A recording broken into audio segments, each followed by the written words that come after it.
I ended my 10-part documentary about the fall of the Cabal with a promise.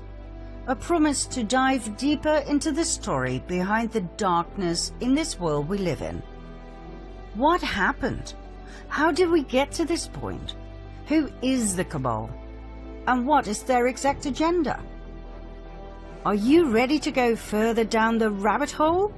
Well, fasten your seatbelts, for this is going to be one heck of a ride. Those who rule the world, those truly in command, are referred to as the Illuminati or Cabal. Not many people are aware of their presence, let alone their identity. We have grown to believe that our countries are ruled by presidents, by kings and queens and governments. But the truth is, these are mere puppets on a string. Who pull the strings? This small yet mysterious and elusive group that forms shadow governments and who play the world and all of humanity like gods playing chess. Is the Cabal for real? Or is it just a myth, blown out of proportion by conspiracy theorists looking for a common enemy? The Cabal is very real. The evidence can be found throughout history, abundantly. This story covers thousands of years. It is crucial information to understand the modern-day Cabal and the evil we are dealing with. Not only that, it is the only way I can possibly reveal to you the best kept and most shocking secret in the history of mankind. Let's go all the way back in history to the most ancient civilization on Earth, Sumer. Ancient Sumer, 7 millennia ago. What we know stems back from the early writings on clay tablets, written down in cuneiform script. The Sumerian civilization was a highly developed and advanced society with grand cities, temples, and pyramids. Archaeological findings tell us the cities had amazing mosaics, elaborate streets, housing blocks, indoor plumbing, toilets with water flushing systems, and much more. The Temple of Inanna at the ancient city of Uruk still baffles us today with its splendor, its vibrant colors and depictions of strange animal creatures. Inanna was the ancient Sumerian goddess associated with love, beauty, sex, war, and political power. She was later worshipped by the Akkadians, Babylonians, and Assyrians under the name of Ishtar or Asherah. Many researchers now believe she was Isis of the Egyptians, Diana of the Greeks, and Venus of the Romans. She was the consort of Baal, the deity who demanded child sacrifice. We shall later see whether this is true or not. The ancient culture of Sumer and its polytheistic religion expanded towards the northwest into Babylonia, then even further west. It went to what we now know as Canaan and Phoenicia. More about this group later. There was a second group. They went further north, all the way to the region we now call Ukraine and southern Russia, between the Black Sea and the Caspian Sea. There they took on the name Khazars and called their new homeland the Kingdom of Khazaria, after their ancestors. Joseph Chagan, king of the Khazars, explained in a letter to the foreign secretary of the Caliph of Cordoba, Hasdai ibn Chaprut, that his people were direct descendants from Japheth, son of Noah. Khazaria was right at the center of the northwestern Silk Road. Merchants who traveled through Khazaria had to pay toll, a lucrative way to swell the coffers of the kingdom. The Khazars were different than the peoples from the surrounding countries. They were described as thieves and spies. They were said to be lawless people, who lived a life of sin, of sexual extremities, and of cruelty. They would murder travelers from other countries and adopt their identity.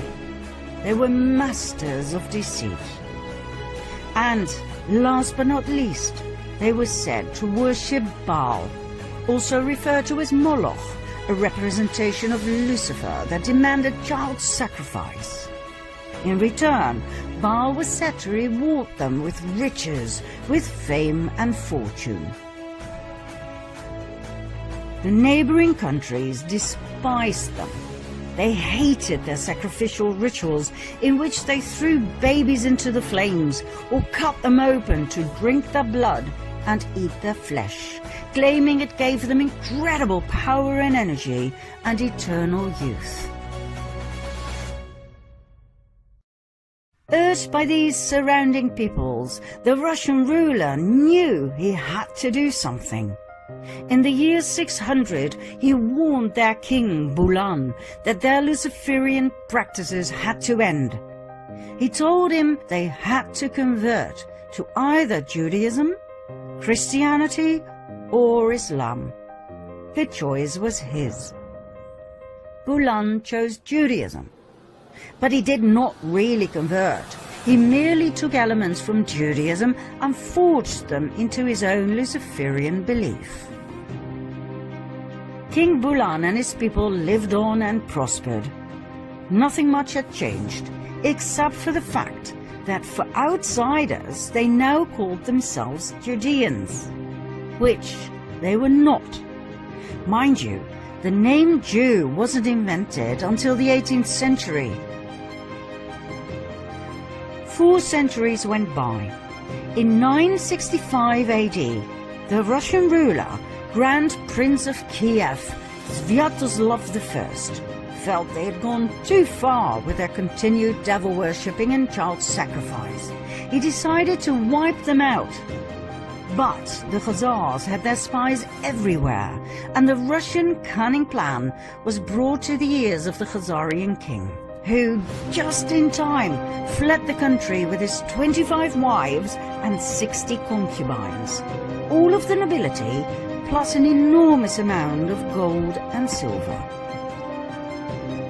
The entire exodus of royalty and nobility went via Hungary to Poland, then from Germany southward to France and Spain. Everywhere they went, some were left behind. In order to reveal their true identity, they called themselves Ashkenazi Judeans, knowing very well that their new home countries would not exactly be eagerly awaiting Luciferian Khazars. Ashkenaz, by the way, was the name of a region they inhabited during their migration from Sumer to Babylonia to the Caucasus. Like all regions at that time, this one too was called after the descendants of Noah, Ashkenaz being a grandson of Japheth and great-grandson of Noah. Now don't worry, you don't have to remember any of this. We just need to tell you from a historical point of view. It does explain a lot though, as Japheth, son of Noah, had 2 grandsons, Ashkenaz and Togarma, who became arch-enemies according to rabbinic literature. Now the people we are dealing with here descended from Togarma, yet they adopted the name of their arch-enemy, Ashkenaz. Why? We will soon find out. Just remember this, it was all by design. The Ashkenazim settled in their new homelands and swore to rebuild their empire. In no time, they built up an empire of wealth and influence. After all, they were the royalty and nobility of the ancient bloodlines of Sumer and Babylonia. They had the startup capital, so to speak. They swore to take revenge on Russia, the country they had been expelled from. Their revenge also stretched out to the Jews, as in the original people from Judea. Why? Because back in the time of Princess Jezebel, during a situation in which 2 deities were challenged, they chose Yahweh over Baal. That was their death sentence, as the Khazarian Ashkenazim would never forget nor forgive. Within a few years after they had settled in Europe, they formed an absolute master plan. A plan so big, so intelligent, and so evil, it would change the fate of the world forever. One of the Khazarian families that had joined the exodus from Khazaria was the Rothschild family. That's right, the Rothschilds I talked about in part 2 of my previous series. They settled in Frankfurt, Germany, where they became wealthy and powerful through trade and banking. They called southern Germany Ashkenaz, as a tribute to their ancestry. They offered notes to travelers who left behind their gold and silver, safely stored in the vaults of the Rothschilds, banknotes against deposits. This way they collected an unprecedented amount of riches that, combined with the interest they received, were further used to extend their wealth and thus their power. Meyer Amschel Rothschild had 5 sons who became powerful bankers in 5 large cities: Frankfurt, London, Paris, Vienna, and Naples. In no time, they gained financial power over all of Europe. They became the personal bankers of kings and queens. They even became the treasurers of the Vatican.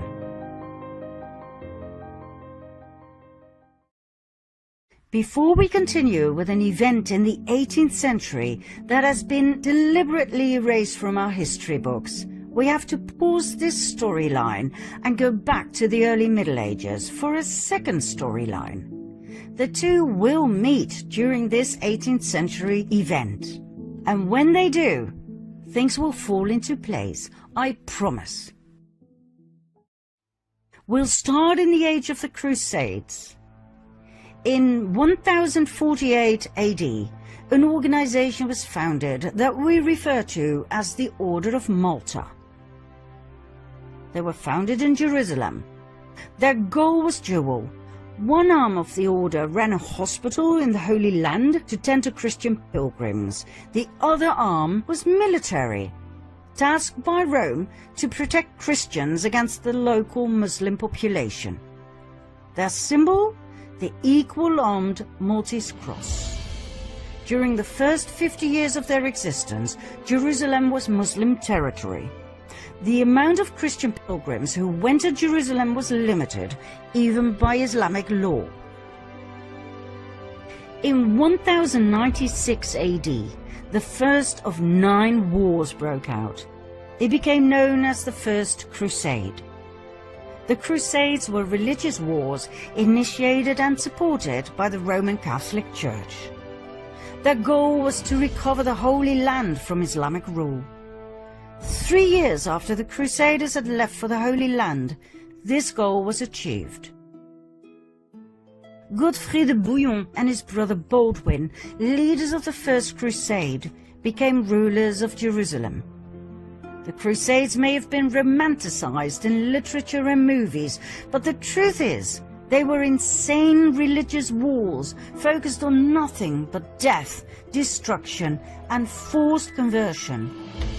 An estimate of nearly 2 million people died.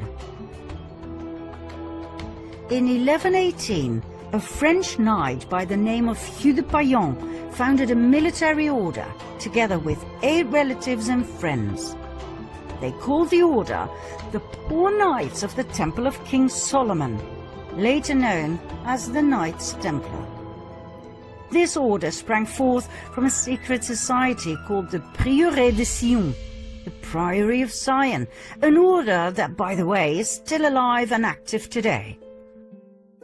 With the support of the King of Jerusalem, the Knights Templar set up headquarters on the sacred Temple Mount.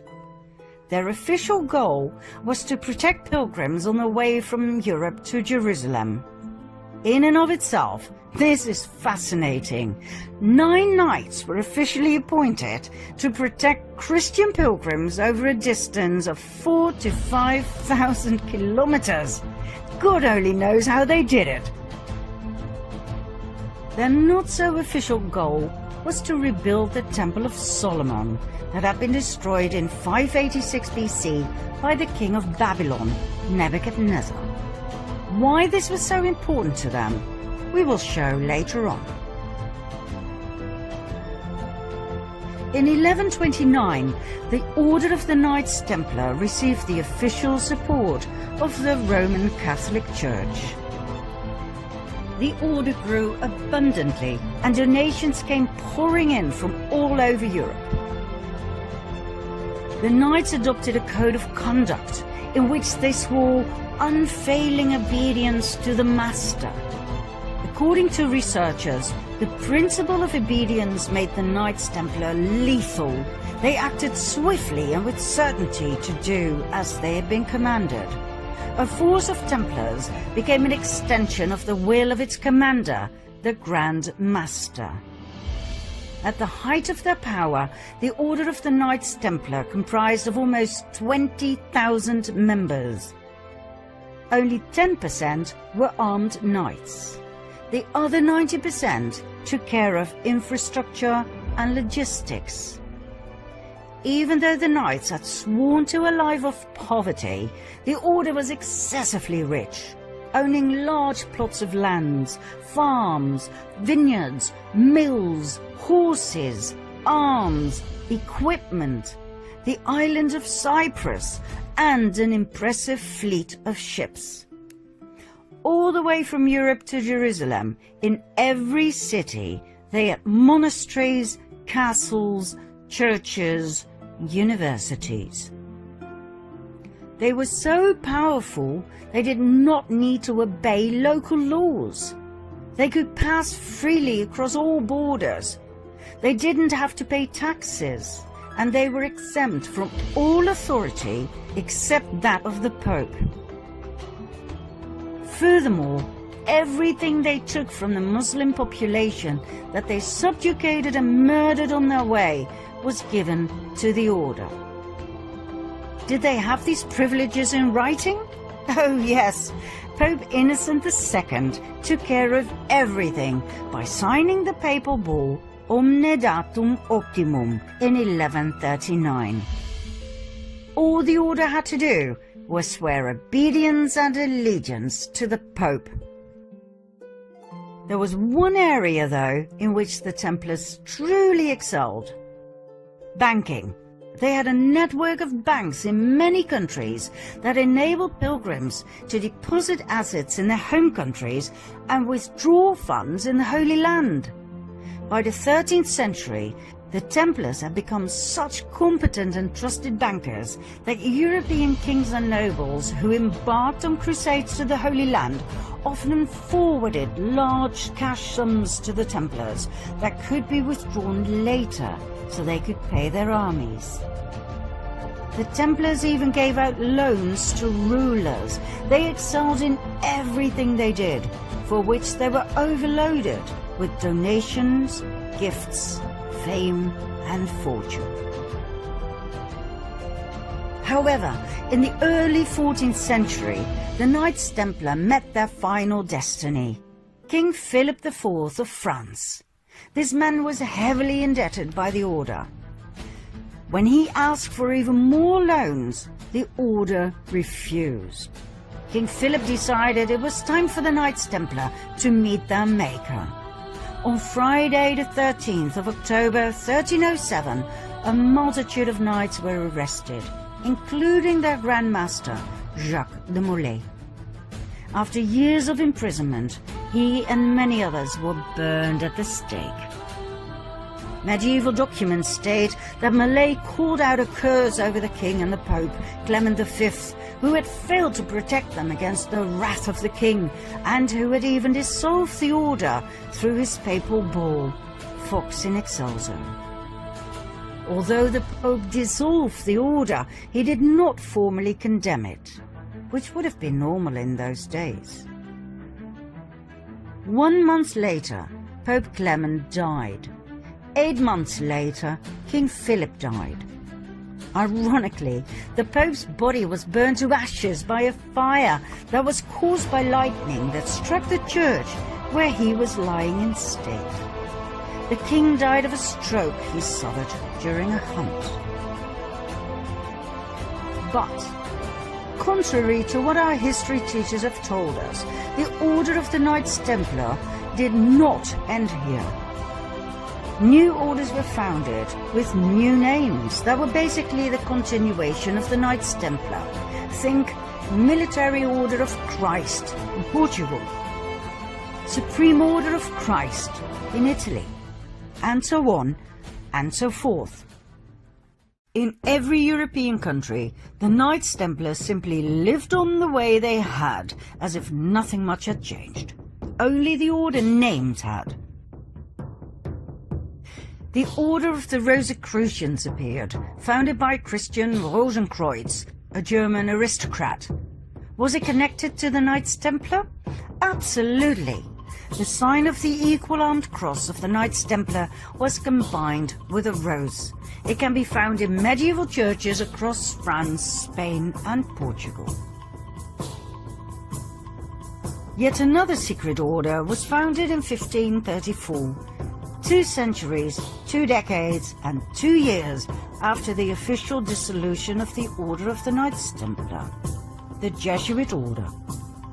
The Jesuit Order was a Catholic religious order founded in Paris. Make no mistake though, the Jesuit Order was not an order of pious monks worshipping Jesus from within the walls of their safe monasteries. It was a military order of extremists who had sworn an oath of absolute submission and obedience to the Pope and to their superior general. Let's have a look at their initiation oath. I declare that I have no opinion or will of myself, but without hesitation I will obey every command I receive from my superiors in the Pope's and Jesus Christ's militia. I promise further and declare that when the opportunity arises, I will conduct a ruthless war, secretly or publicly, against all heretics, Protestants and liberals, as I am instructed to do, to exterminate and destroy them of the whole earth, and that I will not spare age, sex or class, and that I will hang up, burn, boil, cook, peel, strangle, and bury these shameful heretics, rip the stomachs and wombs of their wives, and crush the heads of their children against the wall, for the purpose to destroy their horrible race forever.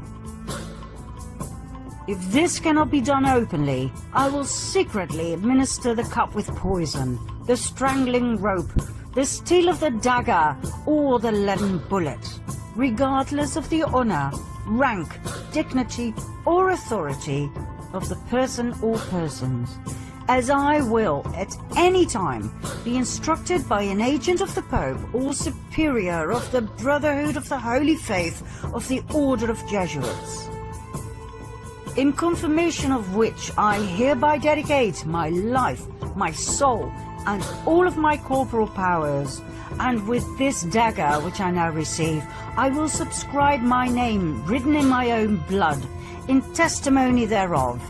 And should I prove false or weaken in my determination, may my brethren and fellow soldiers of the militia of the Pope cut off my hands and my feet, and my throat from ear to ear, my belly opened, and sulphur burned therein, with all the punishment that can be inflicted upon me on earth, and my soul be tortured by demons in an eternal hell forever.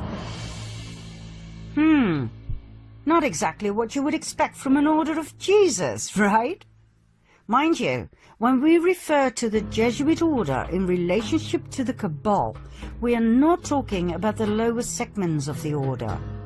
I personally know of Jesuit priests who are wonderful human beings and who've brought a lot of beauty and wisdom into this world. What we're referring to here is the top of the pyramid, the absolute elite of the order, better known as the Jesuit Council. Documents from the Golden Age show us that the Jesuit order grew into an extremely powerful group of men. Their influence went far beyond the religious world. It stretched all the way into the secular. They infiltrated the old Masonic lodges. The Masons were skilled tradesmen in the construction trade. They worked with their hands. They worked hard, physical labor. The infiltrated Jesuits were allowed to join because of their contributions in the area of architecture, science and arts. They were called the Free and Accepted Masons, hence the name Freemasons. The Freemasons were wealthy men with a special knowledge of architecture. It is known that they were especially interested in the Temple of Solomon, just like the Knights Templar. Furthermore, they were focused on the preservation of esoteric knowledge, for instance about the Kabbalah. The fascination with the Temple of Solomon is not the only link between the Freemasons and the Knights Templar. Even today, the York Rite administers 3 orders of Masonry, one of which is the Knights Templar. The Knights Templar of the York Rite is a military branch of the Freemasons, just like the medieval order of the Knights Templar. They both have the symbol of the equal-armed Red Cross. So, in short, the Freemasons were a highly secretive group of powerful Jesuits who had infiltrated the countless Masonic lodges across the world. They founded their own umbrella lodge in 1717. The Premier Grand Lodge of England, and that would turn out to be their salvation. What happened? The Jesuits had become way too powerful to the liking of 80 heads of states worldwide who obviously felt threatened by the powerful order. They banned the order and put pressure on the Pope, Clement XIV, to do the same. In 1773, the Pope succumbed to their demand. He promulgated the Dominus Ac Redemptor, the Bull of Extinction, that put an end to the Jesuit order. It seems indeed history repeated itself. But guess what? It didn't end there. Just like the Knights Templar before them, they continued using another name. In this case, the Freemasons. 1 year after his betrayal of the Jesuits, Pope Clement was murdered by poisoning. Just like the Luciferian Khazars, the Jesuits too, and their predecessors like the Knights Templar, had a taste for revenge. Now we promised that our 2 storylines would come together at an historical event that would massively impact the world. We have finally reached that point. Do you want to know what happened?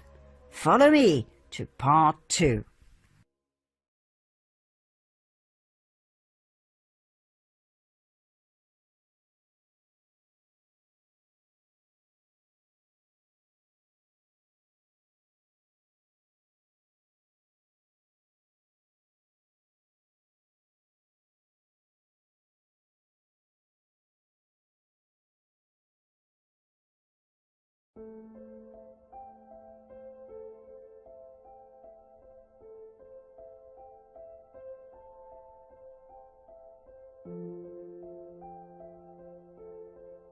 You might ask yourself why the orders we showed in part 1 are so important for our fall of the Cabal.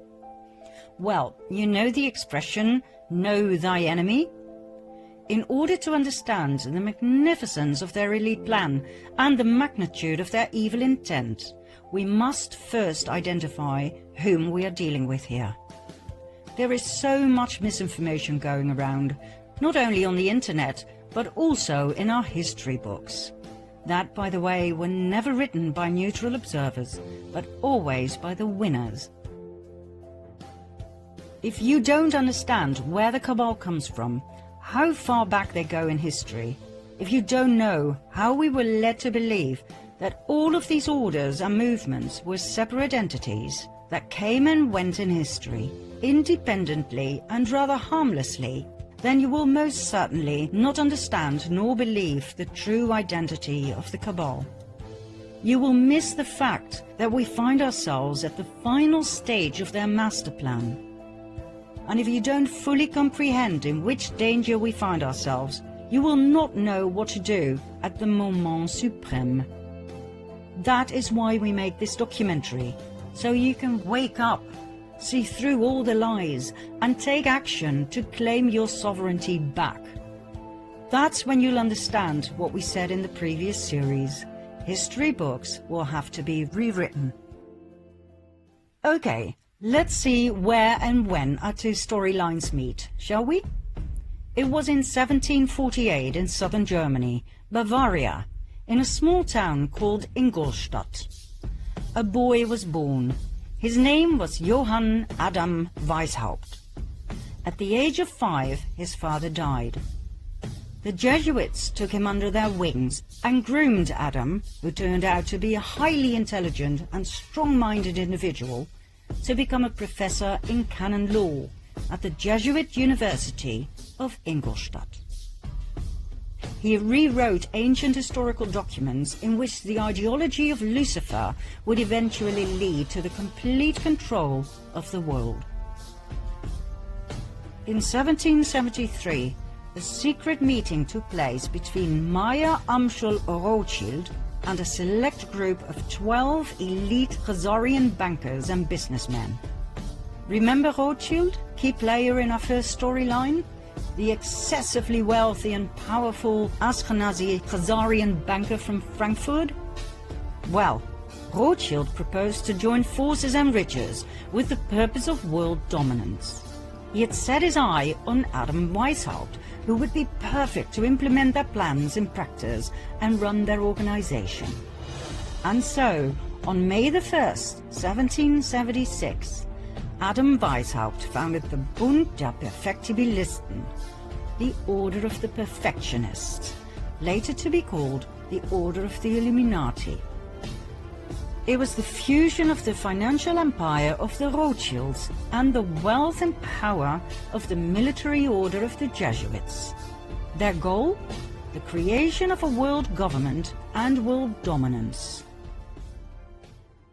Although Weishaupt's name is commonly known among those who study this material, not many people are aware of the fact that he based his Order of the Illuminati on ancient documents, one of which was a letter that was given to him by Rothschild. This letter, referred to as the Constantinople letter, was old and of extreme value to the Ashkenazim. It was 287 years old, written in 1489 by the Nazi, the chairman of the Jewish High Council in Constantinople, as a response to an outcry for help by the head of the Ashkenazi Jews in France. Remember the Khazarians who had fled Russia and who had changed their name to Ashkenazi Jews? They now felt threatened by the other ethnic groups in France. The king had even told them they had to convert to Christianity. The reply of the Nazi in the Constantinople letter was as follows. As for what you say that the King of France obliges you to become Christians, do it, since you cannot do otherwise, but let the law of Moses be kept in your hearts. As for what you say about the demand to despoil you of your goods, make your sons merchants, that little by little they may despoil the Christians of theirs. As for what you say about their making attempts on your lives, make your sons doctors and apothecaries, that they may take away Christian lives. As for what you say about their destroying your synagogues, make your sons canons and clerics, in order that they may destroy their churches. As for the many other vexations you complain of, arrange that your sons become advocates and lawyers, and see that they always mix themselves up with the affairs of state, in order that by putting Christians under your yoke, you may dominate the world and be avenged on them. Do not swerve from this order we give you, for you will find by experience that, humiliated as you are now, you will reach the actuality of power. In other words, they were told to fake a make-believe conversion and to infiltrate every aspect of society: commerce, medicine, religion, and legislation, with the sole purpose of revenge and destruction. How Khazarian. Adam Weishaupt founded the Order of the Illuminati in 1776, financed by the Rothschilds, based on this letter, that, by the way, was based on an even older document, more about which in Part 4. 1 year later, in 1777, Weishaupt joined the Grand Orient Masonic Lodge. He made over 2,000 Jesuits head of the many lodges across the world, thus establishing a massive empire of power, in which the Jesuit order was the spider in the web. Weishaupt then officially left the Jesuit order, so that no suspicion would ever be drawn to the involvement of the Roman Catholic Church and the Jesuit Council in the illustrious plans of the Illuminati.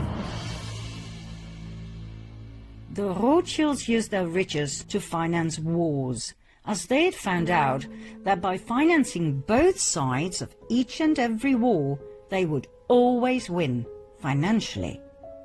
They knew no scruples, no mercy. The alliance of the Luciferian Khazars and the Jesuit order had only just begun. Their goals? Personal gain, wealth and power. The submission of the royal families. The annihilation of the infidels. Protestants, Calvinists, atheists, Muslims, Jews, in other words, the destruction of all religions except the Roman Catholic faith. The destruction of all governments, world dominance of the Pope, and revenge. Revenge on each and every one who had ever betrayed them. Revenge on Russia, first and foremost, the country that had expelled the Khazars. But not only that. Remember the vengeance of the Jesuits on the Pope, who had betrayed them? Well, they weren't done just yet. For the European kings of France, Spain, England, Austria, and so on, who had banned the Jesuit order, were about to have a taste of their wrath. The first pawn the Illuminati alliance put forward was Napoleon Bonaparte. The fact that the French Revolution was indeed orchestrated by elite secret societies was documented and proven by the French Jesuit Augustin Baruel. He wrote an influential account in which he focused in particular on Adam Weishaupt, founder of the Order of the Illuminati. According to Baruel, the French Revolution was orchestrated by Freemasons and philosophers like Voltaire and Montesquieu. We'll get back to Baruel in a later stage, so remember his name. Napoleon's advisor was a Jesuit, Emmanuel Sillet. He advised Napoleon on where to go and what to do. In today's language, we would call Sillet his handler. According to many historians and researchers, the Jesuits were the ones who orchestrated and directed the French Revolution and the outcome. Napoleon was a Masonic Grand Master. He was chosen and initiated by the order to play a key role in their planned revolution. Napoleon's brother, Louis Bonaparte, was made Grand Master of the Grand Orient of France. His wife Josephine was a member of the Mason Rite of Adoption. Under Napoleon's rule, the number of lodges in France grew from 300 to 1,220. Napoleon was a puppet of the cabal. We were led to believe he was the front man, but he was not. The hidden hand that some historians believe was to cover an ulcer, seriously, was actually a common Masonic gesture called the sign of the Master of the Second Veil. Many world leaders have shown this sign throughout the ages. The French Revolution started in 1789 and lasted for 10 long and bloody years of absolute terror. It was the master plan of the Jesuit Council to take revenge on France, to destabilize the country through war and to destroy the French crown. Their tool? The Jacobins, an extremist political movement founded by none other than Napoleon's advisor, the Jesuit Sieyès. The Jacobins caused mayhem across France, rioting, plundering, murdering everyone who stood in their way. They left behind a trail of death and destruction wherever they went. The Jesuit plan worked.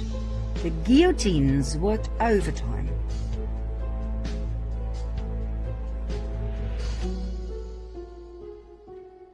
The Jesuit order is the most dangerous of all orders. It has caused more harm than all other orders. The doctrine of the Jesuits entails that their supreme general is the sovereign of sovereigns and master of the world. After the French Revolution had ended, the Napoleonic Wars started. They caused even more instability and destruction, not only to France, but to the many countries Napoleon invaded: Austria, Russia, England, Prussia, Portugal, and Spain, where the royal family was kicked out and Napoleon's older brother was put on the throne. Each and every country that had once banned the Jesuit order and the Khazarian Ashkenazi Jews was now in ruins.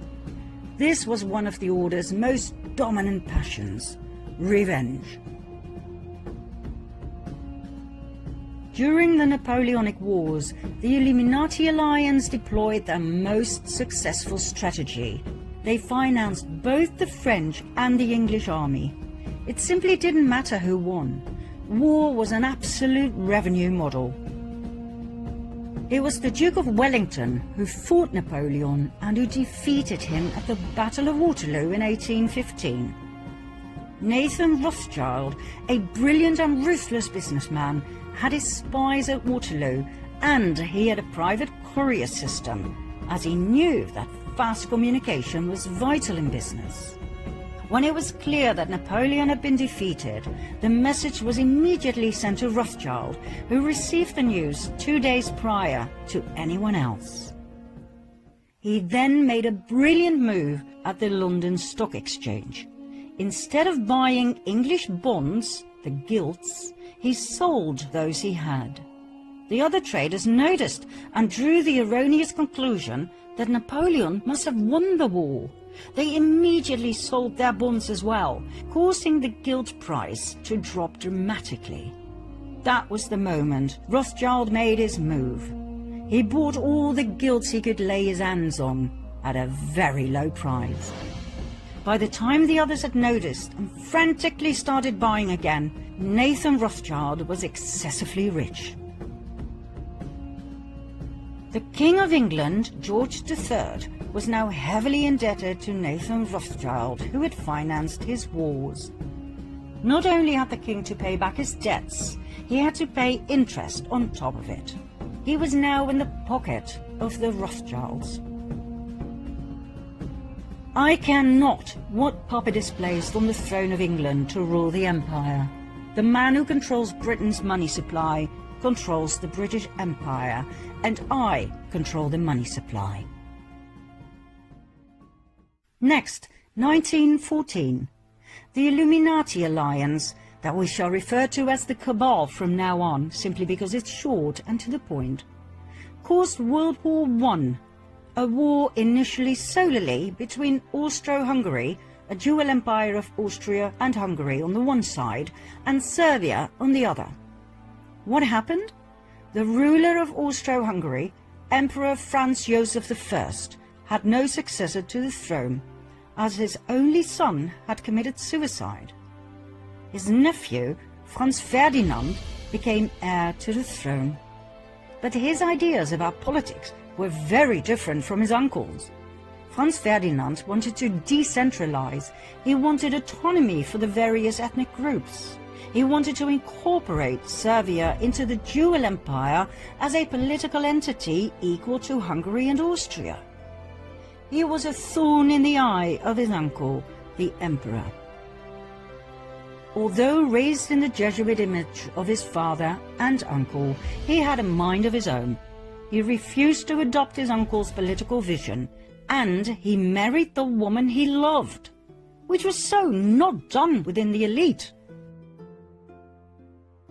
At the time of extreme internal unrest, the emperor sent his nephew to the border with Serbia, where he and his wife Sophie were murdered. According to the official narrative, it was the Serbian Gavrilo Princip who pulled the trigger, and so Austro-Hungary declared war on Serbia. Germany joined forces with Austro-Hungary. England, France, Russia, and later Italy, Romania, Bulgaria, and former Turkey, the Ottoman Empire, came to the aid of Serbia. We all know the results. 4 horror years in trenches, 9 million killed. Germany was in ruins, and that was precisely what the Jesuits had aimed for, as Germany was mostly Protestant. You may remember what it said in the Jesuit oath about Protestants. They would do absolutely anything to destroy their horrible race forever. Some historians may question or even deny the Jesuit background of the rulers of Austro-Hungary, which is odd, as they were prominent members of several Jesuit suborders, such as the Supreme Order of Christ. Emperor Franz Joseph was so high up in the Jesuit council that he was authorized to grant titles such as Prince and Grand Master. In 1880, for instance, he granted this title of Prince of the Holy Roman Empire to the Grand Masters of the Order of Malta. He even founded his own order, the Imperial Austrian Order of Franz Joseph. I promise to go deeper into these orders, plus the evidence of their Jesuit connection, in a later episode. For now, we'll leave it here, as we don't want to get lost in history. After all, we still have to cover the Russian Revolution and World War II, in a way it wasn't brought to you in school, I promise.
Next, or rather simultaneously, it was time for the cabal to take revenge on Russia, once again. Financed by their partner in crime, the Rothschilds, they started the Russian Revolution. Their pawn and frontman, Lenin. His real name, Vladimir Ilyich Ulyanov. Every historian will agree on the fact that Lenin was heavily influenced by Karl Marx, the founder of communism. But Marx wasn't Russian, he was German. Lenin was Russian, but as he spent many years in exile in Finland, Switzerland, England and Germany, he had become almost a stranger to Russia at the time the first part of the Russian Revolution broke out in February 1917. He was completely westernized. Marx had inspired him massively with his 1848 pamphlet, the Communist Manifesto. Lenin wasn't just inspired by Marxist communism, but also by his Jesuit background. Marx was trained in Germany at a Jesuit school, and after that he was tutored by Jesuits in the British Museum on the tenets of communism, as confirmed by ex-Jesuit priest Alberto Rivera. Another source of Marx being a Jesuit coadjutor, an assistant bishop, is Otto von Bismarck, who wrote in the North German Gazette that Marx was under control of the Jesuit priest Peter Becks, then Superior General of the Society of Jesus. And there was more Jesuit influence on Lenin. His right-hand man, Felix Dzerzhinsky, who was the head of the Soviet secret police, was a great admirer of the Jesuits.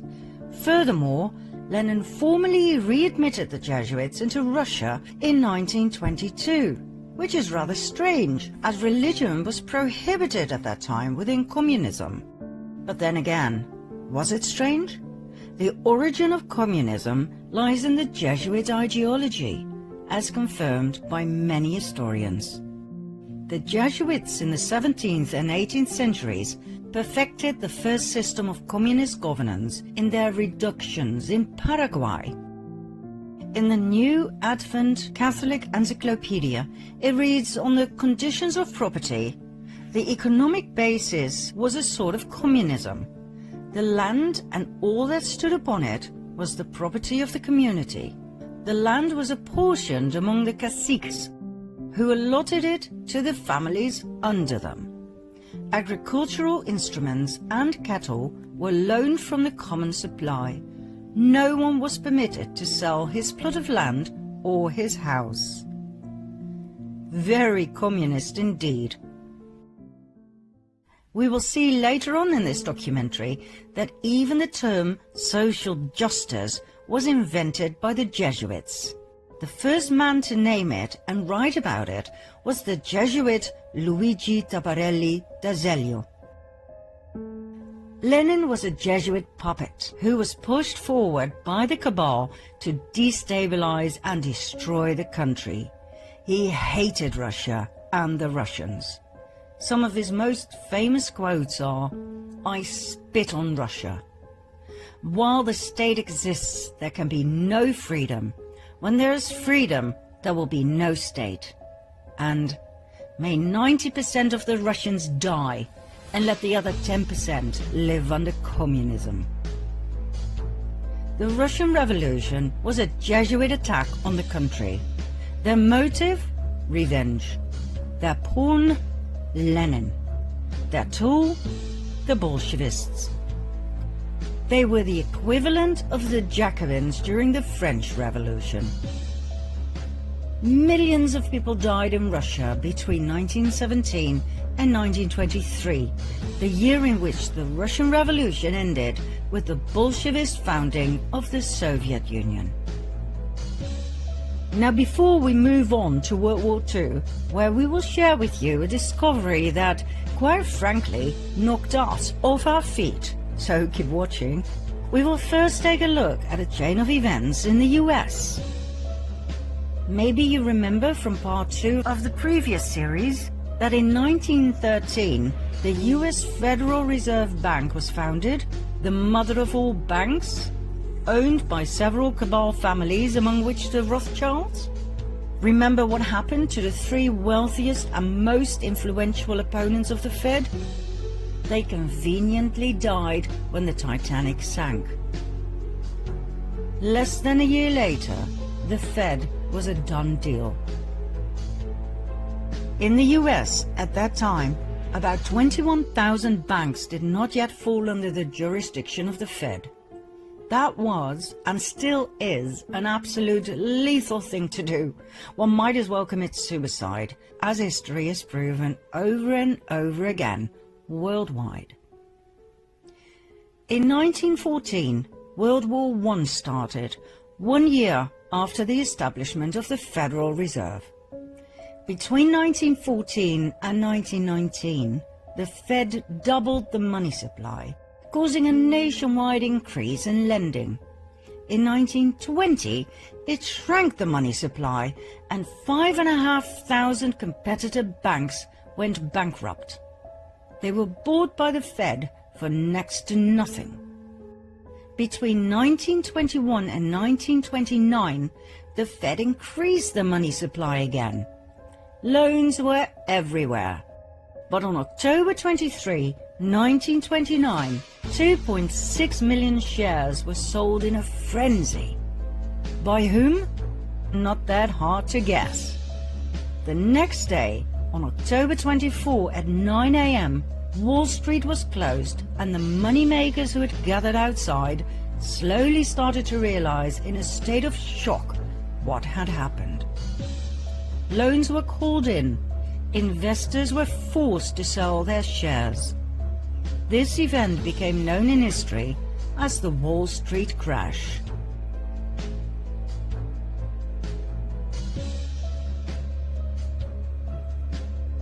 The Wall Street crash brought the rest of the world on its knees too. 16,000 competitive non-Fed banks went bankrupt. They too were bought for next to nothing. It was called the greatest robbery in history. But it wasn't enough. The Fed reduced the money supply even further by 30%, causing starvation throughout the US.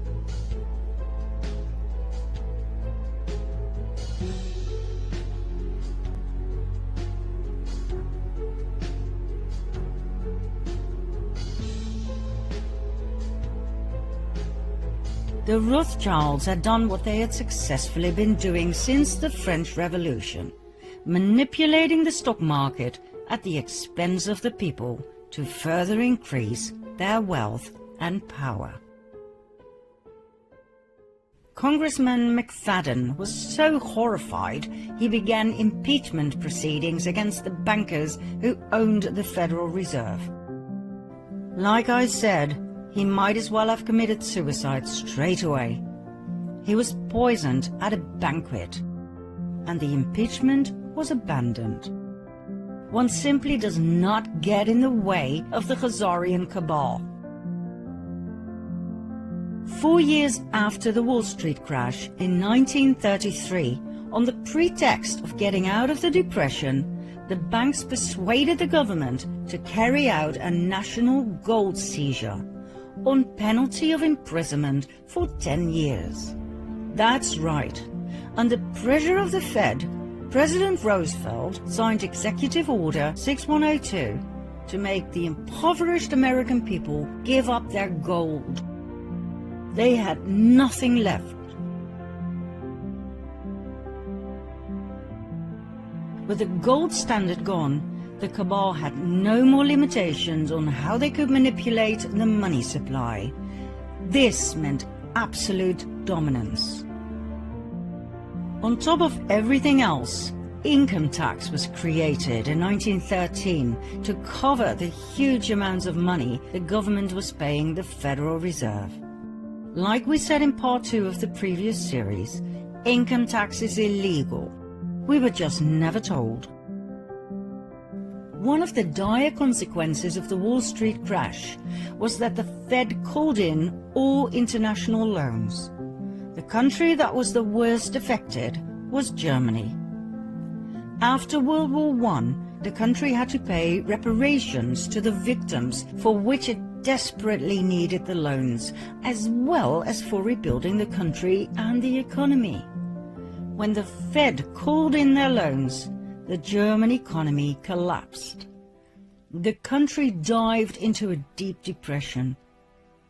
That same winter, about 2 million people were unemployed.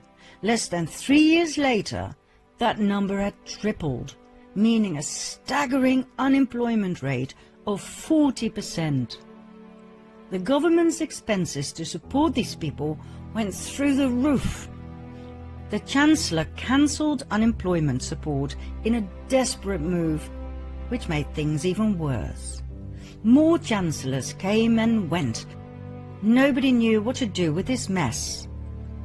People were losing faith in democracy, music to the ears of the cabal, and sought help from extreme left, the communists, or extreme right, the Nazis. In January 1933, Hitler became Chancellor of Germany. Although he had a majority of seats in Parliament, he did not have the absolute power he desired. Conveniently, only 4 weeks later, the Reichstag, home of the German Parliament in Berlin, was set on fire, allegedly by communists. Hitler used the event to persuade President Hindenburg to pass an emergency act restricting personal liberty. The act abolished freedom of speech, assembly, privacy, and the press. It abolished the right to own property and the right to trial before imprisonment. It legalized phone tapping and interception of correspondence. The decree was used as the legal basis for the imprisonment of anyone considered to be opponents of the Nazis. People could be imprisoned for any or no reason. That night, around 4,000 people were arrested, imprisoned and tortured by the SA. Hitler was now able to imprison communist leaders, so his main opponent during the elections, the Communist Party, fell apart. Hitler's SA intimidated the rest of the opposition, after which he pushed through the Enabling Act that enabled him to make laws without the parliament's consent for the next 4 years. This gave Hitler absolute power.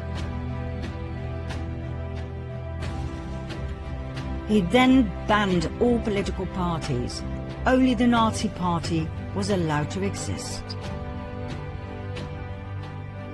The final obstruction to absolute dictatorship was dealt with on June 30, 1934, called the Night of the Long Knives, when 400 SA members who were making demands were slaughtered by Hitler's SS. 1.5 months later, Hitler was in absolute control of Germany. He had become the Führer, meaning he was president, chancellor, and head of the army. Members of the armed forces had to swear a personal oath of allegiance, not to Germany, but to Hitler, which is so Jesuit. Remember the oath of absolute subservience and obedience to the Supreme General? Who was Hitler, really? Hitler came from an interesting family. His mother was Clara Pölzl. His father was Alois Hitler. Alois's mother is where things get really interesting. Her name was Maria Anna Schiggelgruber. She was a simple peasant girl from a village called Stronens near Dollersheim. At the age of 42, still being single, she gave birth to Alois. At the time she conceived, September 1846, Maria lived in Vienna, where she worked as a servant for none other than Anselm Salomon von Rothschild. As soon as the family discovered her pregnancy, she was sent back home, where Alois was born. Maria refused to tell who the father was. It must have been someone with power, for she kept it a secret for the rest of her life, and the father did not feel the need to marry her. When Alois was 5 years of age, Maria married Johann Georg Hitler. Even though many researchers believe he must have been Alois's biological father, he never acknowledged the boy as his own. It wasn't until Alois was 40 years old when he suddenly changed his surname from Schiggelgruber to Hitler. Why wait so long if he was truly Hitler's son? That doesn't make sense at all. Alois married Clara Pölzl. It was his third marriage. They had 6 children, 4 of which died at a very young age. The only two surviving children were Adolf and his sister Paula. Nobody knows for sure who the biological father of Alois Hitler was. Several names have come forward: Leopold Frankenberger, Johann Nepomuk Hitler, Johann Georg Hitler's brother. But we found no real evidence for any of the above. They all seem to have been used as a decoy to take our attention away from Anselm Salomon von Rothschild. So, why do we believe it was Rothschild who impregnated Maria? Because of several indicators. First of all, 9 months before Alois's birth takes us to September 1836. According to the Rothschild archives in London, Maria worked as a maid for Anselm Salomon von Rothschild. Now there are two possible suspects of the rape of Maria. One, Anselm, who was 33 years old at the time. Two, his father, Salomon Meyer von Rothschild, who was 72 at that time. Now the Rothschild archives contain handwritten correspondence between the son, Anselm, and the London Rothschild Bank, which proves he was in Vienna at the time of the conceived pregnancy. His father, on the other hand, was in Paris. That narrows it down, don't you think? Secondly, in 1876, when Alois was 40 years old, he suddenly inherited a large sum of money. From whom? There wasn't any money in the family. Anselm Salomon von Rothschild died a year and a half prior, the time needed to pass an estate through the probate court. It was the same time Alois suddenly changed his name to Hitler, remember? Was that just a coincidence, or was it a demand by the Rothschilds in order to receive the inheritance, so that he would not be traced back to the Rothschild bloodline? Now please bear in mind that officially the Rothschilds were Jewish. They were the Babylonian Khazars who converted to the Jewish faith under pressure of the Russian king. Call them fake Jews if you like, but to the outside world, Adolf Hitler's father was half Jewish. If this ever came to light, it would be one hell of a scandal. And so, all traces of the Führer Adolf Hitler leading to the Rothschilds had to be erased. In 1921, the Munich Post intercepted a pamphlet that circulated among the early members of Hitler's Nazi party, the NSDAP. The pamphlet's title was Adolf Hitler, Traitor. It dealt with the alleged Jewish blood in Hitler's veins. It accused Hitler of fronting for Jewish finances and for acting like a Jew himself. The Munich Post decided to publish the pamphlet. On the very day that Hitler became Chancellor, the Munich Post was ransacked and its editors and writers were sent off to concentration camps, where they were never heard from again. The Austrian Chancellor Dollfuss investigated Hitler's family origins on two occasions. The first investigation, published in 1932, determined that Hitler's father was illegitimate, born to a 42-year-old unmarried woman and an unknown father. The second investigation determined that Hitler's mother was employed as a domestic servant in the residence of Baron Rothschild of Vienna. Shortly after, Hitler ordered the assassination of Dollfuss in 1934.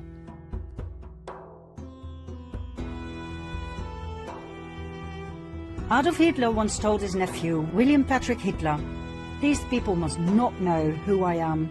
You must not know where I come from and which family I'm from." In an effort to erase any evidence that would lead Hitler back to the Rothschilds, not only were people murdered, but the entire village of Dollersheim, where Hitler's grandmother had come from, was completely destroyed on Hitler's orders. Adolf Hitler, the Führer, did not come out of nowhere. We believe he was a Rothschild, maybe an illegitimate one, but still. We saw in the previous series, in part 5, how the illegitimate James Alefantis Rothschild was pushed forward by the family to play a very important part in the US elite and their Pizzagate. Well, Adolf Hitler too was pushed forward the same way to influence the outcome of yet another cabal war. Hitler was a great admirer of the founder of the Jesuits, Ignatius of Loyola. He said, "I learned much from the order of the Jesuits. Until now, there has never been anything more grandiose on the earth than the hierarchical organization of the Catholic Church. I transferred much of this organization into my own party." Hitler called Heinrich Himmler, the inventor and organizer of the Holocaust, the Reichsführer of the SS, and compared him to Ignatius of Loyola.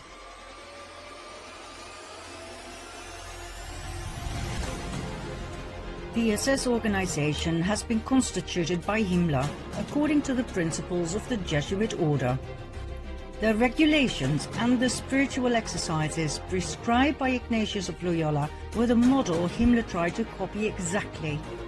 Himmler's title as Supreme Chief of the SS was to be the equivalent to the Jesuit general, and the whole structure and direction was a close imitation of the Catholic Church's hierarchical order. Absolute obedience was the supreme rule. Every order had to be executed without comment. Hitler presented himself as the solution to all problems. He offered jobs in the war and weapon industry. He got rid of everyone he blamed for Germany's problems. The Jews, the Gypsies, the Communists, the disabled, the homosexuals, and he confiscated all of their money. Hitler was supported by a highly efficient propaganda machine led by SSer Joseph Goebbels, who brainwashed the German people into believing that Hitler was some sort of a messiah and that the Jews were the cause of all evil. Well, we all know what happened. 85 million people died in World War II.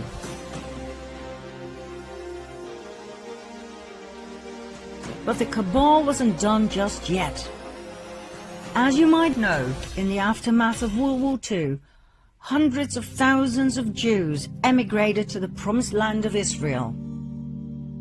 But did you know that this migration had already been planned by the cabal in 1917?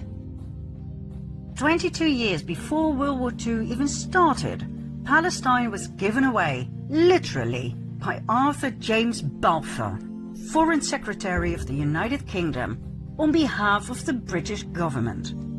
As if nothing more but a chess piece, a country with inhabitants was given away to, guess who? Lord Lionel Walter Rothschild. But wait a minute, 1917? The First World War hadn't even ended yet. So how on earth could they be talking about a home for the Jews? The Jewish genocide hadn't even started yet.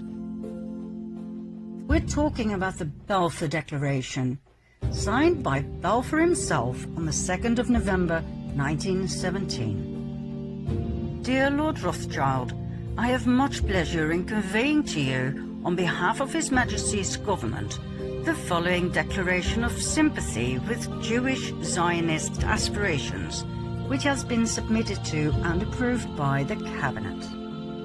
His Majesty's government view with favour the establishment in Palestine of a national home for the Jewish people, and will use their best endeavours to facilitate the achievement of this object, it being clearly understood that nothing shall be done which may prejudice the civil and religious rights of existing non-Jewish communities in Palestine, or the rights and political status enjoyed by Jews in any other country.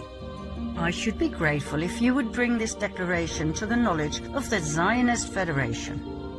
Arthur James Balfour. Neither the Jews nor the Palestinians knew about this. It was yet another brilliant move of nothing but chess pieces by the cabal. What was presented as a benign action in favor of the Jews was, once again, a divide and conquer strategy. It could only end in yet another war, this time between Jews and Palestinians.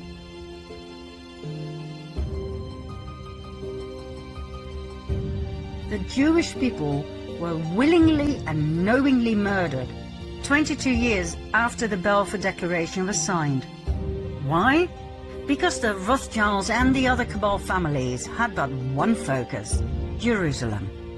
It's not by chance that so many family members have Solomon in their name. The Temple of Solomon, Temple Mount, and therefore the land of Israel was their main priority.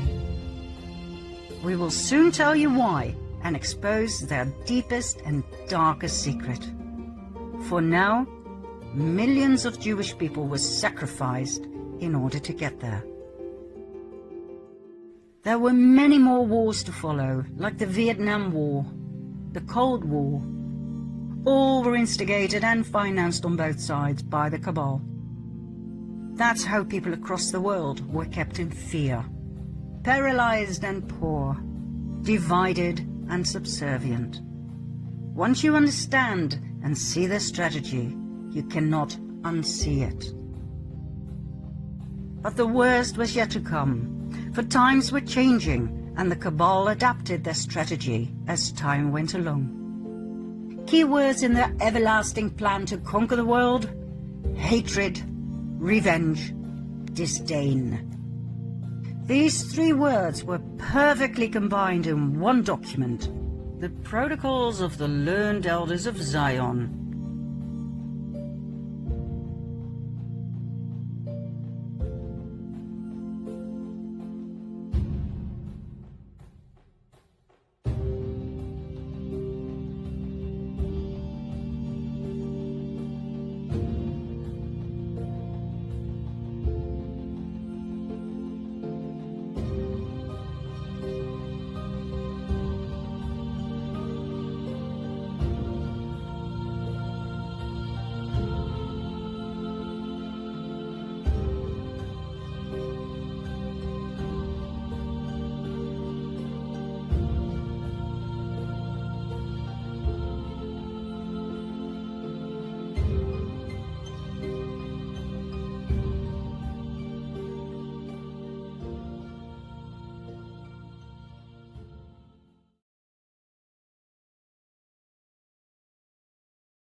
The Protocols of Zion, dismissed as a hoax, but we can assure you, after months of in-depth research, that they are not. They were slightly altered, yes, but they are not a hoax. In 24 protocols, the Elders of Zion described their vision of the world, its population, and their ultimate goal: absolute world dominance and a one-world government. A new world order in which their king, the King of Kings, will be crowned on the throne of Zion to rule the world forevermore. Some people believe the protocols were copied from a 19th century book, The Dialogue in Hell between Machiavelli and Montesquieu by Maurice Joly, in which Napoleon was ordered to Jew and France was ordered to the world. Others believe the Protocols of Zion were copied from Machiavelli, Montesquieu and Rousseau, written by Jacob Venedey. Then there was the theory of our friend Baruel. Remember him? He believed that the original culprits were not the Jews, nor Napoleon, but the Masons. Baruel wrote a series of 4 books about the French Revolution, in which he presented evidence of the involvement of secret societies. So that's yet another theory. And then there was a court case, in which the judge ruled the Protocols of Zion a forgery. Like we said, we studied the Protocols of Zion for months. We compared them with the original French version of Dialogue in Hell between Machiavelli and Montesquieu by Joly, and yes, we did indeed find a lot of similarities. Some parts were even identical. Does that mean the protocols were copied? Stolen, if you like, from Jolie's work? No, not necessarily. It only means they are connected. It only means the protocols were not new when they were published in Russia in 1905. They were not the minutes of a recent meeting between Zionists, as is claimed. But apart from that, one cannot draw any other conclusion. It would be a literary blunder to simply state that the Protocols of Zion were based on the work of Maurice Joly or Venedey or any other 19th century author. As a linguist with a degree in paleography, the study of ancient documents, I can assure you that most statements about the Protocols of Zion are incorrect, like the verdict of the court case, which was based on a highly unprofessional approach of the matter. The problem with the Protocols of Zion is that they are surrounded by emotions. The people who study them are confronted with their own belief system, meaning, if you blame the Jews of the wrongs in the world, you will tend to believe the Protocols are genuine.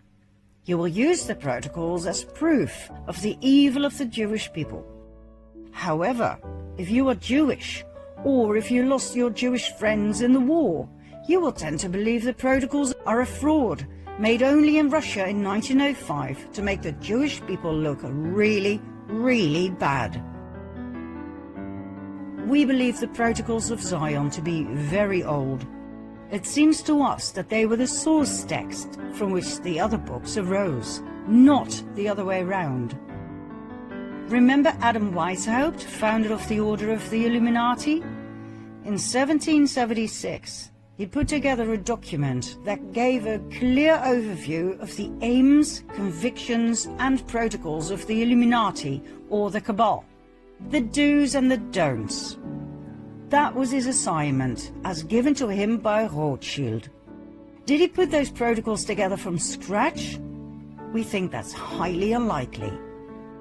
What if the original protocols were given to him by Rothschild? Remember the Constantinople letter given to Adam Weishaupt by Rothschild? Make no mistake, the Rothschild family was incredibly powerful. They were direct descendants from the Khazarian nobility that had fled Russia in around 1000 AD. You bet they had many original documents and protocols in their possession. Could those protocols be the original source text for the 20th century Protocols of Zion as published in Russia? If that is the case, you can rest assured that Khazar was altered in Jew, Khazarian in Jewish, etc. The perfect text that would come in very handy as a trigger for anti-Semitism in the Russian Revolution and both world wars to turn the Jews into the ultimate scapegoats. The more we studied this subject, the more we came to realize how the Jews had been used by the Khazars throughout the ages to receive the blame of everything. Everything that went wrong, everything the high-ranked Khazars did to suppress the people, everything was blamed on the Jews. After all, for the outside world, the Khazars were Jews, remember? Ashkenazi, Nazi. Do you still believe that's a coincidence? So, what exactly is in those protocols? Precisely what we see in our modern-day world. The protocols are a description of all the possible ways the Cabal used to control, manipulate, brainwash and dominate the Goyim, the ordinary people, the non-Khazars. Here they come, and you better hold on to your seat. Mind you, we narrowed it down for you, as there are not only 24 protocols, but also 293 paragraphs. We filtered them all down to the most essential ones, and in some cases, slightly altered the syntax of the sentences, so that the old use of words became more understandable. Each paragraph number will be shown on screen, in case you wish to do your own research, which we highly recommend. We advise you to listen carefully. This might be boring to some, but it's crucial information. If you skip this part, you will not understand part 15, for instance. And we can assure you, if you don't have the shivers from top to toe by the end of this part, you didn't fully get it. And we advise you to watch again. Here we go. First of all, their disdain, their contempt is shocking. The mob is savage and displays its savagery at every opportunity. The moment the mob seizes freedom in its hands, it turns to anarchy, which is the highest degree of savagery. We are interested in killing out the goyim. Our power is in the chronic shortness of food and physical weakness of the worker, because that implies he is made the slave of our will. We shall move the mobs by want, envy and hatred, and with their hands we shall wipe out all those who hinder us on our way. The goyim are a flock of sheep, and we are their wolves. If we've been able to bring them to such a pitch of stupid blindness, is that not amazingly clear proof of the degree to which the mind of the goyim is undeveloped in comparison with our mind? This is mainly which guarantees our success. The presidents are mere puppets on their strings. We replace the ruler of the republics by a caricature of a government, by a president taken from the mob, from the midst of our puppet creatures, our slaves. We shall arrange elections in favor of such presidents who have in their past some dark, undiscovered secret. This will make them trustworthy agents for the accomplishment of our plans out of fear of exposure and from the natural desire of everyone who has attained power, namely the privileges, advantages and honor connected with the office of president. We shall take the right to propose new laws or make changes in existing laws, as the president is only a puppet in our hands. Liberals and Masons are relentlessly used. The part played by the liberals, utopian dreamers, will be finally played out when our government is acknowledged. Till such time they will continue to do us good service. Therefore we shall continue to direct their minds to all sorts of vain conceptions of fantastic theories, new and progressive. Until we come into our kingdom, we shall create and multiply Masonic lodges in all the countries of the world, absorb into them all who are prominent in public activity. For these lodges are our principal intelligence office and means of influence. All these lodges we shall bring under one central administration, known to us alone, and to all others absolutely unknown, which will be composed of our learned elders. The most secret political plots will be known to us and fall under our guiding hands on the very day of their conception.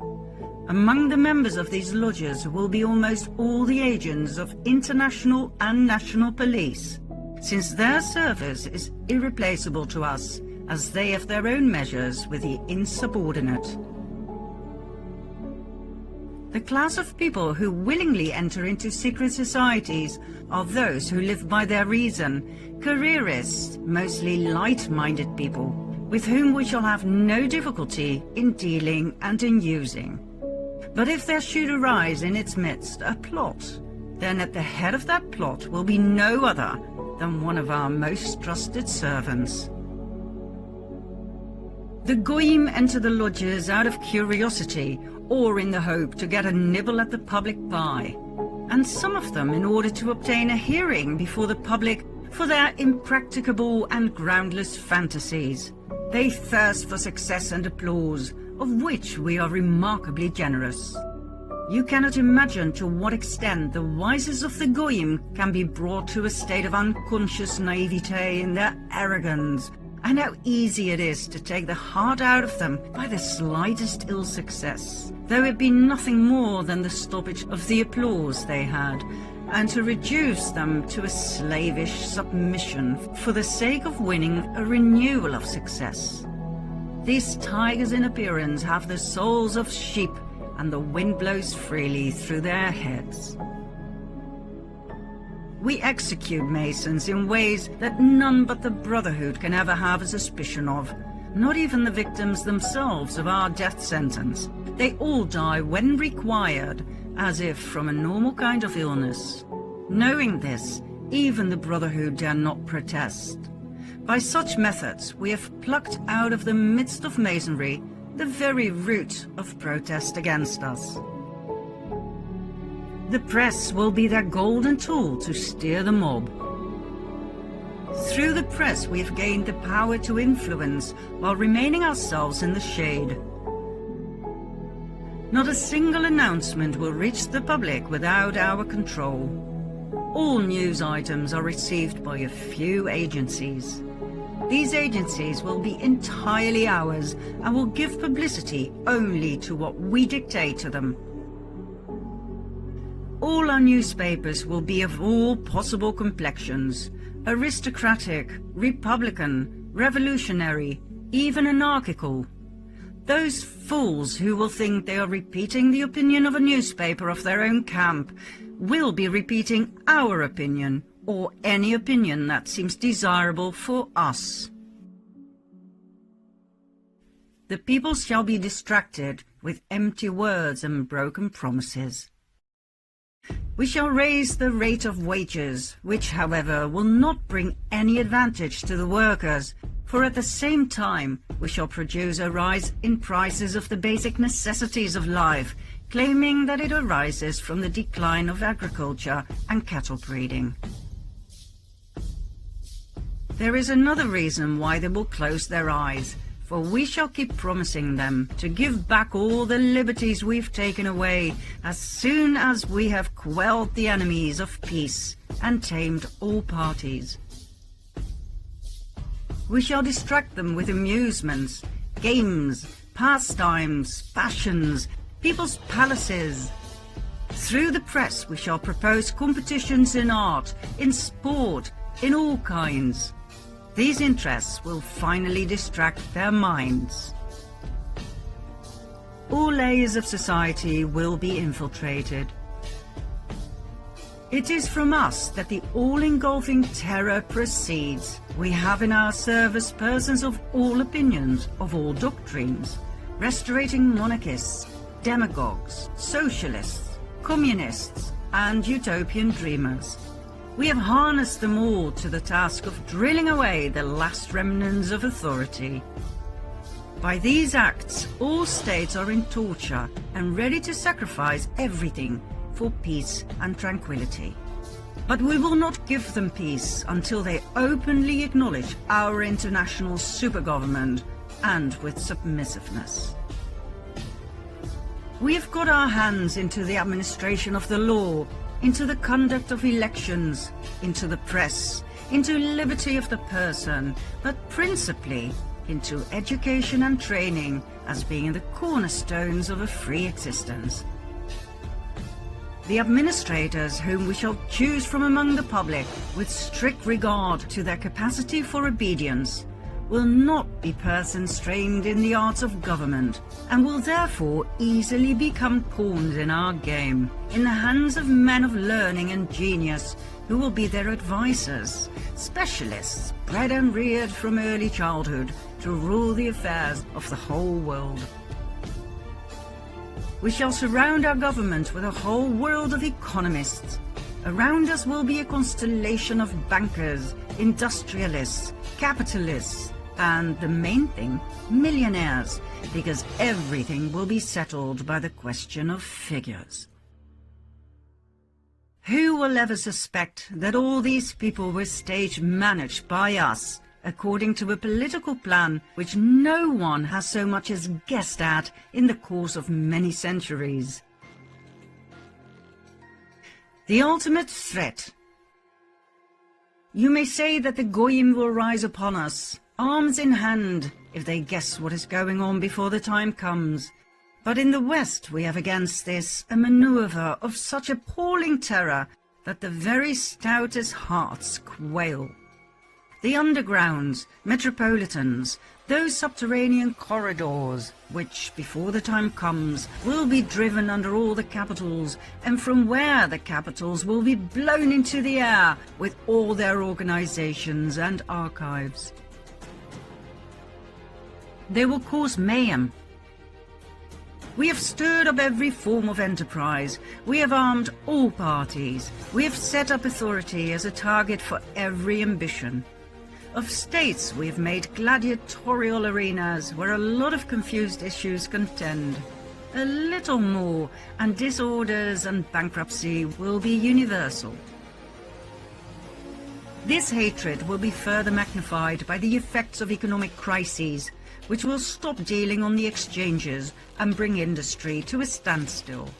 Universal economic crises whereby we shall throw upon the streets whole mobs of workers simultaneously in all the countries of Europe. These mobs will rush to shed the blood of those whom they have envied from their cradles in the simplicity of their ignorance, and whose property they will then be able to loot. Remember the French Revolution? The secrets of its preparations are well known to us, for it was wholly the work of our hands. There will be a transition period. In order to put public opinion into our hands, we must bring it into a state of bewilderment by giving so many contradictory opinions that the Goyim will lose their heads in the labyrinth and come to see that the best thing is to have no opinion of any kind in political matters. In order for the people to become accustomed to obedience, it is necessary to give lessons of humility and therefore to reduce the production of articles of luxury. We shall re-establish small master production, which will mean laying a mine under the private capital of manufacturers. In the resulting chaos, people will fail to understand one another.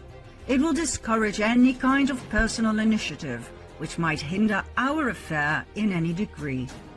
There is nothing more dangerous than personal initiative. If it has genius behind it, such initiative can do more harm to us than can be done by millions of people among whom we have sown discord. We must so direct the education of the Goyim communities that whenever they come upon a matter requiring initiative, they may drop their hands in despairing impotence. We shall so wear down the Goyim that they will offer us international power that will enable us without any violence gradually to absorb all the state forces of the world and to form a super government. In place of the rulers of today, we shall set up a super government administration. Its hands will reach out in all directions, and its organization will be of such colossal dimensions that it cannot fail to subdue all the nations of the world. The moment of the recognition of our despot will come when the peoples, utterly wearied by the incompetence of their rulers, a matter which we shall arrange for, will cry out, "Away with them, and give us one king over all the earth who will unite us and annihilate the causes of disorders, who will give us peace and quiet, which we cannot find under our rulers and representatives." Then will the mob exalt us and bear us up in their hands in a unanimous triumph of hopes and expectations. Voting, which we have made the instrument which will set us on the throne of the world, will then have served its purpose and will play its part for the last time. The new kingdom will be blood-curdling. We shall create an intensified centralization of government in order to grip in our hands all the forces of the community. We shall regulate all the actions of the political life of our subjects by new laws. These laws will withdraw one by one all liberties of the Goyim, and our kingdom will be distinguished by a despotism of such magnificent proportions that we can wipe out any Goyim who oppose us by deed or word. The word freedom brings out the communities of men to fight against every kind of force, every kind of authority, even against God and the laws of nature. For this reason, when we come into our kingdom, we shall have to erase this word, freedom, from the lexicon of life, as implying a principle of brute force which turns mobs into bloodthirsty beasts. Freedom is the right to do that which the law allows. All freedom will thus be in our hands. In our programs, 1/3 of our subjects will keep the rest under observation from a sense of duty, on the principle of volunteer service to the state. It will then be no disgrace to be a spy and an informer, but a merit. When we at last definitely come into our kingdom by the aid of coup d'etat, prepared everywhere for one and the same day, we shall make it our task to see that plots against us shall no longer exist. With this purpose we shall slay without mercy all who take arms to oppose our coming into our kingdom. Every kind of new institution of anything like a secret society will be punished with death. Those now in existence are known to us, serve us, and have served us. But we shall disband them and send them into exile to continents far removed from Europe. In this way we shall proceed with those Goy Masons who know too much. Those we may spare will be kept in constant fear of exile from Europe as the center of our rule. One authority will be glorious because it will be all-powerful. Our authority will be the crown of order, and in that is included the whole happiness of man. We, the lawgivers, shall execute judgment and sentence. We shall slay and we shall spare. We rule by force of will, and the weapons in our hands are limitless ambitions, burning greediness, merciless vengeance, hatred and malice. Resolutions of our government will be final, without appeal. Judges decide as we dictate them. When the time of our overt rule comes, all our laws will be brief, plain, stable, without any kind of interpretations, so that anyone will be in a position to know them perfectly. The main feature is submission to orders, and this principle will be carried to a grandiose height. Criminals will be arrested at the first, more or less, well-grounded suspicion. It cannot be allowed that out of fear of a possible mistake, an opportunity should be given to escape to persons suspected of a crime, for in these matters we shall be literally merciless. We shall re-educate the universities in a new direction. Their officials and professors will be prepared by detailed secret programs of action and will be so placed as to be wholly dependent upon the government. We shall replace the study of ancient history with a study of the program of the future. We shall erase from the memory of men all facts of previous centuries which are undesirable to us, and leave only those which depict all the errors of the government of the Goyim. We shall abolish every kind of freedom of instruction. It is indispensable for us to undermine all faith, to tear out of the mind of the Goyim the very principle of God and Spirit, and to replace them with arithmetical calculations and material needs. When we come into our kingdom, it will be undesirable for us that there should exist any other religion than ours of the one God with whom our destiny is bound up by our position as the chosen. We must therefore sweep away all other forms of belief. Our preaching of the religion of Moses has brought all the peoples of the world into subjection to us. Our philosophers will discuss all the shortcomings of the various beliefs of the Goyim, but no one will ever bring under discussion our faith from its true point of view, since this will be fully learned by none save ours, who will never dare to betray its secrets.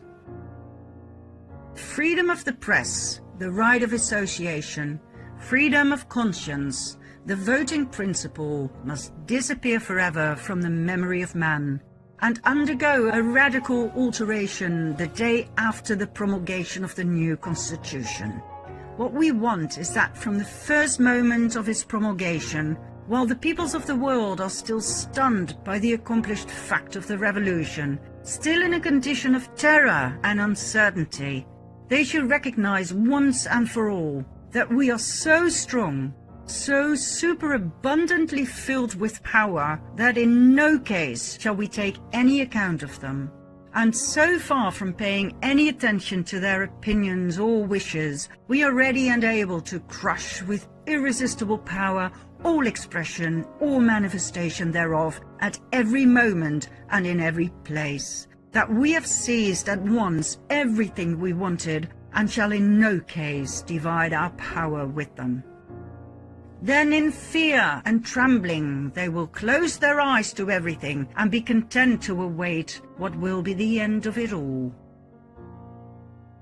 We've been leading the peoples from one disenchantment to another, so that in the end they will turn also from us in favor of that King Despot of the blood of Zion, whom we are preparing for the world. The new king, the chosen one. This chosen one of God is chosen from above, to demolish the senseless forces moved by instinct and not reason, by brutishness and not humaneness. These forces now triumph in manifestations of robbery and every kind of violence under the mask of principles of freedom and rights. They have overthrown all forms of social order to erect on the ruins the throne of the King of the Jews. But their part will be played out the moment he enters into his kingdom. Then it will be necessary to sweep them away from his path.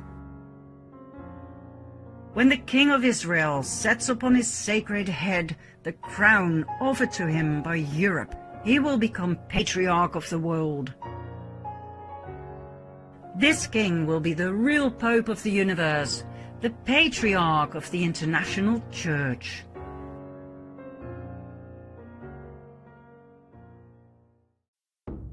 The protocols of Zion portray the world as it is today. Well, almost. The Khazarian King of Kings is not on the throne in Jerusalem just yet.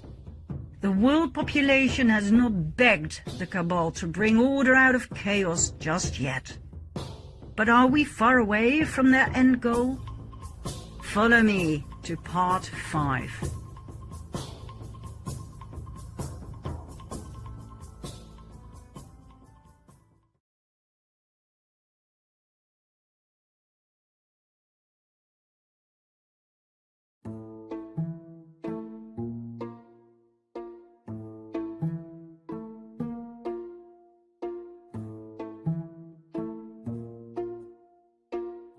Let me take you on a field trip to Georgia, US.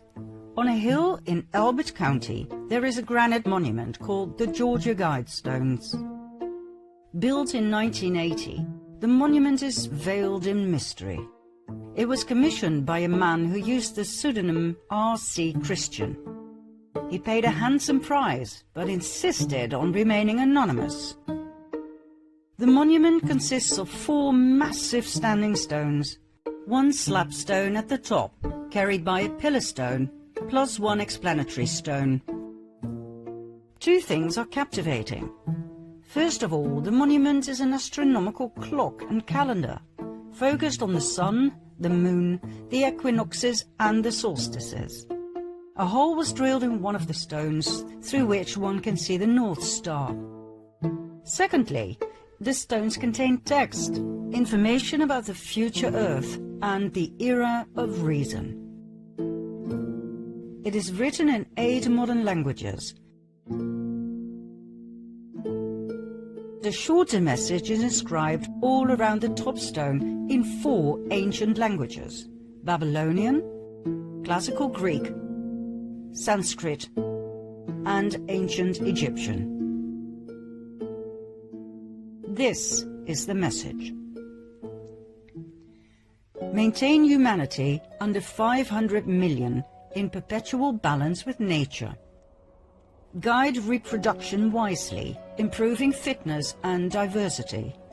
Unite humanity with a living new language. Rule passion, faith, tradition, and all things with tempered reason. Protect people and nations with fair laws and just courts.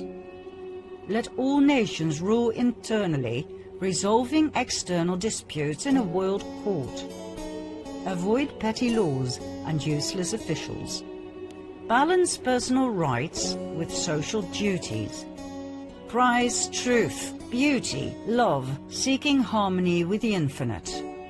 Be not a cancer on the earth. Leave room for nature. Leave room for nature.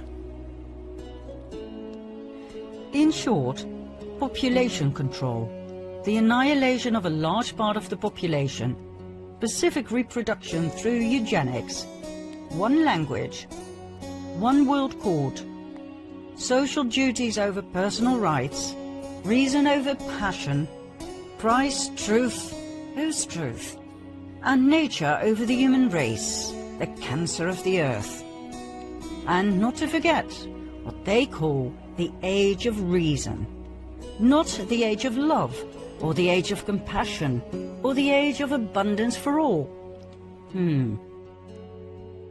Obviously, this monument cannot be accused of being a hoax. After all, it simply stands there. So, what are we looking at? Who on earth was the mysterious Mr. Christian who was willing to pay so much money for something so intricate and controversial? It seems to us that the Georgia Guidestones perfectly demonstrate the goal of the cabal, the protocols of Zion, and the way they've been trying to hide their true intentions, by means of the eagerly gullible term sustainability. So, what do we see in our world today that is a reflection of these guidelines, these goals? Enter the United Nations. Believed by the majority of the people to be a wonderful institution, the UN was founded right after World War II in October 1945. Officially, the UN was set up to maintain worldwide peace and security and to develop relations and cooperation among nations. Their blue helmets are associated by many with the protection of the people. They are called the peacekeepers. Well, that's one side of the coin. The other side shows quite a different picture. A picture in which the UN's goal is a new world order, a one-world government as promoted by the learned elders of Zion. Is that a proven fact? Yes. In 2008, the UN actually set up their very own UN New World Order project, led by Nelson Mandela's grandson and ex-CIA Jaime Ilian.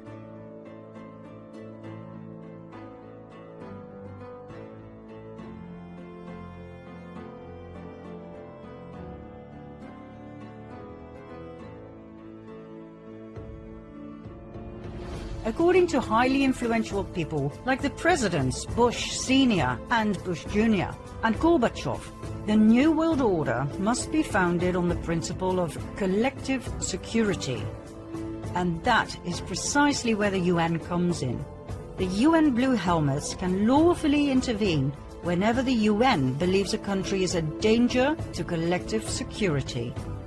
They can lawfully send an army and attack that country, like they did in the Korean War in 1950 and again in the Persian Gulf in 1990. Or they can lawfully send military missions to a country like in Sierra Leone from 1999 till 2006. The UN Army comprises of 70,000 soldiers from various countries. Is this a good thing or a bad thing? Well, let's put it this way. Assuming that the intent was good, the outcome was often bad, terrible as a matter of fact, even shockingly horrific. Now we understand that many people will have a very hard time realizing that organizations such as the UN and its WHO are not the benign entities they claim to be. We understand the level of cognitive dissonance, of denial that we may trigger. But it is imperative to realize that both the UN and the WHO are cabal machines to the core. They hide behind a facade of beauty, but make no mistake, behind their mask, these entities are monsters. So, in order to deal with the myth of the peacekeepers, here are some facts that everybody needs to know. The UN has been involved with sexual exploitation and abuse for decades. There have been countless reports of sexual abuse, rape, women and child trafficking. When UN peacekeepers were stationed in Cambodia in 1993, the number of prostitutes rose from 6,000 to more than 25,000 in that year alone. The widespread use of prostitutes involved violent sexual abuse of girls.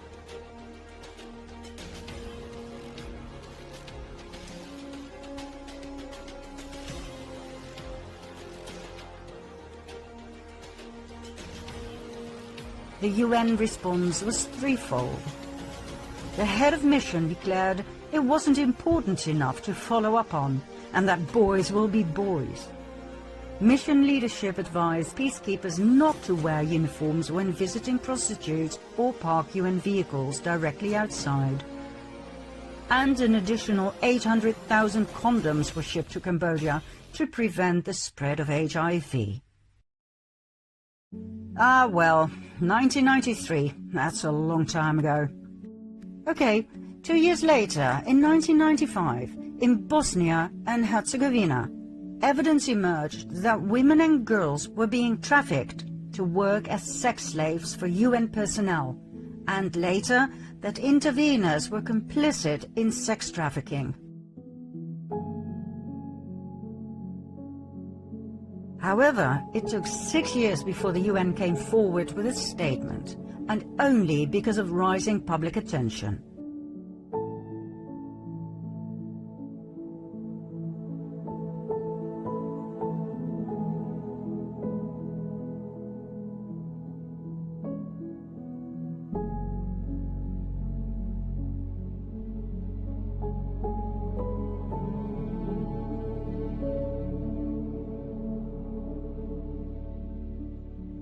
The official investigation into this matter reported an obvious reluctance by the UN to recognize the involvement of peacekeepers in trafficking. The result? Did the UN prosecute any of the abusers or traffickers? No, it did not. It rewrote the definition of trafficking, making it less severe a crime under international law, and failed to provide adequate victim protection. Shortly thereafter, independent consultants raised the alarm that UN and NGO staff were abusing and exploiting local women and girls in refugee camps in Guinea, Liberia and Sierra Leone. According to an OIOS investigation in 2001, sexual exploitation and abuse was most common. Examples? The sexual relationship between a UN civilian staff member and a 17-year-old refugee in exchange for school fees. The violent rape of girls by NGO staff. The rape of boys by Blue Helmets in Sierra Leone. The exchange of sex for food provided by NGO staff. And the refusal of international staff to take responsibility for children fathered with local women.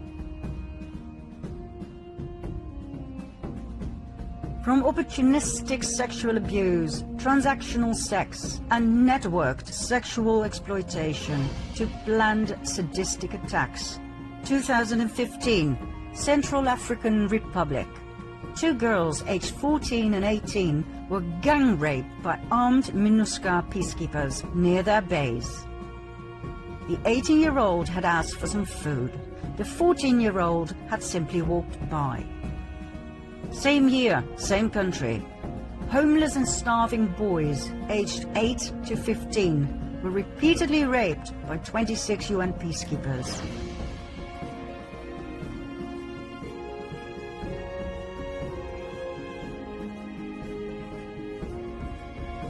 And UN peacekeepers randomly shot and killed a 16-year-old boy and his father and raped a 12-year-old girl. 2016, more than 108 additional cases were investigated, including the sexual abuse of 98 girls by international peacekeepers.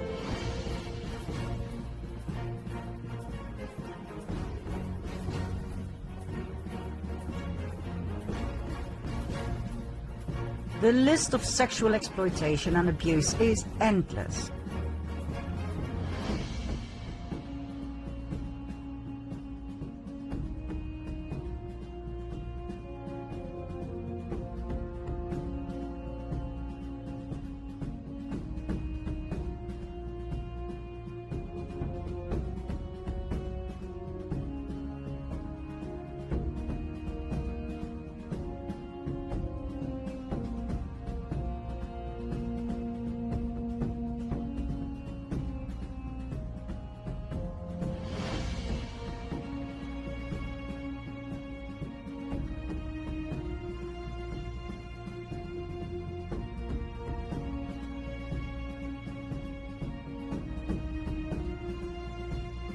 In every single country, from Haiti to Somalia to Rwanda and Liberia, where 58,000 women and girls were raped in the first 9 years of UN MIL, more of 75% by UN personnel.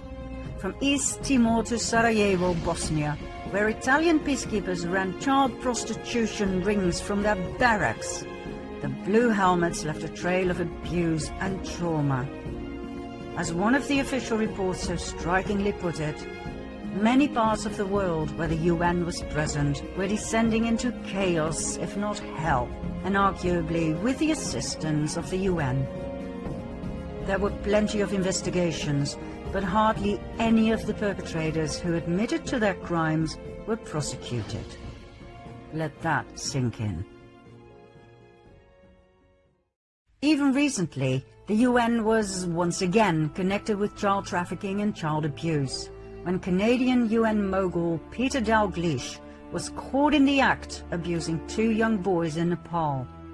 He was sentenced to 9 years in prison.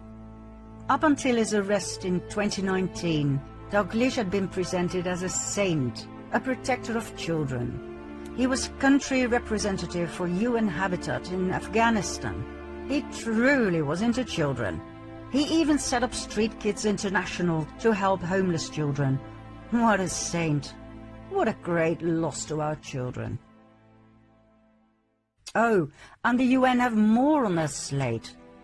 Remember the war in former Yugoslavia from 1992 till 95? In July 95, the UN failed to protect the so-called safe area in the enclave of Srebrenica. Instead of protecting the Bosnian people who had fled there, the UN Dutch bat turned away. There was nothing they could do. They too had been betrayed at the highest level.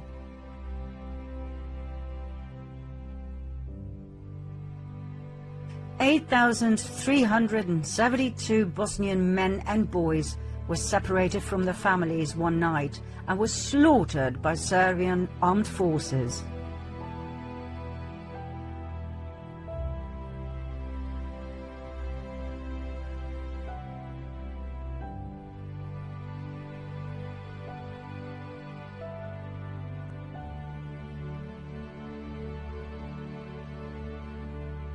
More than 100,000 people were massacred in this useless war, mostly Bosnians.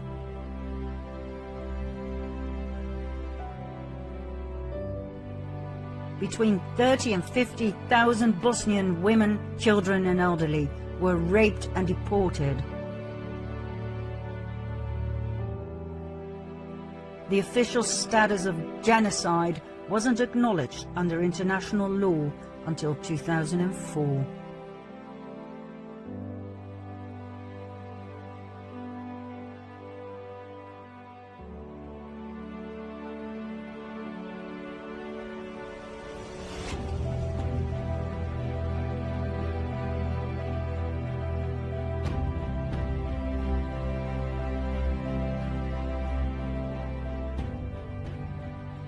Back to the official mission of the UN, to turn this world into a better place. This is highlighted by the Club of Rome, a group of 100 powerful men and women set up in 1968 by, among others, David Rockefeller at his private estate near Rome. A private club presenting itself as a think tank, providing suggestions to the UN. Its goal? To discuss its concern about the future of planet Earth, to come up with solutions and to urge governments worldwide to act upon those solutions. In 1972, The Limits to Growth was published, the Club of Rome's first paper on the problems of humanity, followed by the First Global Revolution in 1991, in which humanity was outed as the root problem of all the misery in the world. In need of a common enemy against whom we can unite, we have decided that pollution, global warming, water shortages, famine, etc. are perfect. These are threats we need to confront together. But we should not fall into the trap of mistaking symptoms for causes. All these dangers are caused by human intervention in natural processes, and it is only through changed attitudes and behavior that they can be overcome. The real enemy is humanity itself. This, my friends, was the foundation of everything that was about to unfold. Humanity as the cause of all problems. The UN was delighted by the Club of Rome. It had founded the World Commission on Environment and Development in 1983, and the parallels with the conclusions of the First Global Revolution research paper were obvious. From now on, sustainability was the cabal's magic word.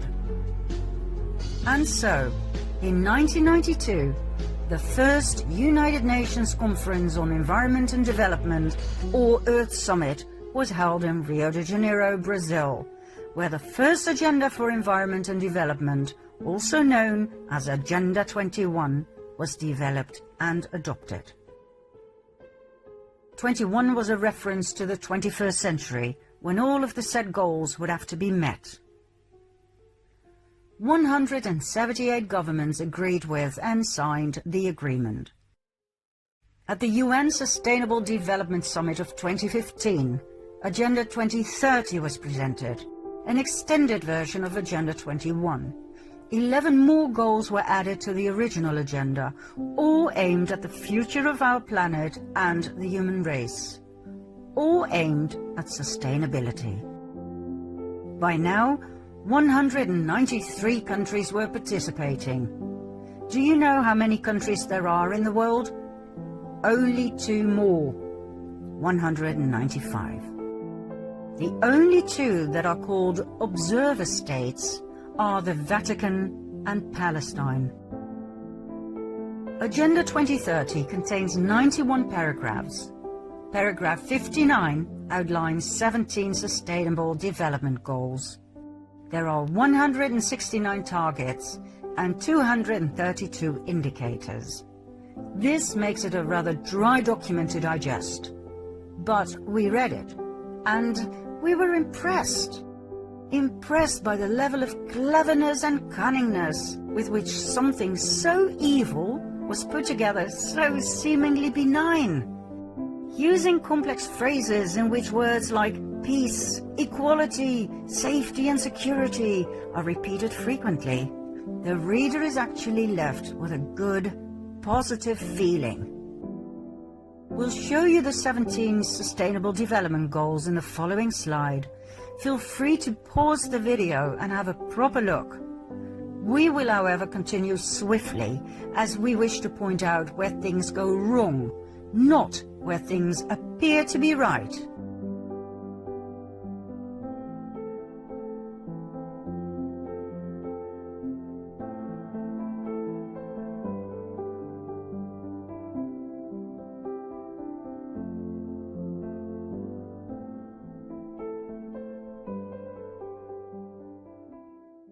Let's face it, these goals are not feasible. The Club of Rome and the UN can use as many beautiful words as they can come up with, but how on earth are they going to accomplish these 17 goals? By asking you and me to pay more tax? Think about it. Number 1, end poverty in all its forms everywhere. Really? How? The word sustainable is used 10 times. Why? To throw fairy dust into our eyes so that we don't see? So that we will willingly pay more tax? And more tax? And more? So that the world will be saved from us, the cancer of the earth? There is nothing sound about these 17 goals. There is no logic. Take goal number 7.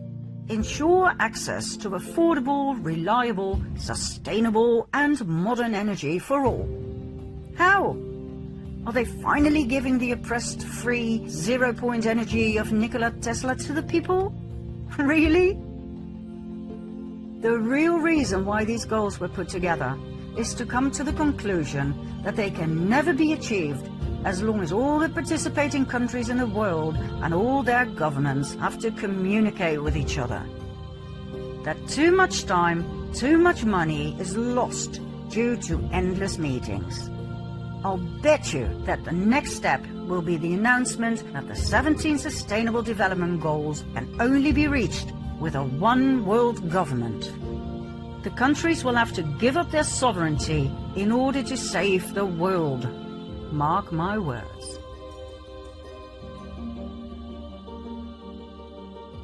The essence of the entire Agenda 2030 is socialist communistic. It describes equal distribution of goods and money, which sounds great, but which in fact means that the rich countries are to share their wealth with the poor countries. These poor countries are generally run by highly corrupted usurpers, dictators, such as Kenyatta of Kenya and Obiang of Papua New Guinea, or Xi Jinping of China. Are they going to share their wealth, their blood money, with their people? That sounds like a wonderful idea to get rid of poverty once and for all. Everybody would be rich in a split second. Let's take all the money from these corrupted governments, add to it the immense wealth of the Rothschilds, the Rockefellers, both the British and the Dutch royal families, and of course the Vatican. Let's redistribute that wealth among the world population. My, what a marvelous idea to end poverty once and for all. Well, no. The people will share with the people.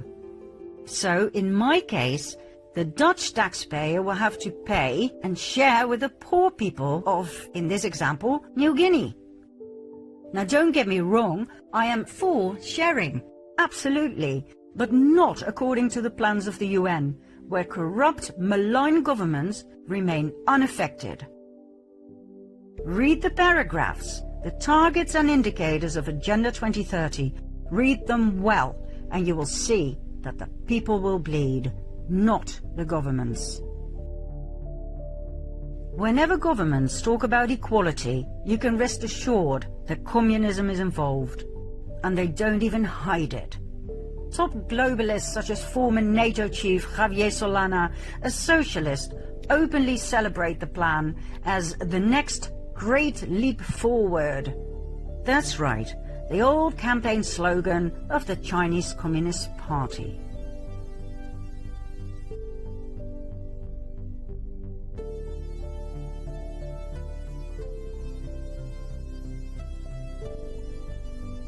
And isn't it odd that straight away just about every country in the world decided to participate and work together? Every dictator of every corrupt government who still had the blood on their hands of innocent civilian victims signed Agenda 21 and later Agenda 2030.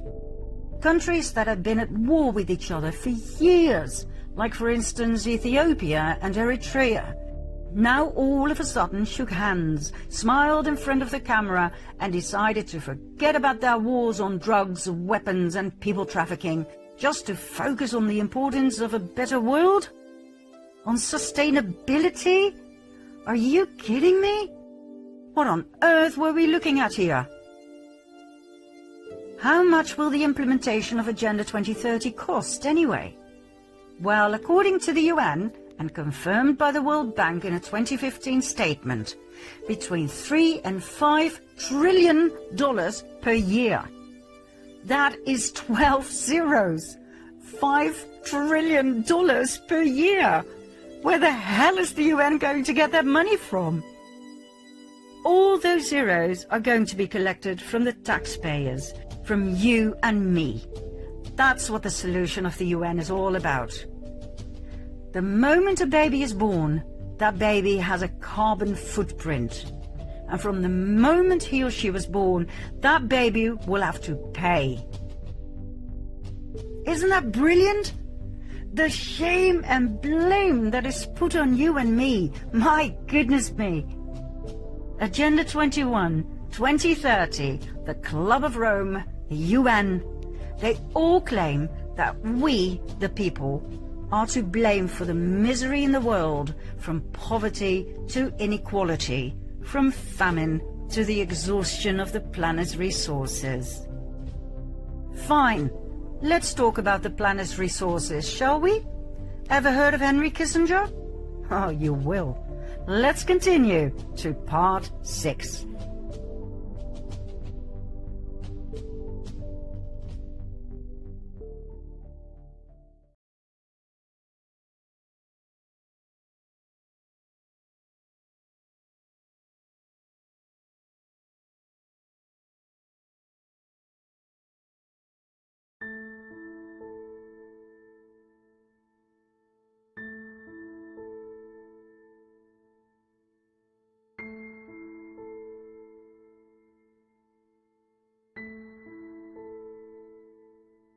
Henry Kissinger, world famous as US Secretary of State and National Security Advisor under Nixon and Ford, by some hailed as a hero, by others maligned as a war criminal. Kissinger wrote a top-secret report in 1973 called National Security Study Memorandum, or NSSM 200, also called the Kissinger Report. It talks about the planet's resources, all right. Henry Kissinger came up with a marvelous plan to consolidate the smooth flow of valuable resources from various countries across the world to the US. According to Kissinger, taking other countries' resources was easy as long as countries were stable. Unstable countries were difficult to access. So the question he posed was, how do we stabilize less developed countries? Because for some reason, the planet's most valuable resources, such as oil, natural gas, gold and minerals, were all in less developed countries. In his infamous report, he wrote, "Wherever a lessening of population pressures through reduced birth rates can increase the prospects for such stability, population policy becomes relevant to resource supplies and to the economic interest of the United States." Fancy words to say that in order to create stability, one needs population policy. What does that mean?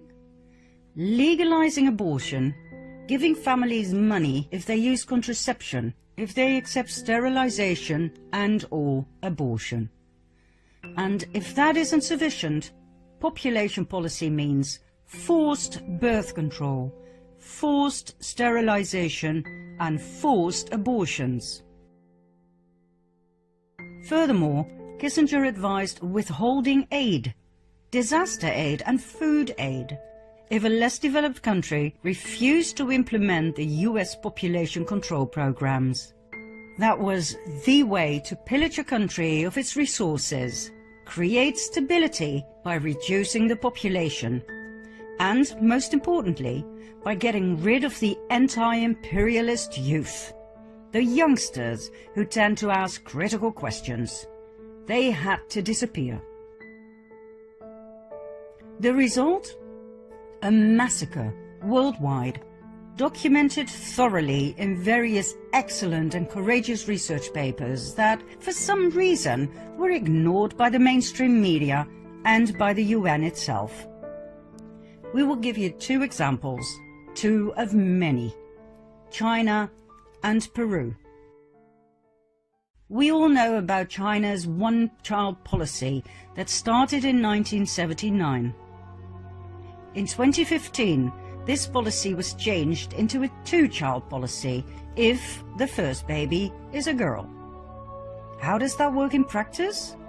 With the financial help of the United Nations Population Fund, formerly known as the United Nations Fund for Population Activities, the UNFPA, China developed state-of-the-art tracking systems and computer surveillance programs to keep track of women's monthly cycles. And if a woman is pregnant, the program will know immediately whether the unborn baby is her first, or, if it's a second, whether her first child was indeed a girl. If the system shows the baby in her belly is not allowed by the government to be there, she will be arrested and have a forced abortion. That, my dear viewer, is China's policy as approved of and stimulated by the UN. As soon as I was taken out of the van, I saw hundreds of pregnant moms there, all of them just like pigs in the slaughterhouse. The room was full of mums who had just gone through a forced abortion. Some mums were crying, some mums were screaming, and one was rolling on the floor in unbearable pain. Then it was my turn. It was the end of the world for me. When the surgery was finished, the nurse showed me part of my baby's bloody foot with her tweezers. After the forced abortion, the fetus or baby is left with its mother, either in bed or in a bucket. This insane sadistic cruelty is topped up with the absence of any kind of support system for the traumatized parents. As we want people to know what is happening in the world with the support of the UN, we will show some shocking pictures. If you don't want to watch, that's understandable and we fully respect that. Simply close your eyes for 16 seconds, starting from the moment the music changes. Now.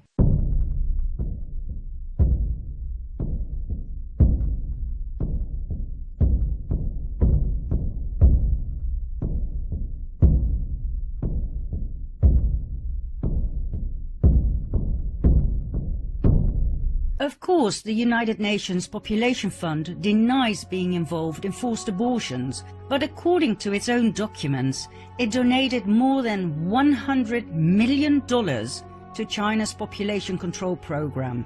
It financed a $12 million computer complex, specifically to monitor the population program.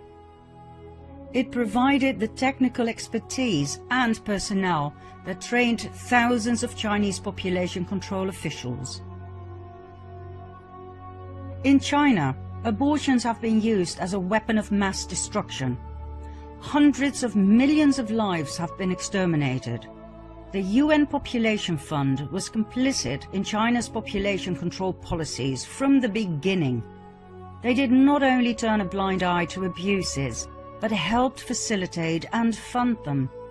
The UN Population Fund funded birth restrictions, it funded forced abortions, it funded China's coercive family planning bureaucracy. They also defended China's actions. Congressman Christopher Smith, co-chairman of the Congressional Executive Commission on China, 2017.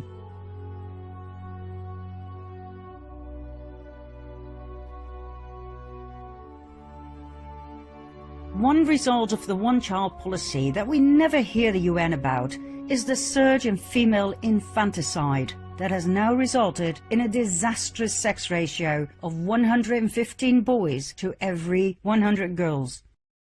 Female infanticide means that parents actually kill their baby girls. China has a cultural preference for boys, so the baby girls are killed. Do you know what that does to a parent? If you do, it will not surprise you that China has the highest female suicide rate in the world, and it is the only country listed where the number of suicides among women surpasses that of men.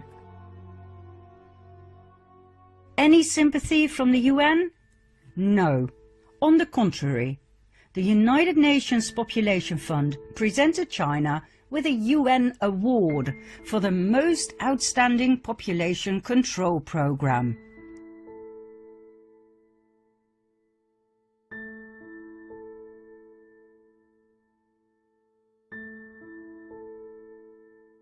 Oh, and let's not forget their official mission: to deliver a world where every pregnancy is wanted, every childbirth is safe, and every young person's potential is fulfilled. Under the one-child policy, the Communist Party, by its own estimation, prevented over 400 million births and carried out over 336 million abortions. More children were aborted under the one-child policy than the entire population of the United States. In April 2017, the Trump administration stopped funding the United Nations Population Fund.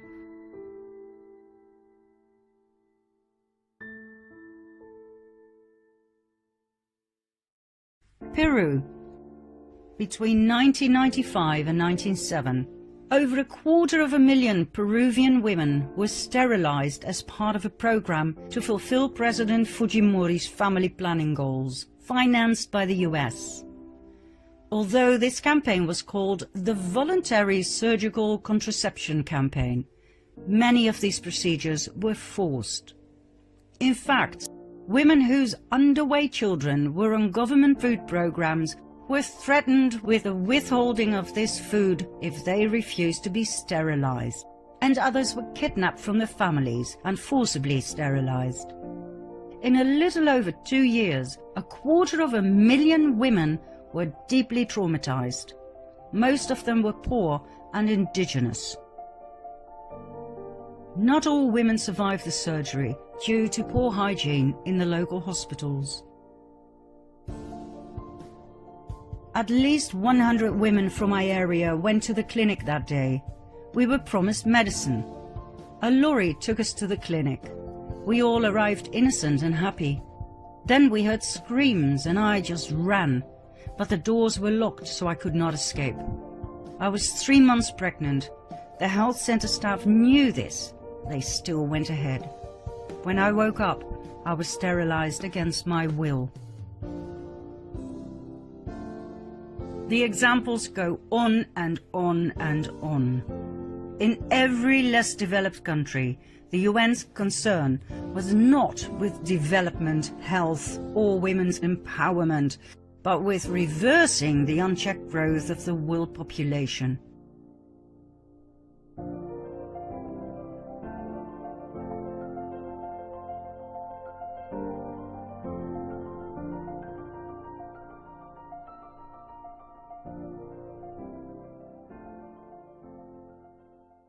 From the very beginning, the concept of a population explosion was a false alarm specifically designed to allow rich nations to pillage the resources of the poorer nations. And Kissinger? He simply laid out the protocols of Zion for modern times. Who is Kissinger really? He was born in 1923 in southern Germany, right at the cabal center of Bavaria. His full name? Heinz Alfred Kissinger. He claims to be Jewish, but his credentials show all the signs of Khazarian roots. His family name wasn't Kissinger, it was Loeb. The name Kissinger was adopted in 1817 by his great-great-grandfather, Meyer Loeb, after the Bavarian town of Bad Kissingen. The name Meyer Loeb struck a chord. Hadn't we seen that name before? Meyer Amschel Rothschild's great-grandfather's name was Loeb Rothschild. Meyer Rothschild, Loeb Rothschild, Meyer Loeb Kissinger. We wouldn't be surprised if one day the truth will be presented about Henry Kissinger being a Rothschild. In order to understand the UN for what it really is, the ultimate cabal monster, one must know about the countless NGOs that are connected, directly or indirectly, to the UN. NGO means non-governmental organization. It means they don't have to pay tax, as they are non-profit organizations. It doesn't matter if they make astronomical piles of money. All NGOs are tax exempt under the Internal Revenue Code, Section 501(c). In this case, most of them are 501(c)(3)s and 501(c)(4)s. Not long ago, we believed NGOs do good things. Well, upon researching the NGOs set up by the UN and working for the UN, we were in for a rude awakening. We've already seen the United Nations Population Fund aiding and paying for the Chinese Communist government with its horrid population control policy. Then there's the Population Council, yet another non-profit organization aimed at eugenics and depopulation. Eugenics intends to improve the genetic quality of the human race. We all know where that led to in World War II. Isn't it remarkable that the Population Council actually presents itself as addressing critical health and development issues such as voluntary family planning and girls' empowerment? Really? Let's have a closer look, shall we? The Population Council was founded in 1952 by John D. Rockefeller III. It addressed the problem of overpopulation, stating that modern civilization had reduced the operation of natural selection by saving more weak lives and enabling them to reproduce, resulting in a downward trend in genetic quality. That genetic quality had to be protected, and so the Population Council was set up to devote itself to reduce the fertility of the world population. Rockefeller became the organization's first president. He was succeeded by members of the American Eugenics Society. Early grants supported studies in embryonic development and paid for sterilization experiments on women with bad hereditary history.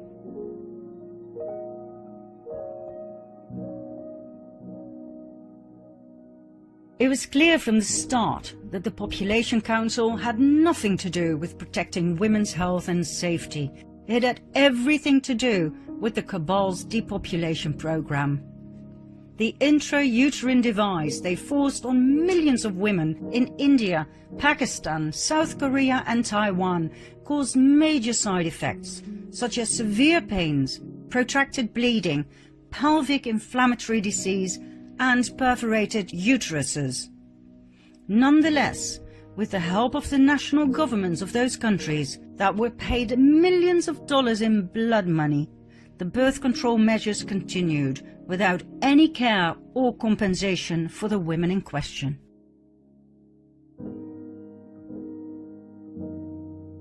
In 1969, the Population Council published an article entitled "Beyond Family Planning."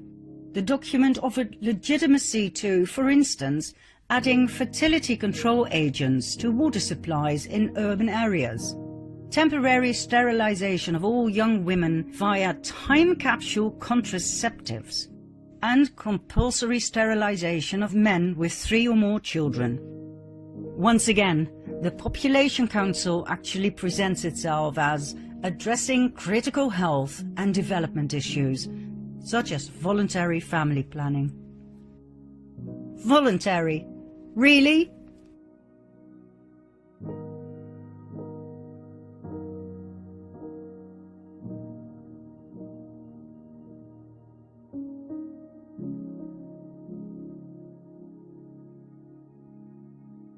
These are the kind of population control NGOs we are dealing with. There are 37 NGOs right now that deal with the overpopulation program. 37 NGOs worldwide advocating negative population growth, repeating over and over again the words sustainability, devastating effects, overpopulation, environment. Call it group hypnosis, call it brainwashing. You don't believe me? Here are just a few. Negative Population Growth, a non-profit membership organization that aims to educate the American public and political leaders about the devastating effects of overpopulation on the environment, natural resources, and the overall standard of living. They advocate for a significant reduction in current population numbers in the US. A significant reduction? How, for God's sake? The 10 Million Club Foundation. This Dutch foundation aims to bring about public awareness of the need to reduce the Netherlands' population significantly so as to create a truly sustainable society. Reduce the population of my country significantly? Excuse me? Rientro Dolce, an Italian association that concerns itself with overpopulation, environment and energy. Its name comes from Marco Panella's idea of a mild return to a world with 2 billion human beings. What? A mild return? What does that mean? Killing the other 5.5 billion softly with a smile? Hugging them to death? Oh, and then there's Planned Parenthood. Yet another NGO that has our best interests at heart. The International Planned Parenthood Federation was founded in Brooklyn, New York in 1917 by Margaret Sanger as a birth control clinic. In 1942, the name Planned Parenthood was chosen. Planned Parenthood grew into a huge enterprise with more than 600 abortion clinics in the US alone. Every year, it is responsible for the abortion of approximately 350,000 babies. In several American states, abortion is allowed up to and including the moment of birth. Full-term abortion is the term coined for this event. The doctors at Planned Parenthood have no problems with this. On the contrary, on several occasions, medical staff were caught on hidden cameras selling body parts of aborted babies to third parties. Nurses admitted to knowing exactly how to turn the baby in its mother's womb so that the internal organs would not be harmed during the abortion, in order to harvest them after the procedure. They admitted the aborted babies were alive when their bodies were cut open to retrieve the organs, commissioned by well-paying third parties.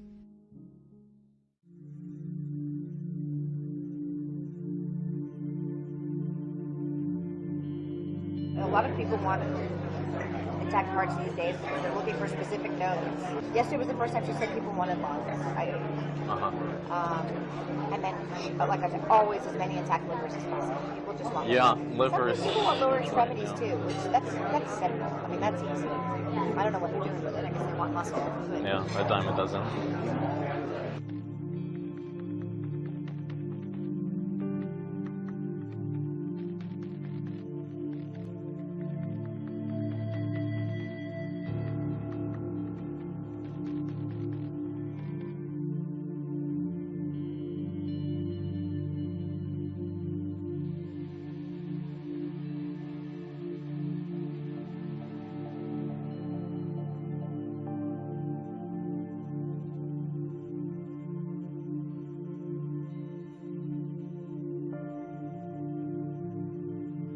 medical director for the national office for all of the affiliates.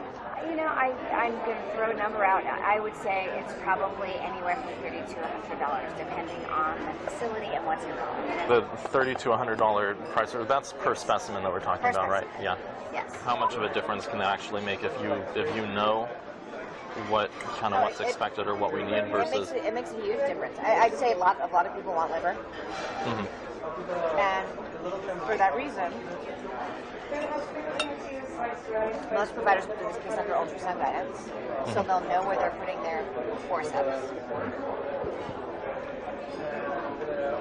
Then a rate-limiting step of the procedure is calvarium. Calvarium, the head is basically the biggest part. Most of the other stuff can come out intact. Right. It's very rare to have a patient that doesn't have enough dilation to evacuate all the other To bring the body cavity out intact and all that. So then you're just kind of cognizant of where you put your vasculars. You try to intentionally go above and below the thorax so that, you know, we've been very good at getting parts on liver because we know that, so I'm not going to crush that part. I'm going to basically crush below, I'm going to crush above, and I'm going to see if I can get it out intact. And with the calvarium, in general, some people will actually try to change the presentation so that's not a vertex. So it's a vertex presentation. You never have enough dilation in the beginning of the case unless you have a real huge amount of dilation to deliver an intact calvarium. So if you do it starting from the breech presentation, there's dilation that happens as the case goes on, and often in the last you can evacuate an intact calvarium. So I mean, there are certainly steps that can be taken. So they can convert to breech, for example, at the start of the... Exactly. Under ultrasound guidance, they can just change the presentation.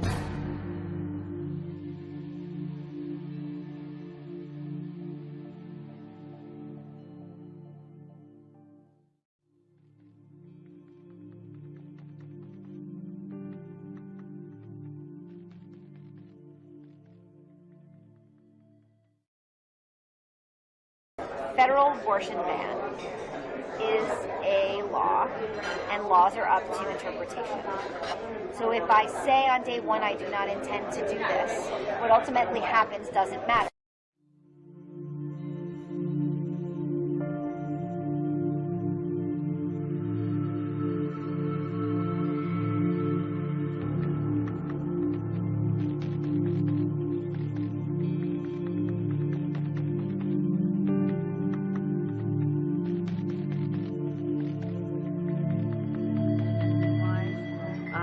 Realistically, if we were to do an agreement with you guys, you know, what do we think you could get? I mean, what do you feel like you could get? Volume-wise? Yeah, okay. On specifically liver tissue, because that's such an area of demand for us. Right, so liver and what about intact specimens?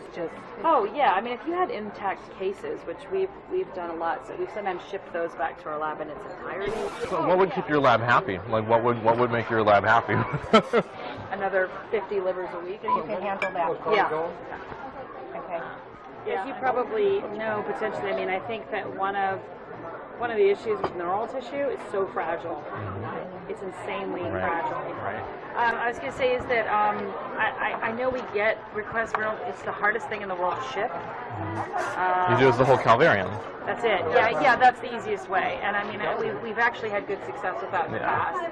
So like, make sure the eyes are closed. Yeah. Tell the lab it's coming. Did I open the box? Oh God. I mean? So yeah, where so many of the academic labs cannot fly like that. They're just not capable. Why is that? I don't understand that. It's almost like they don't want to know where it comes from. I can see that. Where they're like, we need limbs, but no hands and feet need to be attached. And you're like, they just want the long bones and they don't want to see that they want you to take it all off. Like, make it so that we don't know what it is. Yeah. It's like, bone the chicken for me, and then that's it. You know, and then I'll eat it. But we know what it is. I mean, but their lab. So this goes to that whole stigma. Oh yeah. This is, and their lab techs freak out and have meltdowns, and so it's just kind of like, yeah. I mean, I think you're either in the cause or you're not. Yeah. And if you're not in the cause, like, they don't need you around. You need to get out. They need champions. And if you're not a champion, you should go. Yeah. Because that's just, you know, and I don't know, the clinics, you know, they're very guarded, as they should be. Yeah. And who do they let in their house? They want champions in their house, right?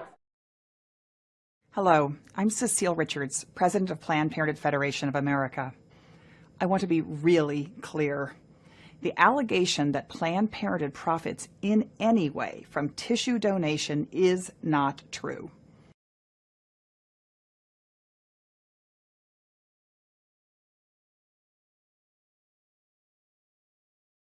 What would you expect for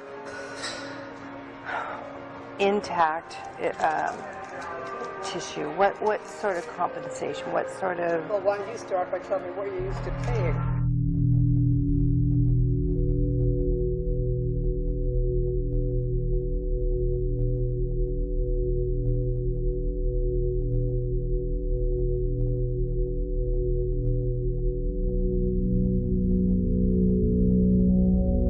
Don't lowball it. Tell me what you really... $75 a specimen. Oh, that's way too low. Really, that's way too low. I want to keep you happy. I've been at places that did 50 too. But see, we're not in it for the money. Now this is for tissue that you actually take, not just the tissue that the person volunteers that you can't find anything. Exactly. Now, here's another thought: is we can talk about specimen as per specimen per case, or per procured tissue sample, which would be so that if we're able to get a liver thymus pair. Maybe that is $75 per specimen, and so that's for for liver thymus pair, and that's $150. Versus if we can get liver thymus, brain hemisphere, and all that, then and then so that protects us, so that we're not paying for what we can't use. I mean, it also. I want a Lamborghini.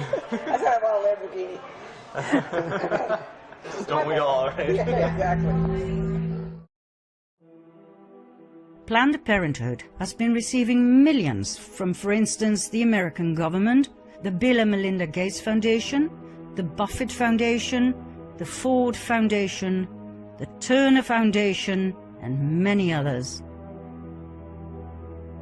The Bill and Melinda Gates Foundation gave no less than $89.5 million to Planned Parenthood. Why? To kill unborn babies? Why the heck do they call this charity?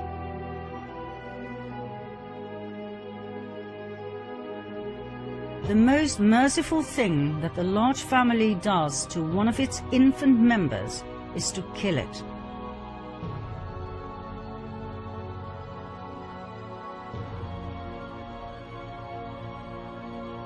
The most urgent problem today is how to limit and discourage the over-fertility of the mentally and physically defective.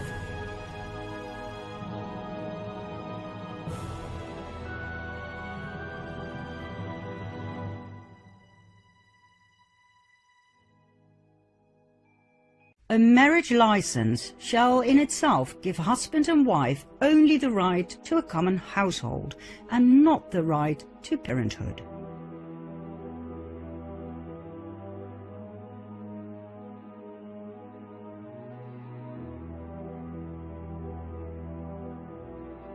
No woman shall have the legal right to bear a child, and no man shall have the right to become a father without a permit for parenthood.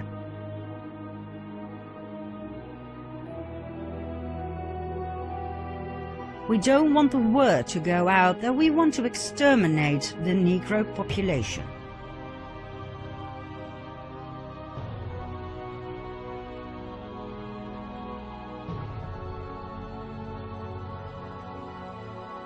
But from my view, I believe that there should be no more babies.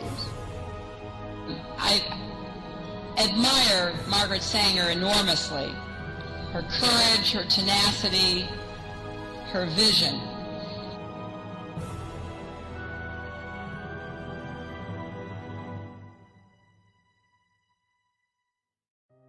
President Trump ended the US funding of Planned Parenthood in 2019. Oh, and just as we started editing this part 6, we received news that Henry Kissinger is one of 11 high-ranked officials who have just been removed from the Pentagon Defense Policy Board, effective immediately. Thank you, President Trump. We could talk about the UN forever. Its brilliant business constructs, its evil deeds, and its hypnotic words to put up a smokescreen to divert the public from seeing the truth of its real threefold purpose. Pillaging the resources of less developed countries, money laundering, and population control, better known as the depopulation program. The money laundering will be clarified next. We promise you, when we're done with the UN and its NGOs, you will never donate another dollar ever again to any one of them. Let's continue with more crime, fraud, and the front man of this entire scheme in Part 7.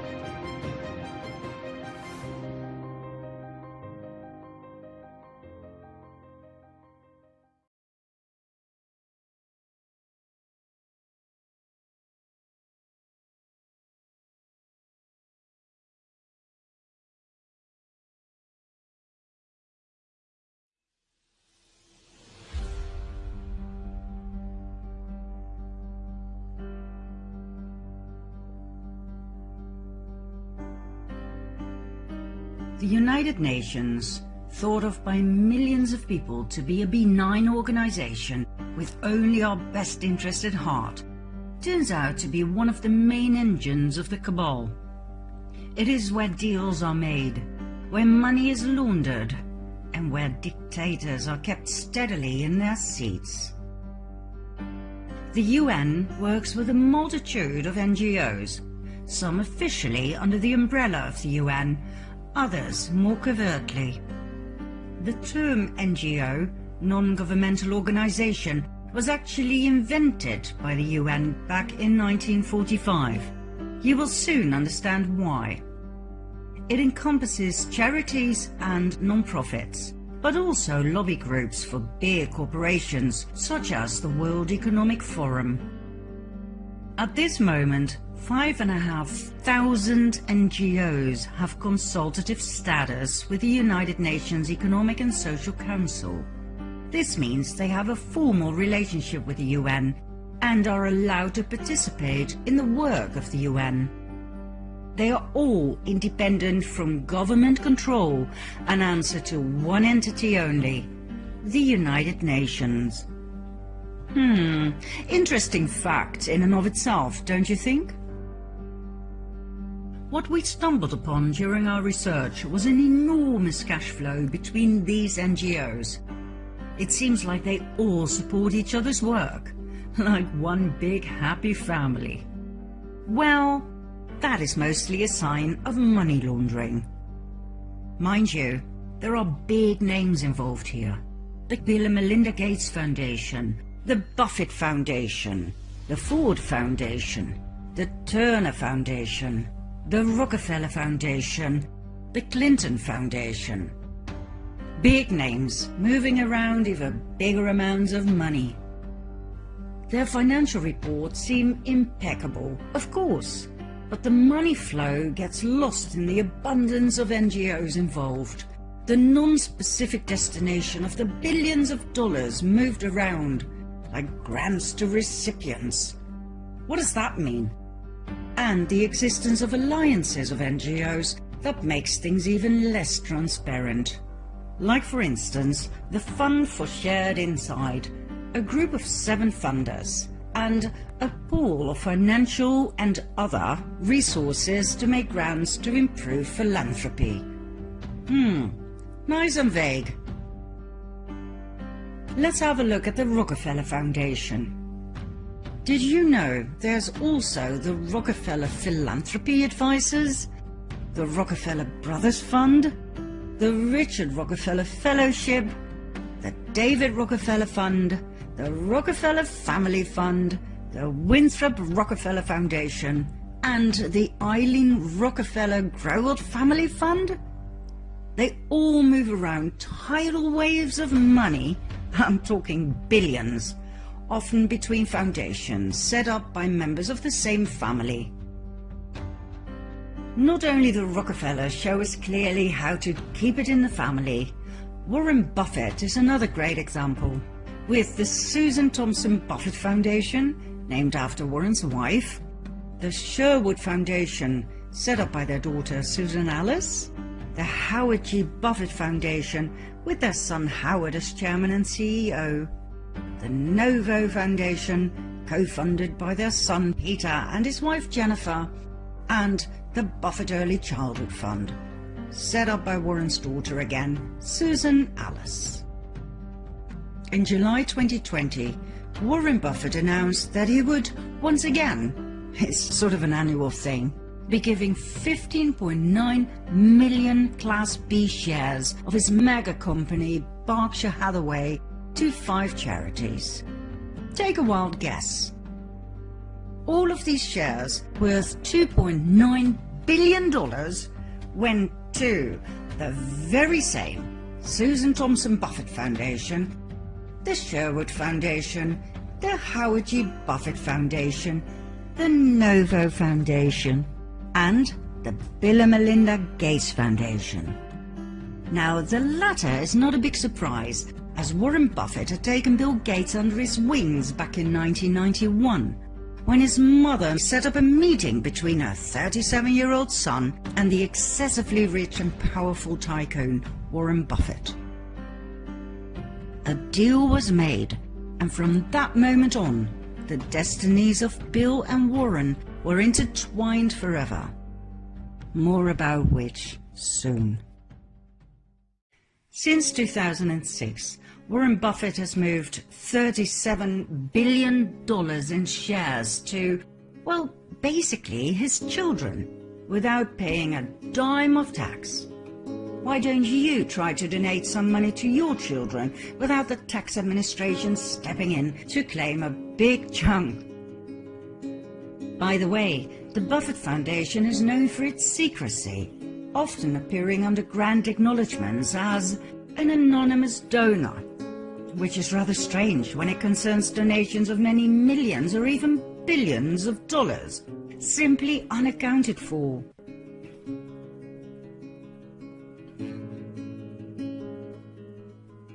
But like we said at the intro of this episode, these NGOs, no matter how big and powerful, are independent from government control.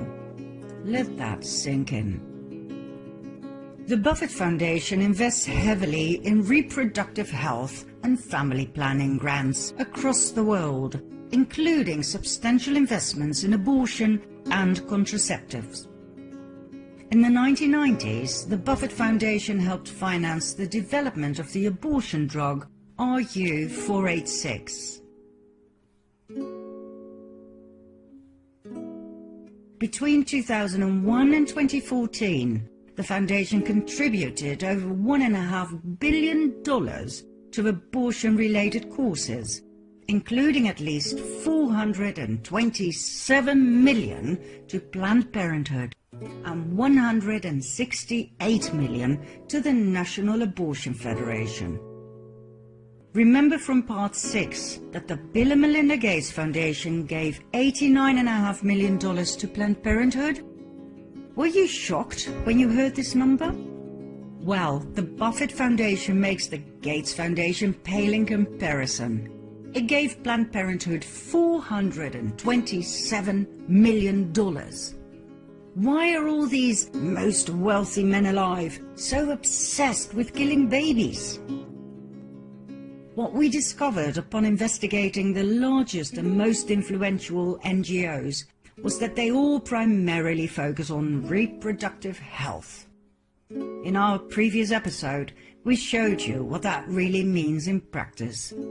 Eugenics, depopulation, pillaging less developed countries for their precious minerals, and money laundering.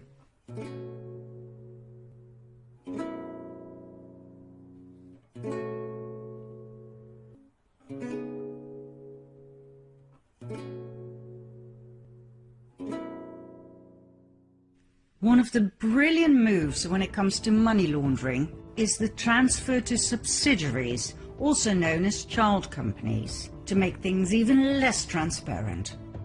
Let's have a look at some examples. Ever heard of Arabella Advisors? Probably not. Yet you should. Here's why. Arabella Advisors is a for-profit consulting company founded in 2005 by former Clinton administration appointee Eric Kessler.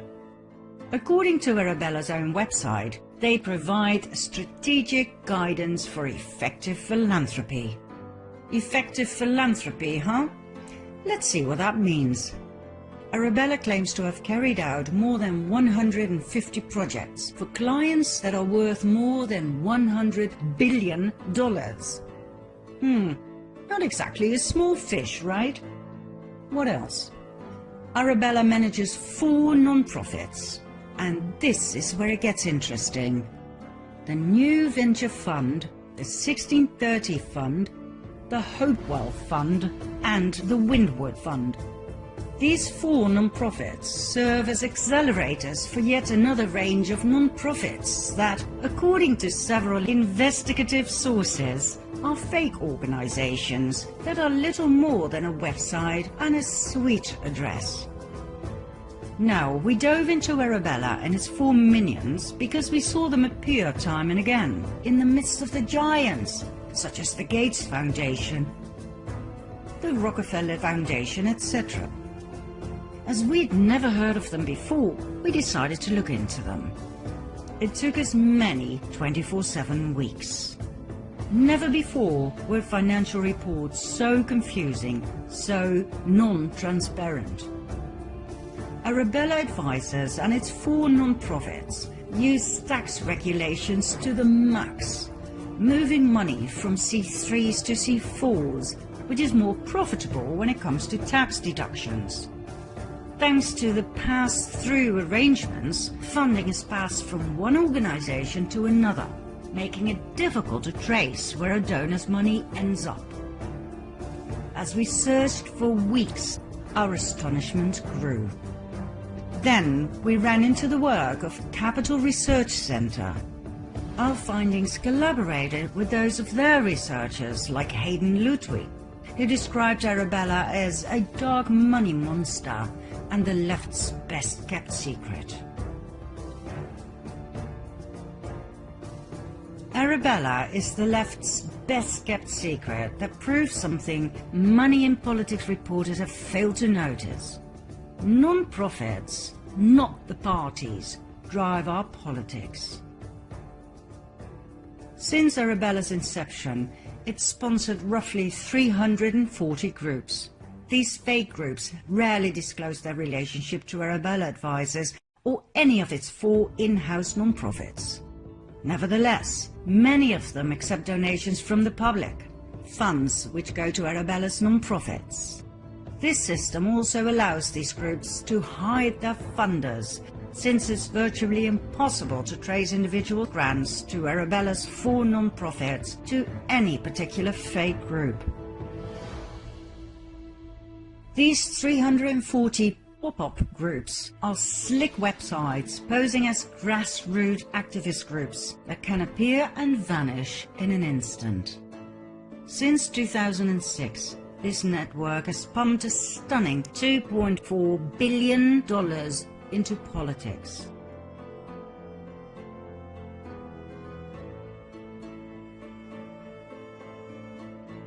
Between 2008 and 2018, Arabella's 4 non-profits paid the company nearly $103 million in contracting and management services fees. Interesting money flow, but it gets more interesting. According to various independent researchers, Arabella and its 4 non-profits equal dark money. Dark money is money raised to influence elections. This money is raised by non-profit organizations that do not have to disclose the identity of their donors. In other words, a complete lack of transparency where it concerns millions and millions of dollars, all aimed at one goal and one goal alone: influencing the outcome of elections, or more concrete, making sure the Democrats win at all cost.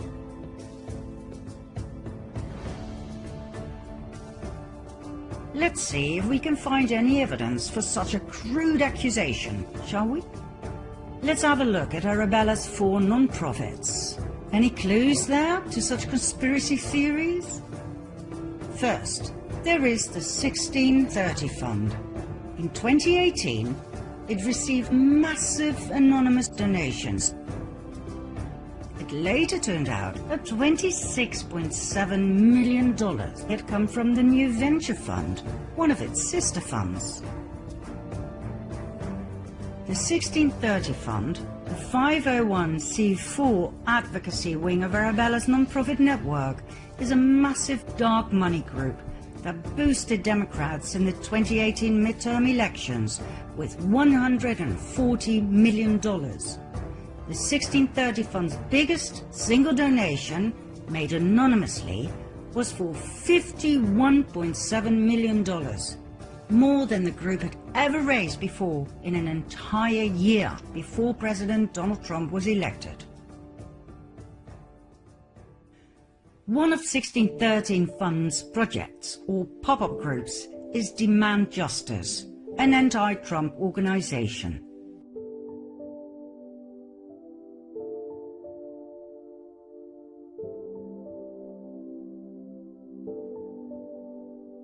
At the beginning of 2018, Demand Justice did not exist, but given the fear that President Trump would nominate federal judges, Arabella popped it into existence with more than $2.5 million from George Soros's Open Society Foundations. It was the same organization that blasted Justice Brett Kavanaugh during his Supreme Court confirmation.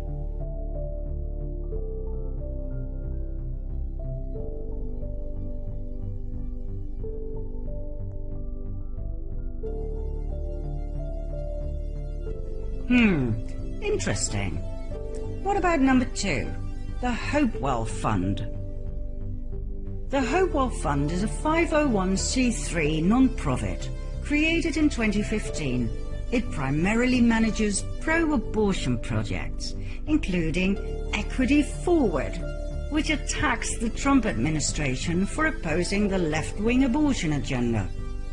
Okay. What about number 3? The New Venture Fund. The New Venture Fund, located at the same address, the same suite, number 300, a platform for philanthropists. Between 2014 and 18, New Venture Fund received $1.6 billion in donations. In 2018 alone, this was $395 million, for which they hired consultants for a total sum of $28.3 million, of which $90 million went straight back to Arabella Advisors, his mother company. To give you a nice little example, New Venture Fund sponsors its own project, Media Democracy Fund, located at the same address in DC and the exact same suite, number 300. Media Democracy Fund describes itself as a catalyst for an open, secure and equitable internet. God knows what that has to do with charity. Well, we can tell you why it was set up in the first place: to push Obama's net neutrality. In other words, to increase the government's control of the internet. We're talking censorship. Media Democracy Fund is run by a few young people with no surnames and no real profile pictures. Still, since its founding in 2006, it has made more than $34 million. Oh, and surprise, it is supported by the Open Society Foundations of George Soros, the multi-billionaire we showed in part 2 of The Fall of the Cabal, the man responsible for his destabilizing and dividing mega projects, such as the illegal alien invasion, Black Lives Matter, and Antifa. Yet another interesting little detail about New Venture Fund is their interest in America Votes, yet another one of their fake pop-ups. New Venture Fund gave a $2.35 million grant to America Votes in 2018, which is a lot of money for a business that, according to its own website, aims to advance progressive policies and win elections. Win elections? Wow, I mean, that is weird. I thought we were looking at charity funds here, right? Well, obviously not. Oh, a New Venture Fund's sister, the 1630 Fund, gave no less than $27 million to America Votes. All you have to do is take a look at who sponsors American Votes. Take a wild guess, my friends. Democratic Attorneys General Association, Democratic Governors Association, Democratic Legislative Campaign Committee, Democrats.com, National Democratic Redistricting Committee. Oh, and let's not forget Planned Parenthood and Stand Up America, committed to resisting Trump's agenda and unrigging the corrupt system that put him in the White House. Let's make something clear once and for all. First, the corrupt system is exactly what President Trump is fighting. It is the corrupt system that tried to prevent Donald J. Trump from entering the White House. Furthermore, whether you like Trump or not is not relevant. He is your president. He was elected twice by a majority of the American people. That is called democracy. Now, just because you hate Trump doesn't mean he was put in the White House by mistake. There was no Russian collusion, remember? Years of investigations have gone by in which the Democrats did everything they possibly could think of to get rid of their opponent. Well, guess what? It didn't work. They failed miserably. You want to know why? Because, and I will say this again loud and clear, because Donald J. Trump was elected by the majority of the American people to be their president. That's why. So my question to the Democratic Trump haters out there is, which part of democracy don't you understand? The amount of money that is moved around within the limits of the law is staggering. The more we studied this topic, the more we realized that in order to drain the swamp in philanthropy land, laws would have to be rewritten. Over the past 5 years, the David and Lucille Packard Foundation donated no less than $245 million to NGOs working in the area of reproductive health. Remember these names. They will return again and again. Once you understand who they are and how they play the world stage, moving assets around, dominating national policies, you will never again think of these titans as philanthropists. Take Pathfinder. The Pathfinder Fund, fully into reproductive health and family planning, we now know what that means, was founded in 1957 by Clarence Gamble, heir to the Procter & Gamble fortune, an advocate of birth control, forced sterilization of mental patients, and eugenics. Pathfinder received $673 million over the past 5 years to be used for their reproductive health projects. Where did this money come from? Well, their main donors and grantors are the Gates Foundation, the Buffett Foundation, the MacArthur Foundation, the Hewlett Foundation, the Packard Foundation, the Ford Foundation, Vanguard, Fidelity, SWAP, Tides, Global Health Initiatives, part of the WHO, and USAID, that awarded $970 million to Pathfinder in the form of grants and contracts between 2005 and 2021. Other donors are the Novo Foundation, Open Society foundations from George Soros, the Passport Foundation, Robertson Foundation, Rockefeller Brothers Fund, Rockefeller Foundation, and Wellspring Philanthropic Fund. We cannot stress sufficiently to please do your own research. Simply take one of these sheets and dive into these names. Take Fidelity. According to its IRS Form 990 for 2018, Fidelity Investments Charitable Gift Fund moved nearly $107 million to two of Arabella's nonprofits. The New Venture Fund, $73 million. And Hopewell Fund, $34 million. We can, however, assure you that you will get stuck in the spider web of C3s and C4s, and that's where you will meet the end of transparency, if it ever was there in the first place.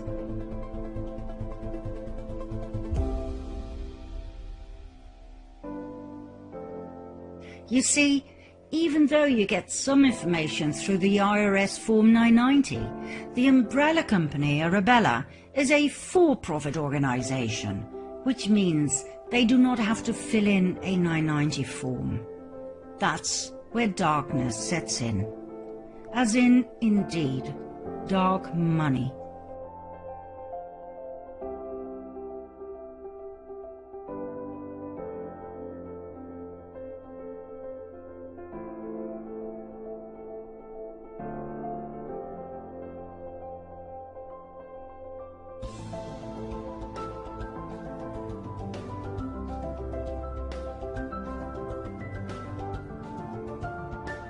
Okay, let's have a look at the Rockefeller Foundation.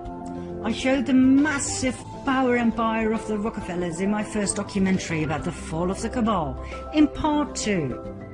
Now please bear in mind that the Rockefeller Foundation 990 forms contain between 350 and 400 pages each year. So what we did, after having studied each and every one of them, we narrowed it down for you by highlighting some anomalies, those donations that jumped out for their numbers and or recipients. The Rockefeller Foundation gave $666,666 to the City University of New York. Interesting number, associated with the number of the beast. Okay, I'm sure that's just a coincidence, right? The Rockefeller Foundation gave $4 million to DataKind, an NGO for data science. Funded by the Bill and Melinda Gates Foundation, Open Society Foundations, Microsoft, Rockefeller Foundation, Hewlett Foundation, MasterCard, Google, and others.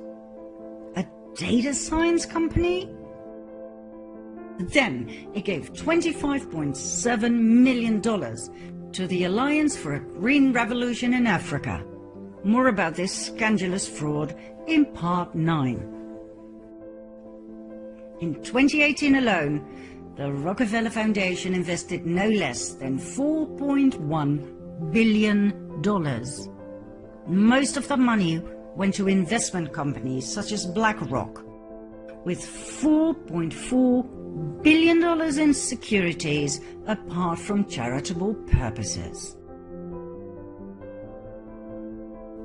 To cut a long and boring story short, let's put it this way. After God knows how many hours of research into the financial reports of these NGOs, we came to the following conclusions. All charity NGOs in which millions of dollars are moved around have nothing to do with charity whatsoever. They are simply the perfect business model for money laundering. In spite of the millions or even billions of dollars involved, no tax is paid.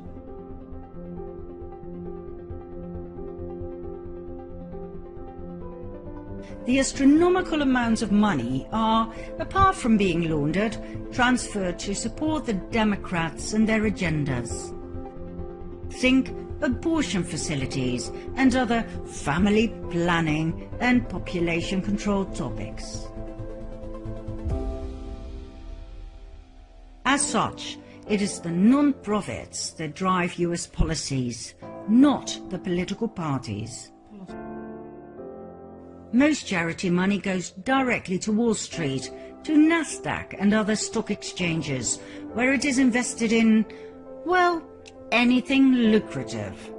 Those are projects you do not get access to unless you have a certain clearance level.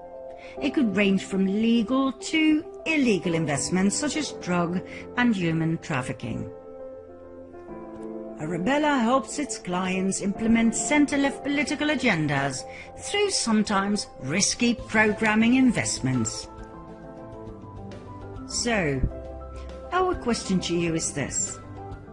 How do you feel about your donation to charity being used to avoid tax, to be invested in risky programming investments, which could be anything, and to go straight to the Democrat Party, either to support a presidential election or to rig one, or to help fund one of their projects such as population control or any other means or method to facilitate the New World Order? How does that make you feel? How can it be that these so-called charities don't have to account for so much money, both where it came from and where it went to? How can it be that these NGOs that move billions around work from a simple suite? There are countless consultancies involved in charity that are granted millions of dollars to do their work. Why, for heaven's sake? I mean, suppose you advise individuals and companies on how to invest money into charity. Don't you simply get paid for your services by your clients?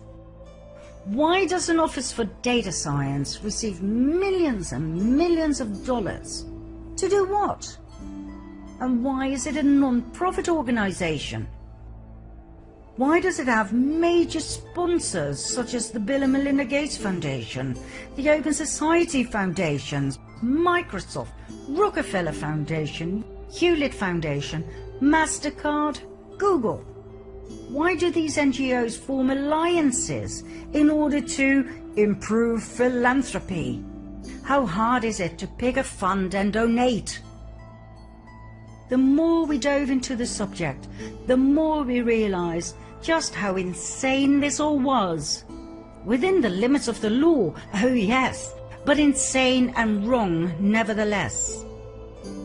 The UN, with all of its NGOs and charity funds, connected either directly or indirectly, moving billions around, hens and forth, laundering money to their heart's content, investing enormous amounts on the stock market, making more money and even more without ever having to pay a dime of tax.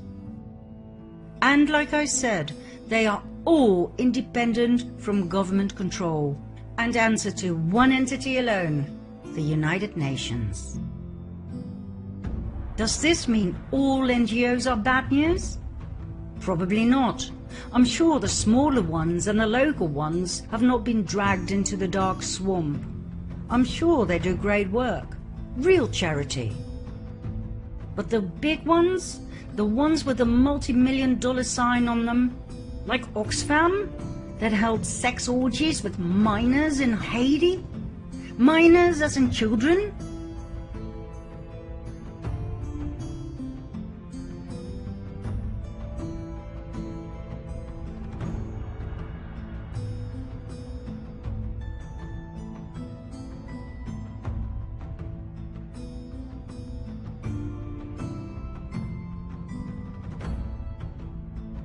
Like the Red Cross, that after a history of discrimination of black and gay people whom they refused to help during times of despair, collected $500 million for Haiti in 2010 after the devastating earthquake and used that money to build 6 houses?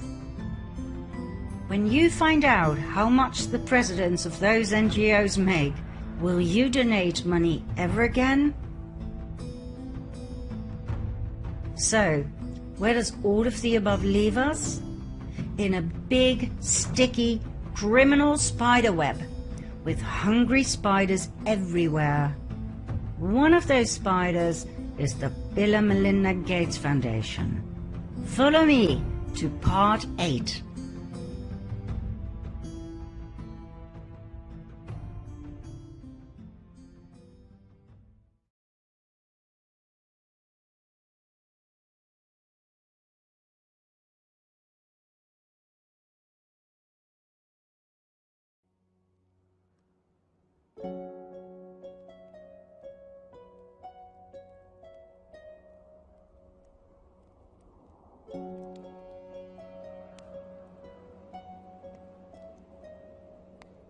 The Bill and Melinda Gates Foundation does not need much introduction. Bill Gates is one of the wealthiest and most powerful men in the world. Let's have a look at the way Mr. Gates is presented to us all. He is the most powerful doctor in the world. He is invited to G20 meetings and all other top-level gatherings, where he is treated like a head of state.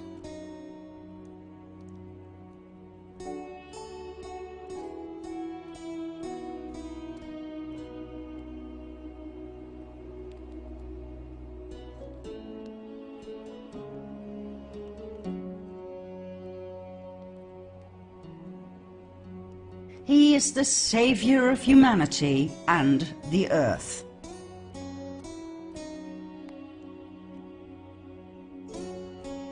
He is the embodiment of charity.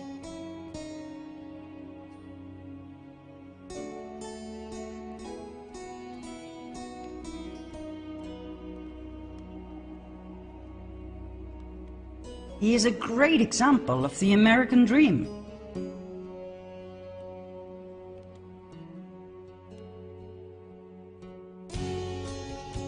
And he is a wonderful inspiration to us all.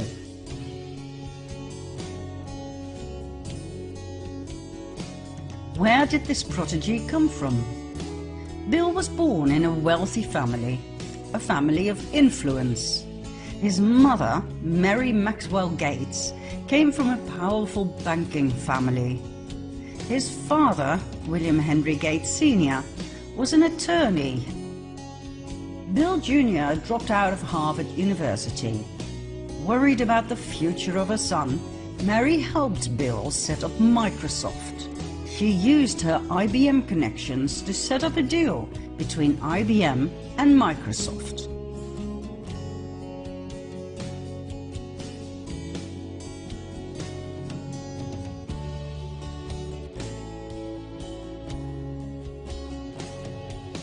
In 1991, she arranged a meeting between her son and Warren Buffett, the multi-billionaire who took Bill under his wings.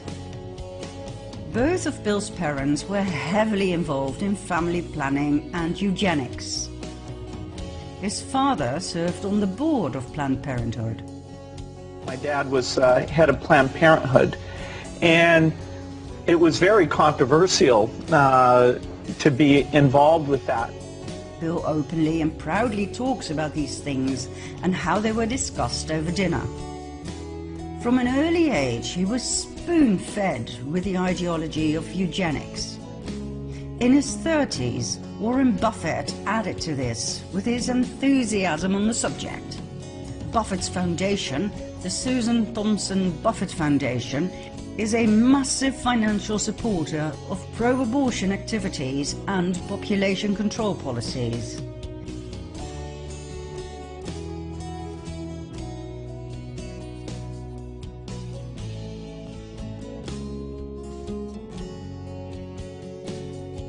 It is the largest funder of reproductive health and family planning in the world. We hope that by now you understand that those are just fancy words for eugenics.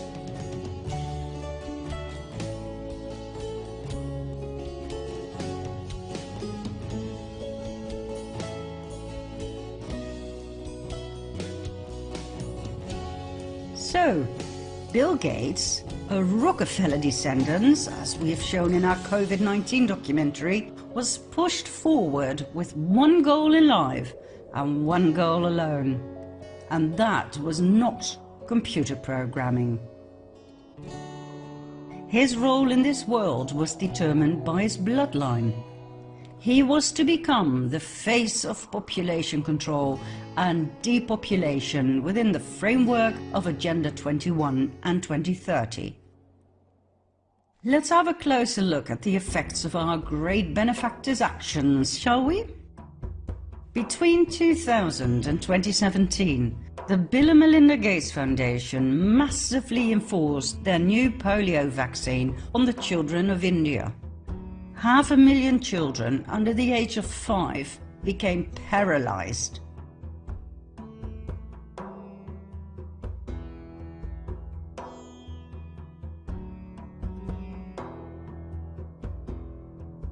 The Indian people were furious, and as a result, the Bill and Melinda Gates Foundation was thrown out of the country in 2017.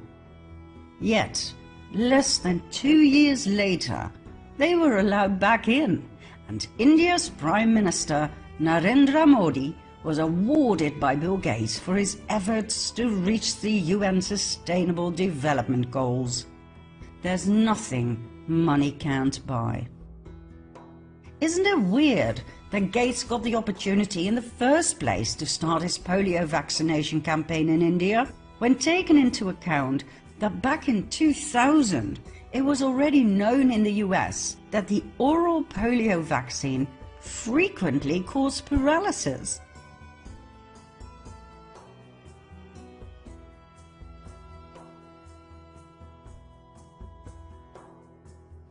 In the UK, the polio vaccination program was stopped 4 years later, in 2004, because of this proven link between the polio vaccine and paralysis.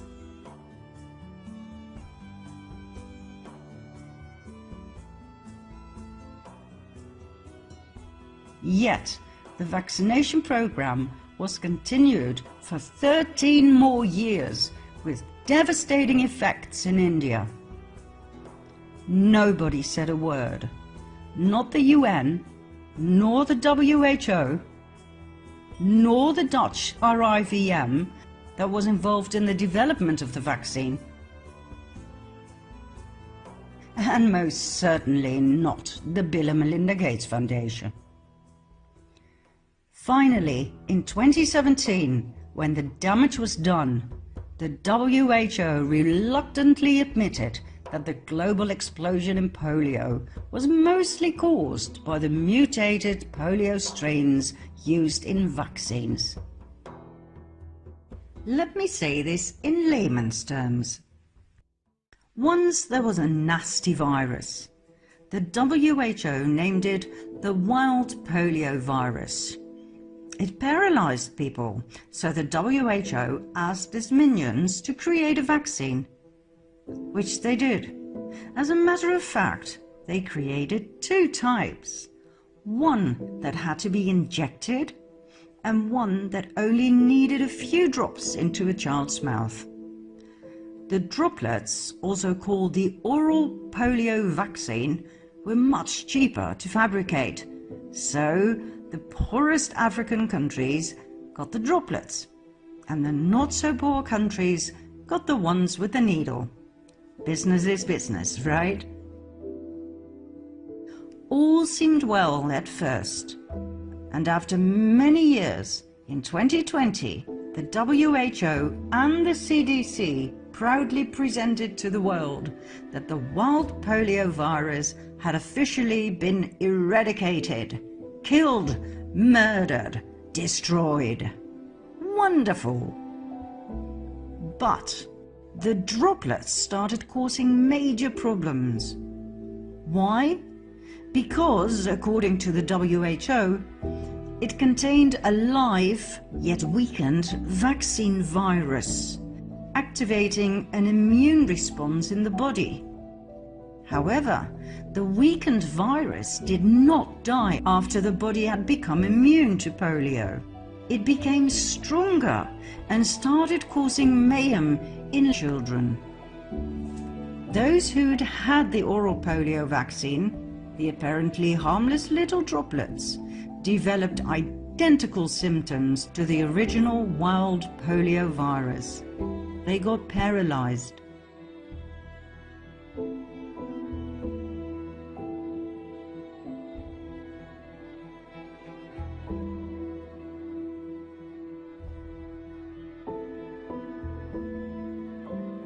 At first, the WHO denied the allegations. It stated that this could only occur very rarely.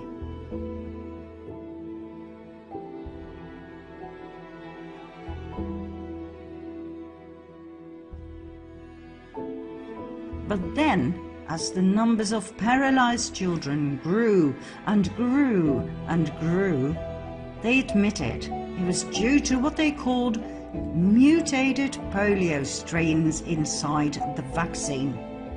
They even gave it a beautiful new name, VDPV, vaccine-derived polio virus.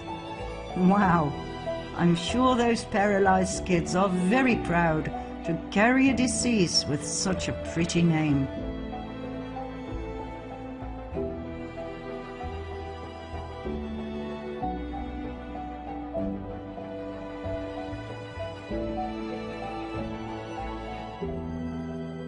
Now please do not despair. As always, the WHO has a solution to everything. As stated on their website, the solution is actually quite simple. Everybody must receive the vaccine. Let's make sure we vaccinate every child and end all polio for good.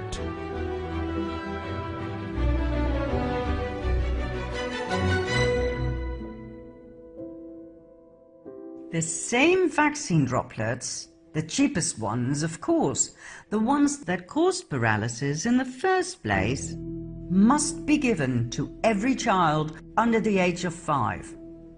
Why? Because of the herd immunity lie. Together we can stop this virus. Sounds familiar, doesn't it? Was there any compensation for the 500,000 paralyzed children? No. Was the Gates Foundation prosecuted? No. What else? In 2002, the Gates Foundation introduced the Meningitis Vaccine Project, Men-Afri-Vac campaign, in which thousands of African children were force vaccinated. 10% of those children developed paralysis.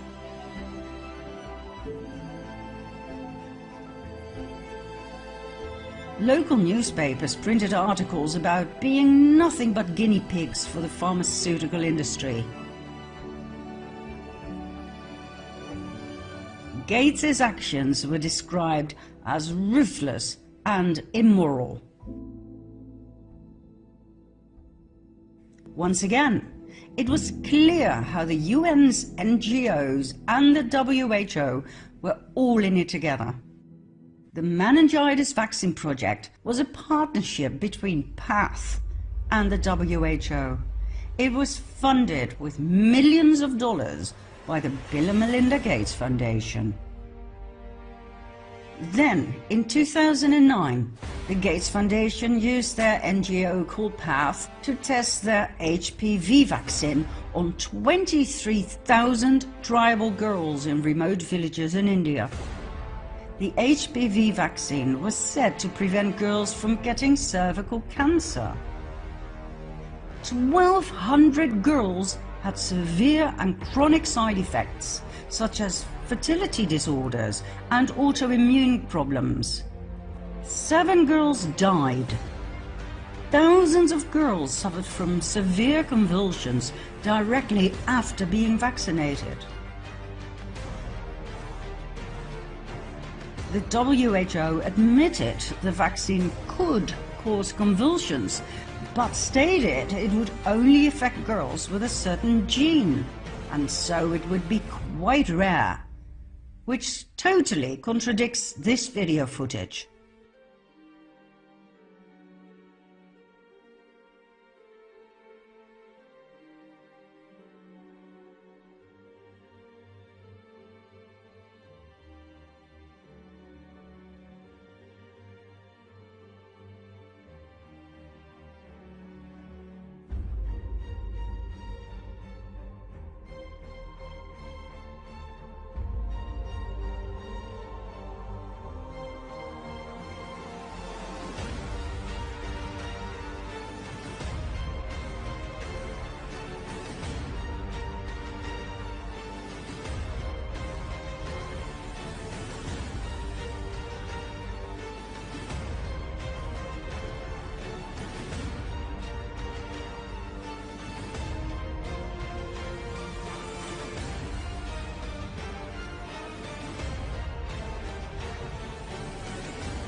I'm Ginny Blesky, and this is my daughter Mia, who's 12. On the 21st of September last year, 2016, she had the first HPV vaccination at school. The following morning she woke up and she couldn't walk on her legs. She couldn't wait there, her legs were shaky, and she had burning in either side of her spine all the way up her back. But she deteriorated by the afternoon, so we recalled the on-call doctor, who said just go straight to A&E. We took her straight to A&E and they admitted her for a few days. We've done video diaries right from the first day all the way through up until now, and basically within days, about 10 days of Mia having the vaccination, she completely lost the use of her legs. A couple of weeks after, she lost the use of her body went. So for the last 13 weeks now, she's only been able to blink and speak. She can't use any of her limbs. She's incontinent.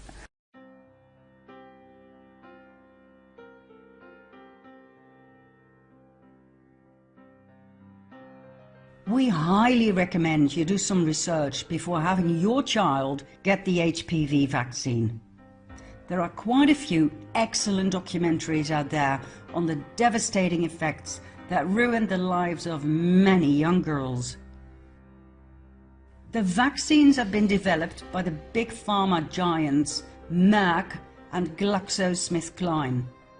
In 2012, this case was taken to court in India. The allegations were pressuring vulnerable village girls into the trial, bullying parents, forging consent forms, and refusing medical care to the injured girls. The case is still in the country's Supreme Court.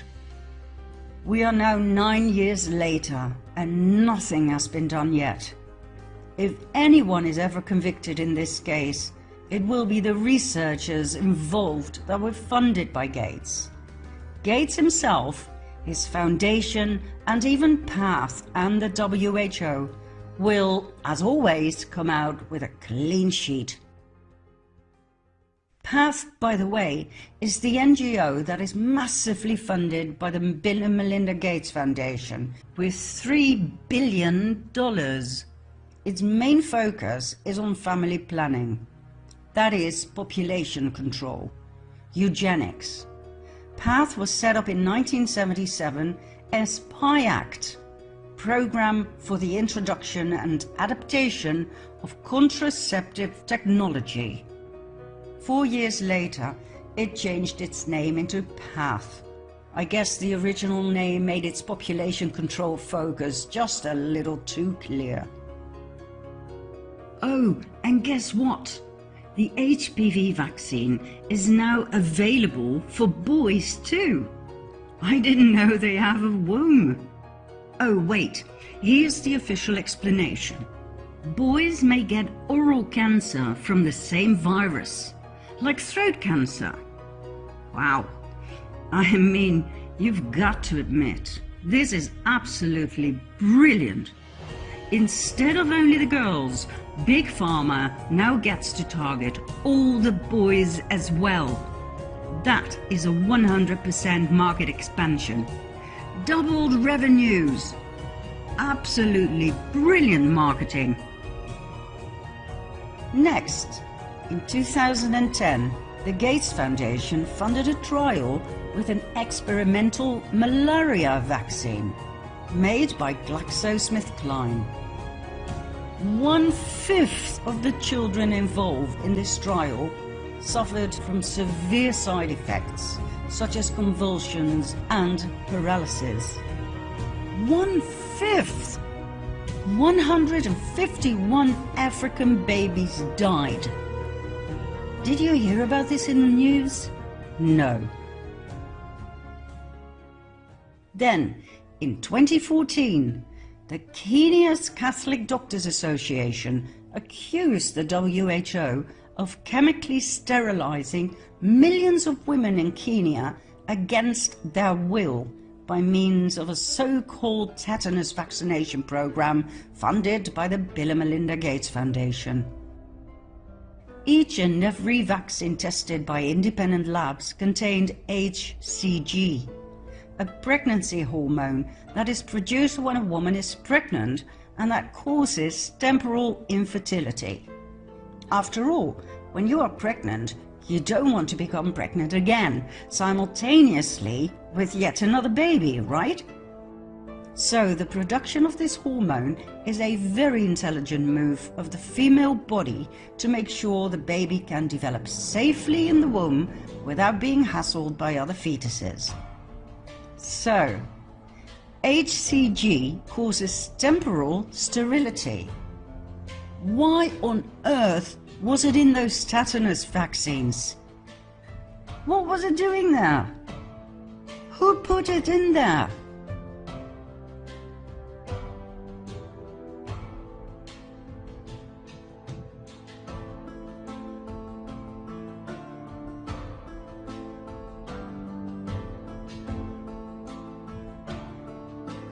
Is this what we are looking at here when we talk about population control and family planning?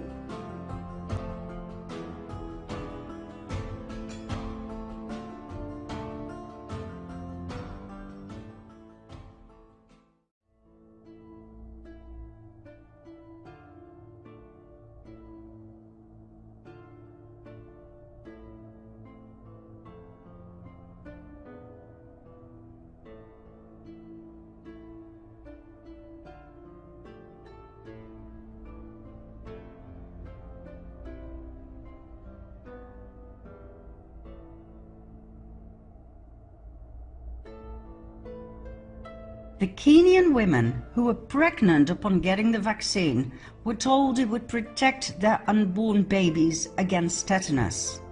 They were told they had to get 5 shots at 6 monthly intervals. Their babies never saw the light of day. They were spontaneously aborted. Interesting detail about this case is that the Kenyan government fervently denied that the vaccine had caused sterilization. President Uhuru Kenyatta must have followed the money. He does not exactly have a clean sheet. He stood trial in The Hague for crimes against humanity and was involved in several cases of bribery and corruption.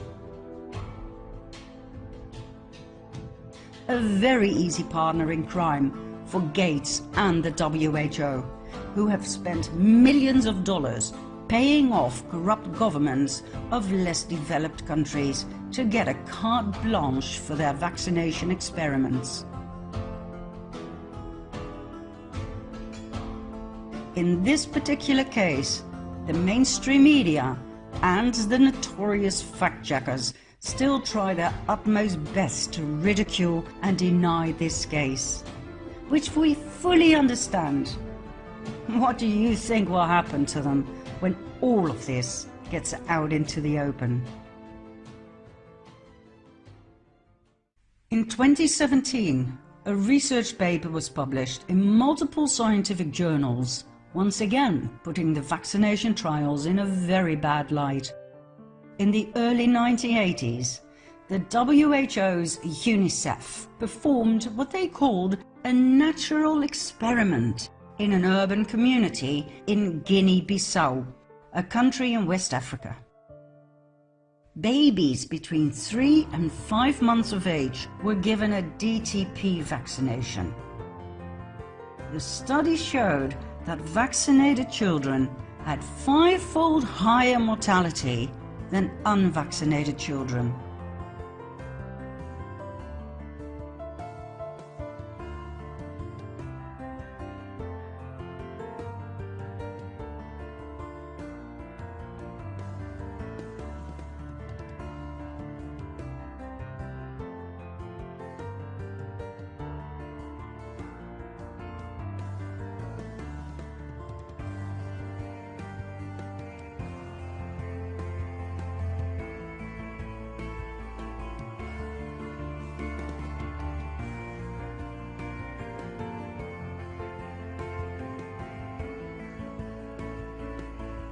In this natural experiment, vaccinated children had 5-fold higher mortality than not yet DTP vaccinated children.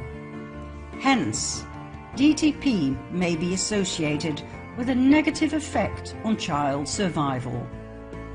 DTP was associated with increased mortality. Shocking as this may be in and of itself, the worst was yet to come. After all of these things could have been hiccups in the startup of something safe and benign, right? Well, no. In spite of being aware of these horrid effects, UNICEF continued the DTP program in Africa. An unknown number of beautiful babies died, their parents' lives ruined, but nothing was done other than burying the data and sweeping it under the carpet. For some reason, black lives don't really seem to matter when billions of dollars are involved. Business is business, right, Mr. Gates?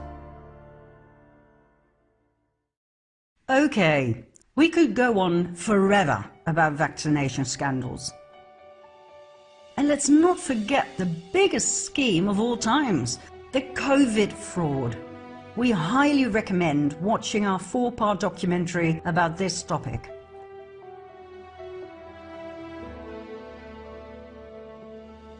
There will be an update soon, but right now, believe it or not, it is even more important to focus on Gates's other activities, many of which are unknown to the public. Once these have been exposed, we guarantee you that nobody will trust this man and any of his vaccines ever again. I mean, we're taking things that are, genetically modified organisms, and we're injecting them in little kids' arms. We just shoot them right into the vein. Do you want to know about Bill's obsession with genetically modifying food, African chickens, and even mosquitoes? Do you want to know more about his top-secret connections with the US Army and their biological warfare plans? Ever heard of the infinite possibilities of the nanotechnological unmanned aerial vehicles? Are you ready to find out just how evil Bill and Melinda Gates, Warren Buffett, the WHO and the UN really are? Then follow me to part 9.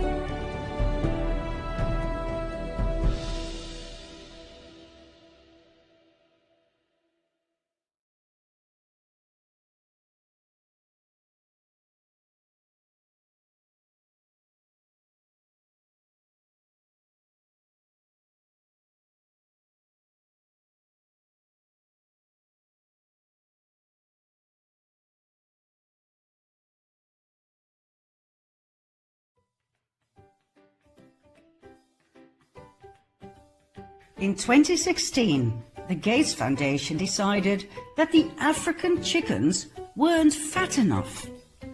Not only that, their eggs were too tiny.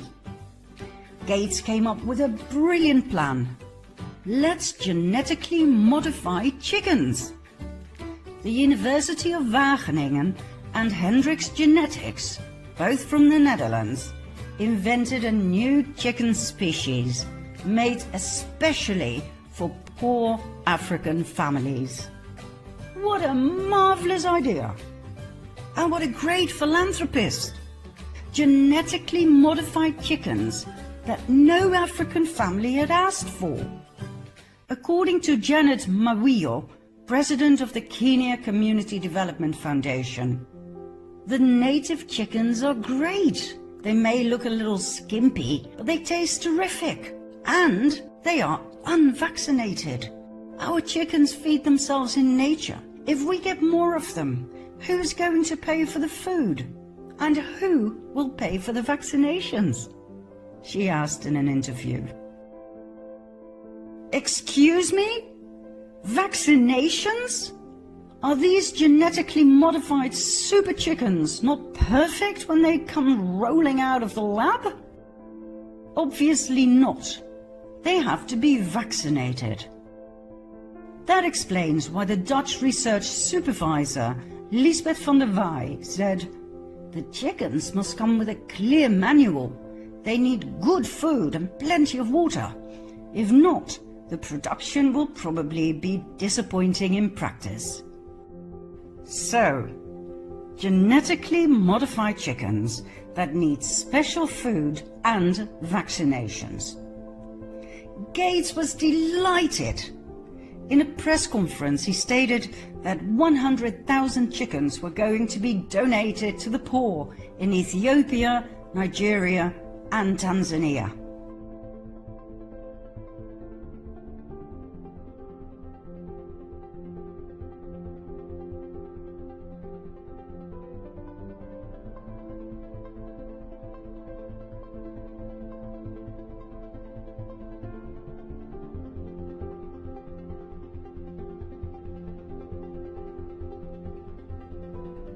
He tried to give them to Bolivia too, but they didn't want them. As a matter of fact, the African people didn't want them either, as Janet Mawillo pointed out.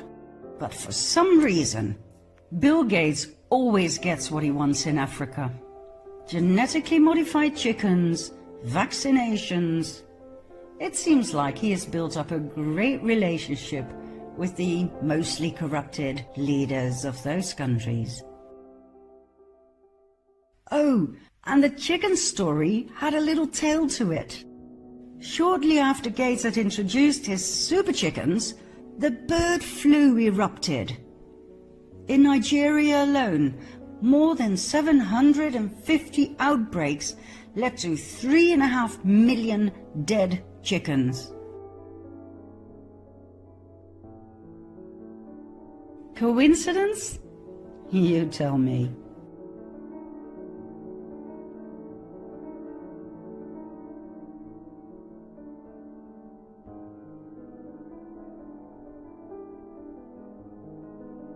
At any rate, all of those lost chickens had to be replaced by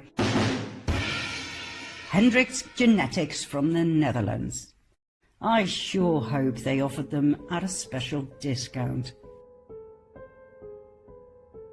Oh, and the man in charge of the genetically modified chicken project at Wageningen University, Johan van Arendonk, promoter of the thesis we showed you less than 3 minutes ago, was welcomed by Hendrix Genetics as head of research and development on the 1st of January 2016.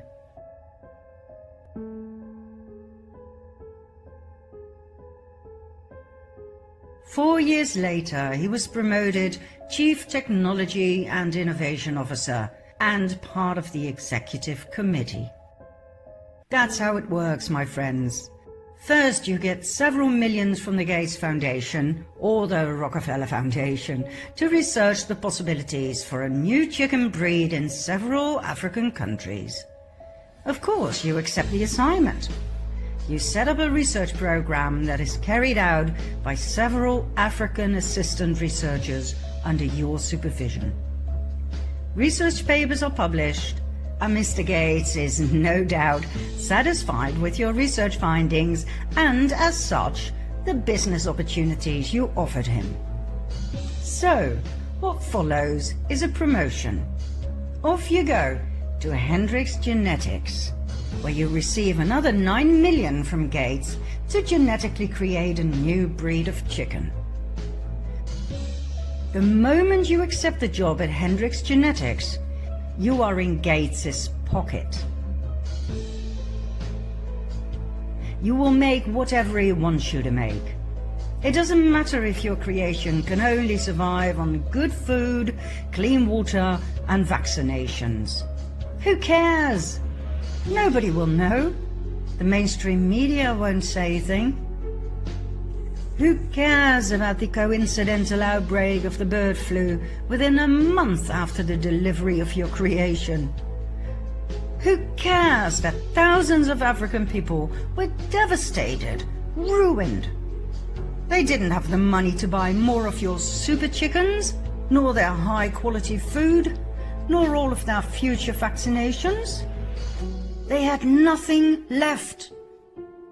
But then again, we're talking about Africa. Nobody cares about Africa. right? The mainstream media remained silent, as always. Well, they reported the bird flu, of course. Yet another great opportunity for Bill Gates to develop yet another vaccination project. Because that, dearest viewers, is what Africa needs. It doesn't need clean water, nutritious food, or schools. It needs vaccinations.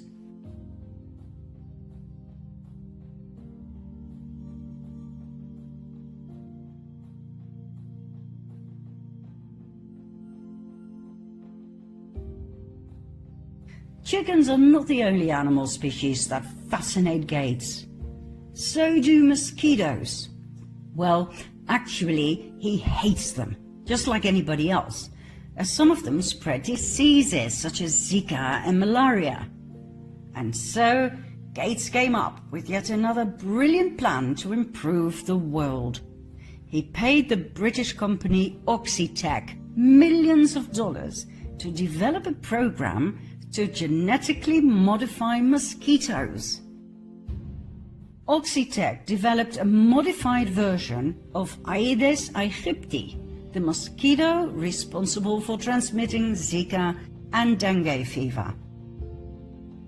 The males were genetically tampered with and received a self-limiting gene, targeting only the females, the ones that sting for blood, and by doing so spread disease.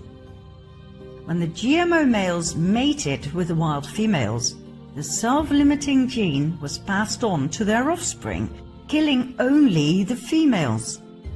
After several generations, there would only be males left.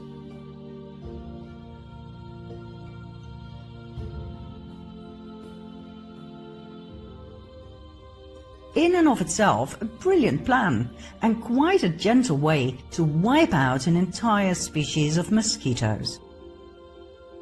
Several trials were held in India and in Panama, after which the first official grand release took place in Brazil in May 2018. Millions of genetically modified mosquitoes were released in a city over a period of 27 weeks. The results seemed promising at first, and the Gates Foundation made sure the press released articles about its immense success. But after a year and a half, the genetically modified male mosquitoes were having a ball with the natural local female mosquitoes, and billions of hybrid baby bugs were born to pester the inhabitants and to continue breeding like there was no tomorrow. The self-limiting gene was not doing what it was supposed to do. The result was disastrous. The species had only become stronger than ever before. Did you hear about this in the news? No. It can only be found by reading long and boring scientific papers that nobody tends to do.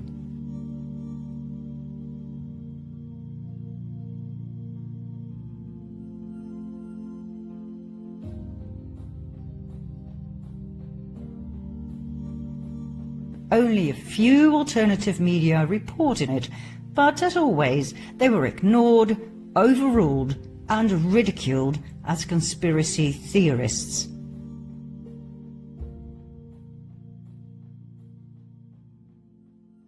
Instead of abandoning this sinking ship, Bill Gates took it a step further.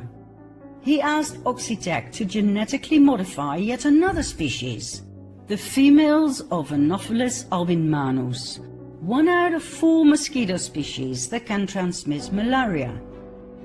Trials were held in Burkina Faso in Africa. The locals resisted. They asked for mosquito nets, a cheap and very effective solution. But, as always, they were not heard. Why is it always that these experimental trials are held in less developed countries? Don't these lives matter?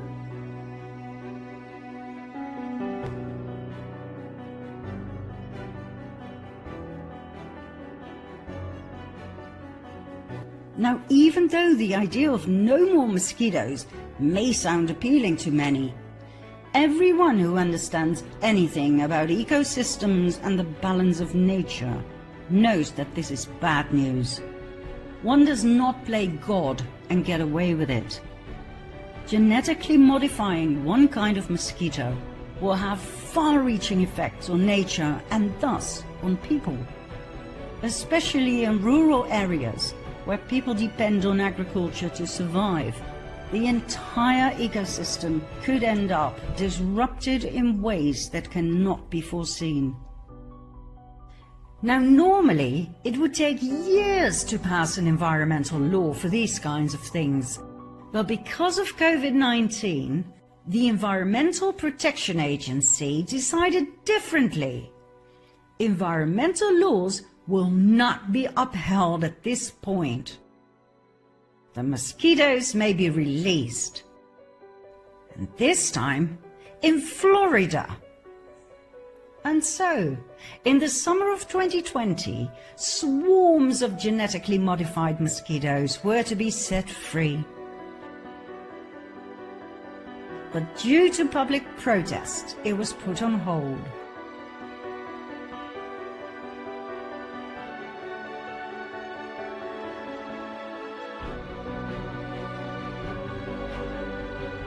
Now, I can hear people think, what's the big deal?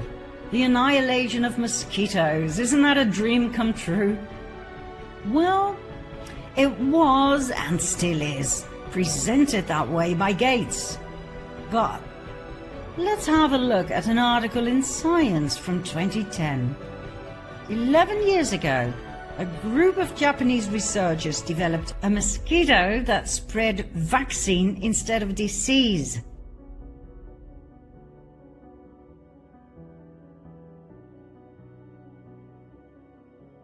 However, the regulatory and ethical problems will prevent the critters from ever taking wing, the researchers stated. Yet, 3 years later, the US Army Medical Research and Development Command picked up on this idea in collaboration with the Bill and Melinda Gates Foundation. They did not seem to be bothered with ethical problems. The study to turn mosquitoes into flying vaccinators was Gates's new target. And not just Gates's. Why was the US Army suddenly involved? Doesn't that point us in the direction of biological warfare?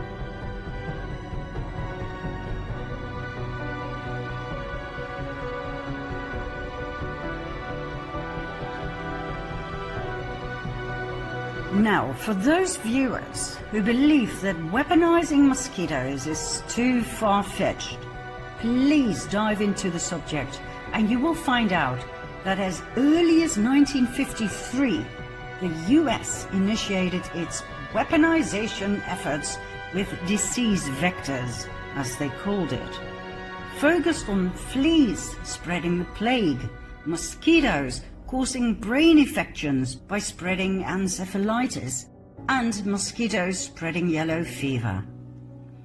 Experimental trials were held over Florida and Georgia to see if the insects could be used successfully as a bioweapon to kill off urban populations.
a declassified Army document from 1981 entitled An Evaluation of Entomological Warfare as a Potential Danger to the United States and European NATO nations, describes in detail how the government raised millions of mosquitoes as weapons and released them in covert operations over US residents. Calculations showed it would cost only 29 cents per death if half of the population were to be killed. 29 cents per death! What a wonderful cost-effective way to execute a massacre. There's nothing new under the sun. For decades, armies all over the world have done these horrid experiments on their own and other countries' unsuspecting citizens. It didn't matter how many people died. It didn't matter if innocent children died. All that mattered was information, which is gruesome in and of itself. But how does it make you feel that right now the Gates Foundation is involved in all of this? Of course, different target, modern-day equipment, but the idea never changed. How to perform genocide in the most efficient and cost-effective way. Depopulation with a capital D. Much of the collaboration between the Gates Foundation and the US Army is classified. From 2013 onward, not much can be found unless you have special clearance. Why am I not surprised?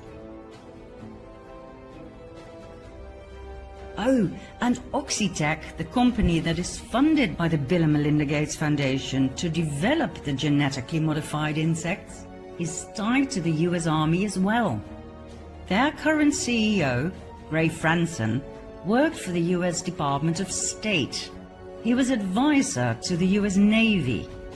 He wrote the first guide to non-governmental organizations for the military and is seen as an expert on NGO-military relations. Furthermore, when he was president of Allfactor, a company similar to Oxitec, he signed agreements with the US military's Walter Reed Army Institute of Research for the military bases around the world to use Allfactor's technology. When a GMO company's technology is used by the Army and there is a direct link with the Biodefense Lab, Fort Detrick, Maryland, notorious for its covert biowarfare tests on US civilians to examine the feasibility of mosquitoes as vectors for bioweapons, you can rest assured that the company and its president were up to their ears in the development of GMO bioweapons. That same man now runs the mosquito show in Florida as president of Oxitec with the money of Bill Gates. If Gates is working on a better world, do you really think some of his projects were classified? Why on earth is he spending millions of dollars on genetically modified bugs that can be and have been deployed to spread disease and to vaccinate people? Why the secrecy? Are we being used as guinea pigs for more military tests? And why Florida? Is there a connection with the eeny-weeny tiny super drones that look like mosquitoes? Back in 2018, there were headlines about the race between the US and Russia to be the first manufacturer of the unmanned aerial vehicle, the UAV, or micro-aerial vehicle, the MAV. Using nanotechnology, these little drones can be deployed against people during, for instance, peace protests. Equipped with a camera and a microphone, they can land on you, take samples of your DNA, or leave tracking nanotechnology on your skin.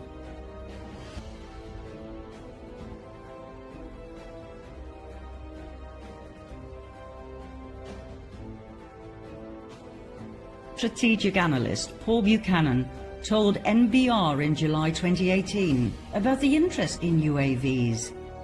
The predictions were that the UAV industry could be worth $89 billion by 2022. Somehow, we find it hard to believe that our philanthropist Bill Gates has nothing to do with these insect drones. It's probably only a matter of months before he comes out with yet another interview promoting the infinite possibilities of the nanobugs.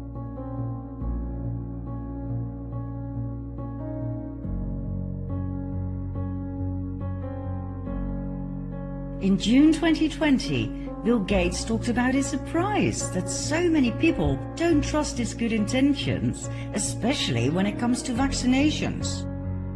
We're just giving money away, he said. We just write checks to pharma companies. Up until April 2020, the WHO's biggest sponsor was the American government. The Bill and Melinda Gates Foundation was number 2. When President Trump put a halt to this funding, Mr. Gates became the WHO's biggest sugar daddy. He owns the WHO. Halting funding for the WHO during a world health crisis is as dangerous as it sounds. The world needs them now more than ever. Well, the truth is the group actually needs Gates more than ever. With the U.S. taking a pause, he'll now be their largest active donor. That's right, 1 out of every 10 bucks that the WHO gets is from the world's second wealthiest man. So should we be concerned about how much one man has maybe an outsized influence with an obviously corruptible entity such as the WHO? Joining me now. He's treated like a head of state, not only at the WHO, but also at the G20. He is one of the most influential men in global health. The Foundation's impact on the WHO is enormous. If they weren't there, if they walked away with their money, the deleterious impact would be profound, and everyone is all too aware of that. The WHO is owned by Bill Gates. Its Director General, Tedros Adhanom Ghebreyesus, is nothing but a puppet. His strings are pulled by Gates and the Clintons.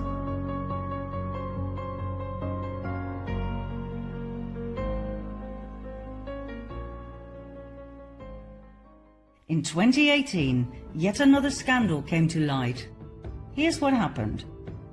Before Tedros became Director General of the WHO, he held 2 high-level positions in the government of Ethiopia, Minister of Health and subsequently Minister of Foreign Affairs.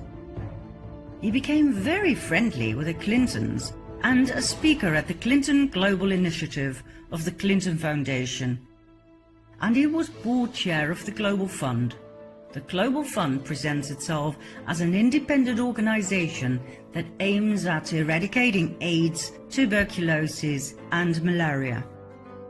While Tedros was chair of the Global Fund, the organization was involved in scandals about fraud and misappropriation of funds.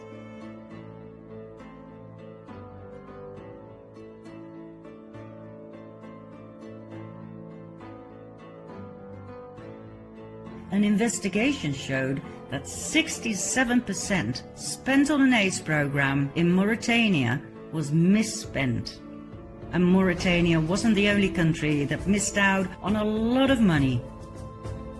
According to financial investigators Larry Doyle and John Moynihan, we are looking at a classic example of money laundering.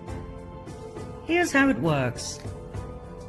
The Clinton Foundation received millions of dollars from 4 countries, such as the Dominican Republic, Rwanda and Lesotho, which is rather strange, don't you think? I mean, aren't those countries supposed to be on the receiving end of the cash flow? Anyway, those countries received money from the Global Fund. The Global Fund then received millions of dollars from USAID via the State Department. Who oversaw those funds? None other than Secretary of State Hillary Clinton. Clinton Foundation subsequently received millions from the Global Fund. Indeed, money laundering at its finest. Doyle and Moynihan testified before Congress about the corruption in the Clinton Foundation, in which the Global Fund, at that time chaired by Tedros, our current President General of the WHO, played an important role. The same Tedros who is now telling the world what to do about COVID-19. Funny world, isn't it?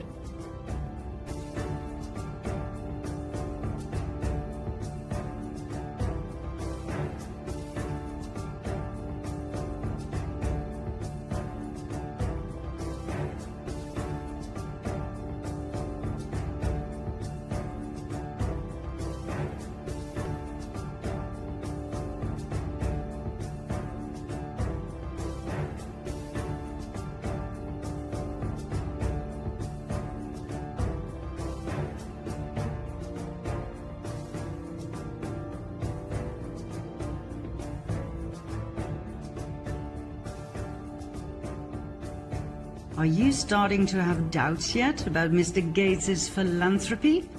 Are you ready for more that will put him behind bars if it comes out into the open? Then follow me to part 10.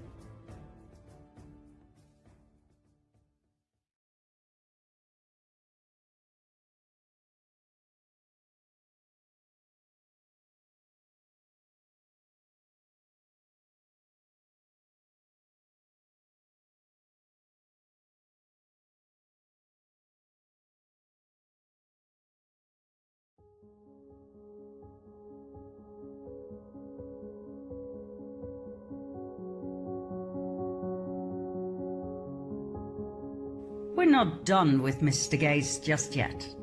As a matter of fact, we've only just started. What else is he up to? He is heavily into buying shares and thus influence in big companies such as Apple, Twitter, Alphabet, Amazon, and Alibaba. Companies that have massive influence in the area of tracking apps, global surveillance, facial recognition, and spyware. His part in Alphabet and Twitter explains the absurd level of censorship we encounter when posting or searching for anything controversial about vaccinations and currently COVID-19.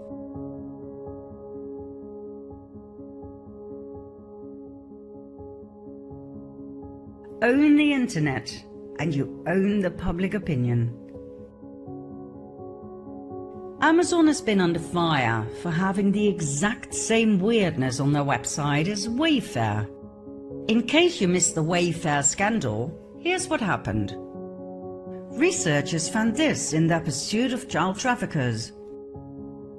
Ridiculously high prices for average products.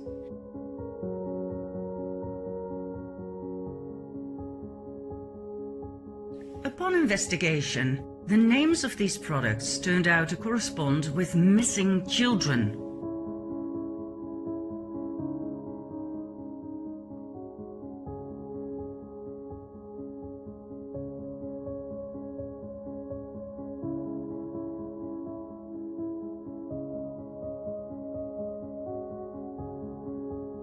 Coincidence? Absolutely, according to the fact-checkers. But they connected the products to the wrong children. Any other leads? Yes. Remember this sofa with this weird price? Well, guess what? These numbers are the actual coordinates of Epstein Island. Little St. James, Pedo Island, Orgy Island, it goes by many names. And look at the name of the sofa. She was the consort of convicted pedophile Jeffrey Epstein. She is now in custody and singing like a canary, meaning she has given the investigators a list with a lot of names belonging to the people who joined her on the Lolita Express. Epstein's private jet to visit Little St. James, where they collectively raped and murdered children, according to whistleblowers.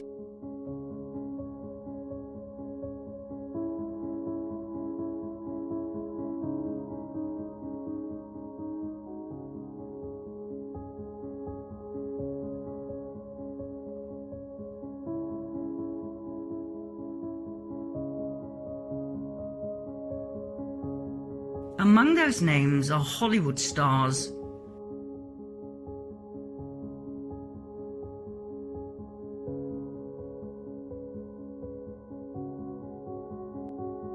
Top-level officials.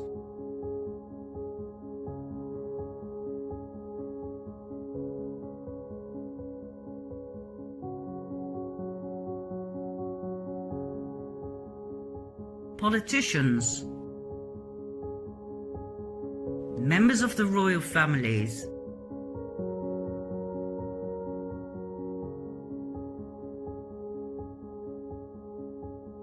And Bill Gates.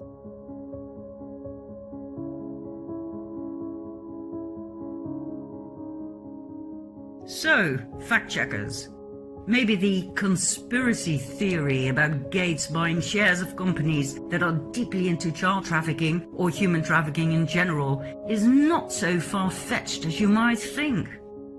I mean, it is easy to debunk a theory, but can you debunk facts? Ridiculously high prices of some products, and names that correspond with missing children. Fact. A Sophus Prize identical to Epstein Island's coordinates. Fact. Epstein being a convicted pedophile and child molester. Fact.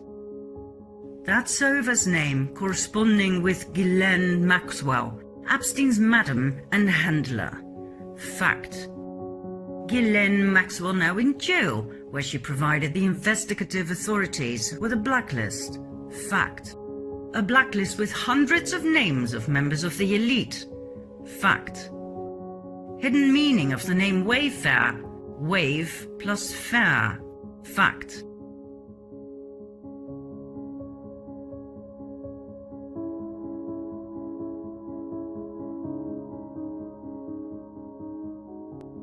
Wayfair's commercial showing the delivery of children. Fact. A moment of joy. A source of inspiration, an act of kindness, a new beginning, some welcome relief, or a cause for celebration. What's inside? Possibilities, what we deliver by delivering. Bill Gates on the passenger list of Epstein's private plane. Fact.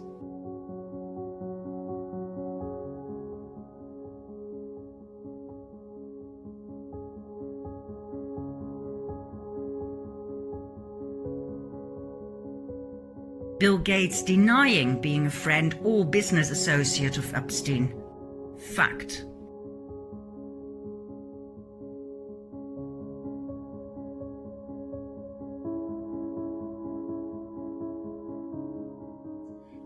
Says, no relationship, nada, nothing.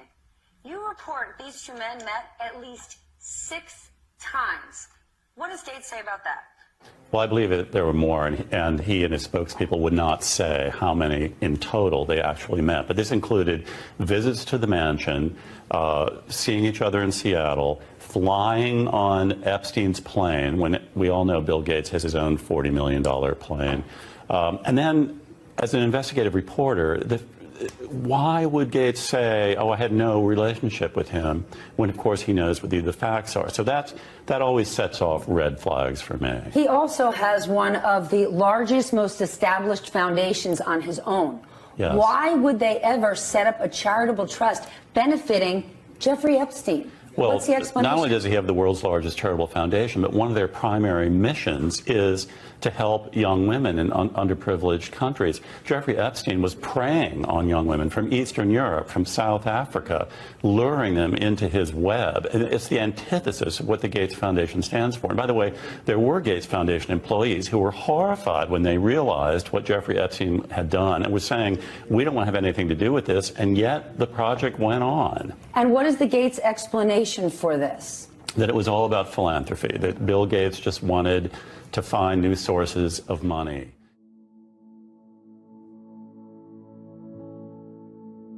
Not very smart, Bill. The evidence is there.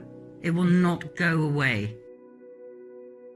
Gates and Epstein met on several occasions to discuss philanthropy issues. Let me guess. I'll bet they wanted to do more to protect little girls and young women, right? If this is ever brought before a judge, Gates will be found guilty and spend the rest of his days in Guantanamo Bay. That is, if he doesn't get the death penalty. Back to the internet, and back to Gates' huge investments in companies such as Amazon, that has been under investigation ever since the Wayfair scandal. Amazon is notorious for its censorship of books and documentaries about child trafficking and pedophilia.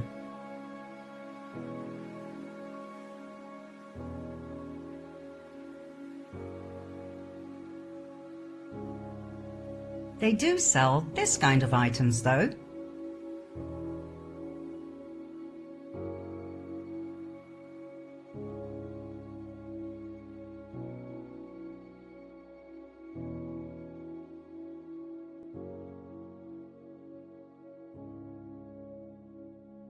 Makes you wonder, doesn't it? Well, maybe not when you realize that upon further investigation, we discovered that Amazon has the exact same interesting price-quality ratio for some products as Wayfair.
And for our Dutch viewers, so does bol.com.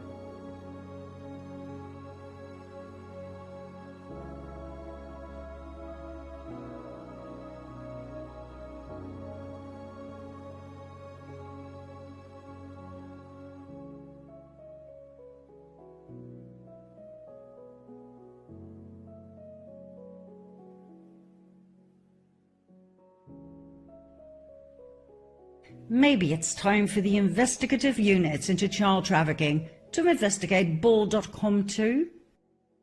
Oh, and Alibaba? Adrenochrome. Pages full of adrenochrome. Remember the highly adrenalized blood of children caused by severe trauma?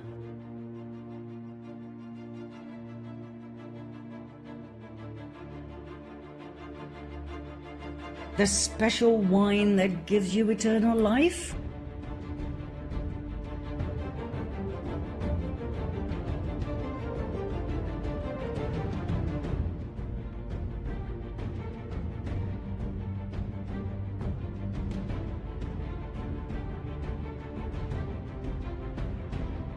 Please watch the previous series Fall of the Cabal if you haven't just yet.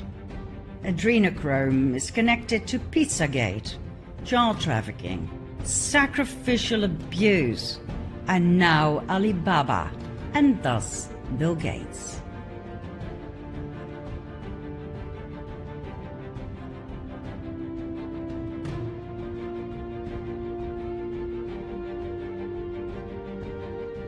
Interesting business, Mr. Gates. Or do you still believe he is innocent? Now, of course, when Alibaba, Amazon, Wayfair and Bol.com were approached about these strange facts, they all claimed it was nothing but glitches in the software. Doesn't exactly explain this, does it?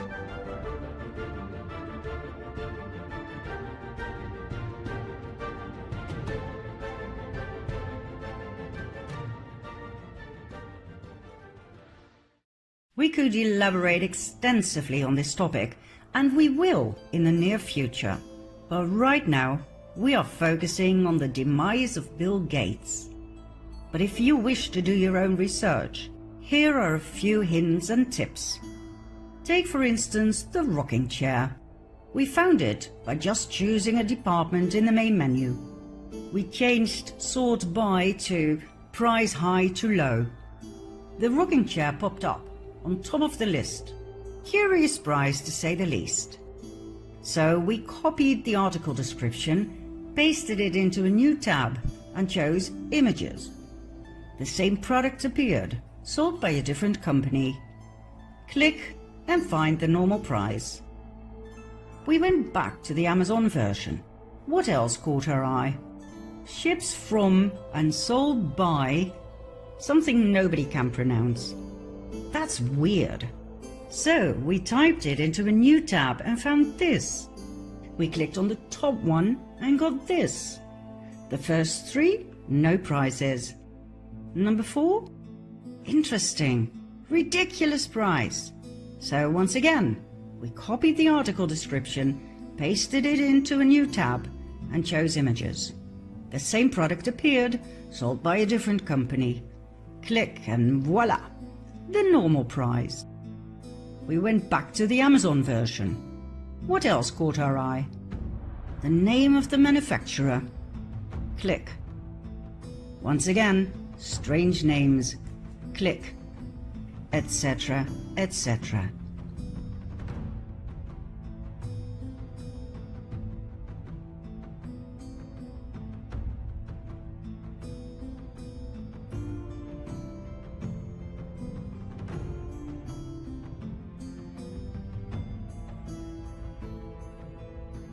This is how it works. You are led from page to page. It works like a puzzle. They use codes and keys in order to lead you to the end product. And by that time, you are asked for your credit card data and more personal information. That's when we stopped. This is for the FBI to dive into. The same happened, by the way, when we searched for adrenochrome. A few months ago, Alibaba simply took you straight to their offers. But when we tried it again, everything had been deleted. No results. But when you simply go through their entire offer, there we are again. This time, however, one word has been added. Semicarbazone or carbazochrome. Two separate words, so why can't we search for adrenochrome? And why are they used together when they are not the same thing? Weird.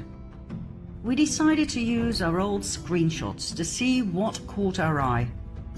Low prices for something so extraordinary. Minimum amount to purchase 10 tons? And a possible lead to the suppliers. The suppliers seemed professional, but look, Alibaba. And when we tried to buy the product, we were led straight back to Alibaba's website. Is this because the company only and exclusively sells via Alibaba? We find that hard to imagine. So we searched again. Did we miss something? Well, yes, we did. A bit further down is the supplier without the Alibaba link. But that took us to an entirely different company. Same name, different website, and nothing but an empty shell. A smokescreen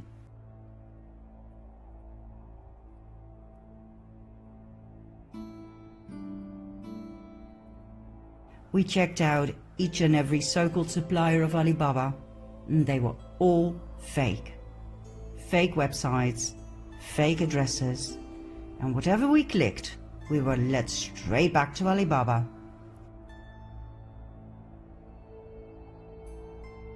Shell companies, not shelf. Shell, as in empty. A cover for criminal transactions. A man like Bill Gates knows exactly what he does when he invests millions into these companies. Make no mistake, he is well aware. He didn't visit Epstein's Speedo Island all those times to drink coffee and enjoy the scenery.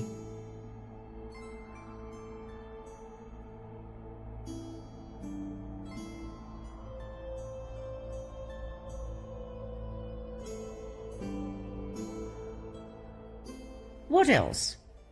Gates invested no less than $1.3 billion in Walmart. Now you understand why Walmart has been so extreme in their COVID-19 policy from the start.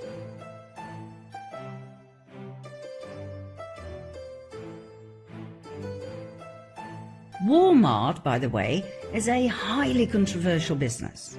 In 2019, it paid $282 million to settle a 7-year bribery investigation by the US government. Let that marinate for a while. First they bribe Mexican and Chinese officials, then they settle a criminal investigation? Isn't that yet another form of bribery? Oh, and then Mr. Gates invested his $1.3 billion in this company, after which all of a sudden Walmart started showing their concern for the well-being of their customers and for people in general. How wonderful!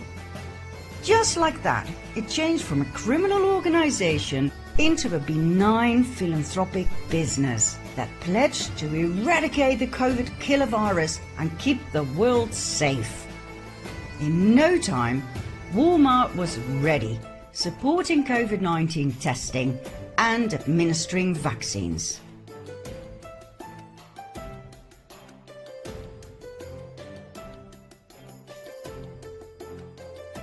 Wow, in your face!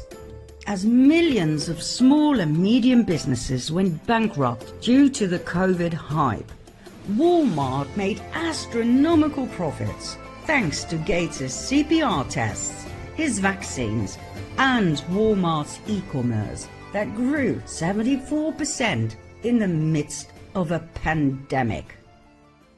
Oh, and then there's Monsanto, recently bought by Bayer. In 2010, Gates bought 500,000 Monsanto shares, worth $23 million. 8 years later, their worth had gone up to $64 million.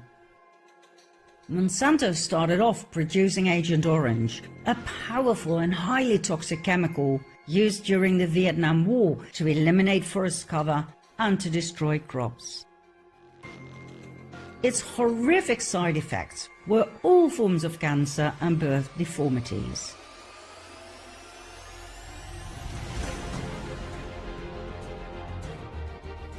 Monsanto didn't exactly change its evil deeds and became known for its genetically modified seeds and crops, and for its poisonous weed killer Roundup. Bill Gates openly promotes GMOs as the answer to world hunger. In 2018, Monsanto was bought by Bayer, a chemical giant that produces poison. In other words, our food supply is now largely controlled by the producers of carcinogenic poison. Just in case you didn't hear this, let me repeat it. Our food supply is largely controlled by the producers of carcinogenic poison. Carcinogenic means it causes cancer.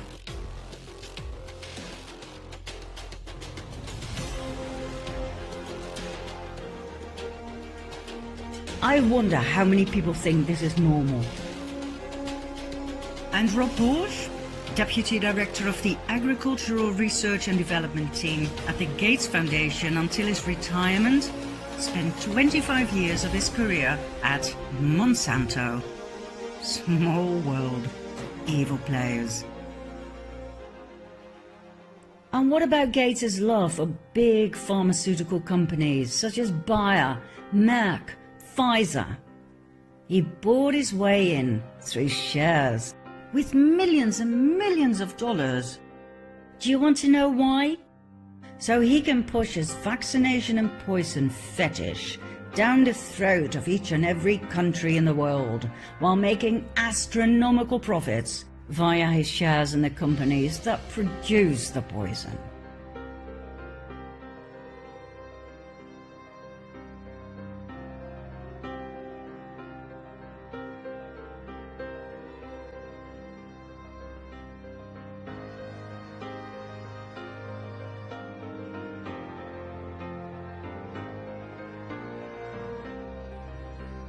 Do you know how that works?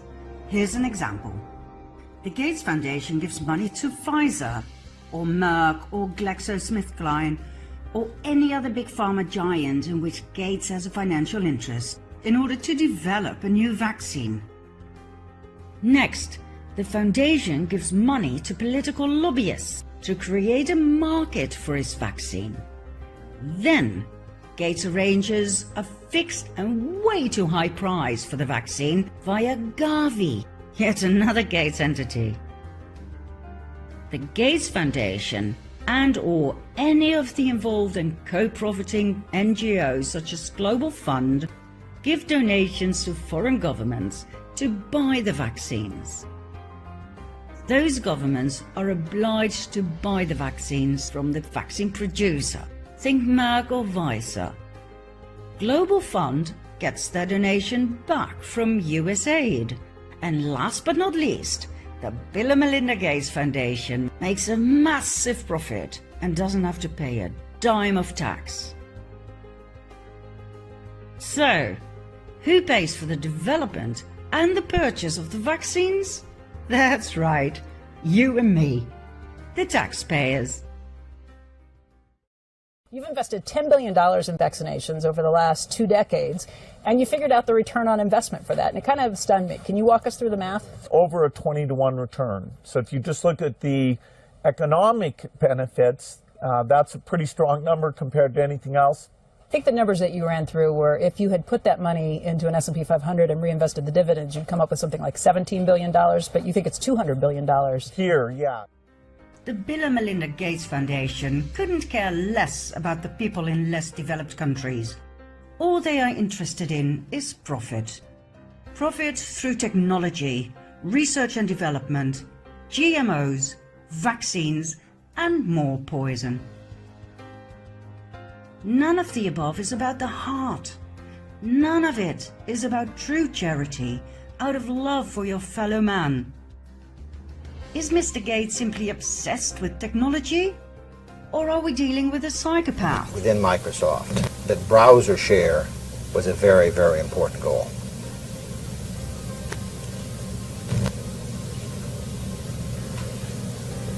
Well, you've used several times, the very, very, and I don't know if you're asking specifically about some time where I used the words very, very. Is that the question?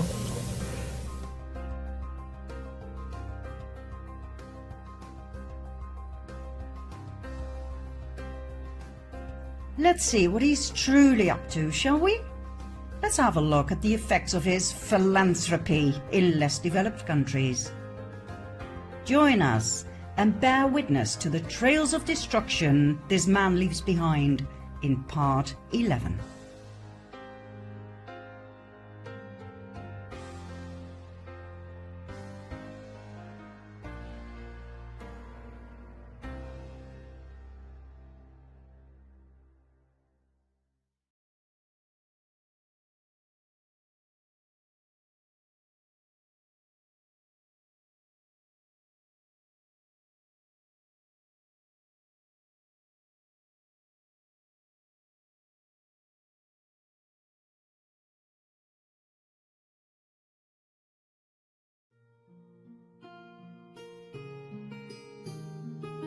Bill Gates and his investments. By following the money, one gets to know a person. If I were to accept someone's advice, for instance in the area of vaccines, I would follow that person's money to see where he comes from. Does he have my best interests at heart? What does following the money tell us about Bill Gates? He has an interest in highly suspicious companies, a tendency to be drawn towards poison, and an absolute focus on depopulation. First, we've got population. The world today has 6.8 billion people. That's headed up to about 9 billion. Now, if we do a really great job on new vaccines, healthcare, reproductive health services, we could lower that by perhaps 10 or 15%. Let's face it, a man who openly promotes reducing the world population in order to save the planet, telling the world vaccines can help achieve this goal, then promotes the same vaccines to save lives? Really? Make up your mind, Bill. Do you want to save human lives, or do you want to destroy them? You can't have it both ways. Follow the money, and you will get to know the man behind it. We have seen GMOs, infected mosquitoes, tests on human guinea pigs in less developed countries, bioweapons, child trafficking and abuse on Epstein Island. Not a pretty picture, Bill. What else are you up to, The more we dove into the person Bill Gates, the more we were shocked and nauseated. Here are some more companies in which he heavily invested. They include many of the most criticized companies in the world for involvement in human rights abuses, labor abuses, environmental abuses, and tax avoidance. Big mining companies: Barrick Gold, BHP Billiton, Freeport McMoran, Glencore, Rio Tinto, Vedanta, and Vale, a Brazilian mining company that was voted with most contempt for the environment and human rights in the Public Eye Annual Awards. Agribusiness companies: Nestle, Unilever, Archer Daniels Midland, Kraft, Mondelez International, chemical and pharmaceutical corporations, some of which we already mentioned: BASF, Dow Chemicals, GlaxoSmithKline, Novartis, and Pfizer.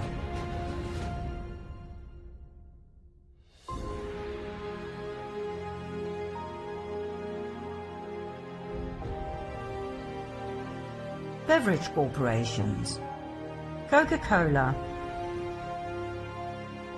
Diageo, PepsiCo, and SAB Miller. Construction companies: Caterpillar, which has long been accused of complicity in human rights abuses in the Palestinian occupied territories. Defence contractors: BAE Systems, the UK's largest defence contractor and arms exporter. Excuse me? Arms? As in weapons? Bill? And we already briefly mentioned his oil-based fertilizers. Well, guess what? The Bill and Melinda Gates Foundation Trust has a financial stake of $1.4 billion in fossil fuel companies such as BP and Anadarko Petroleum that was recently forced to pay a $5 billion environmental cleanup charge.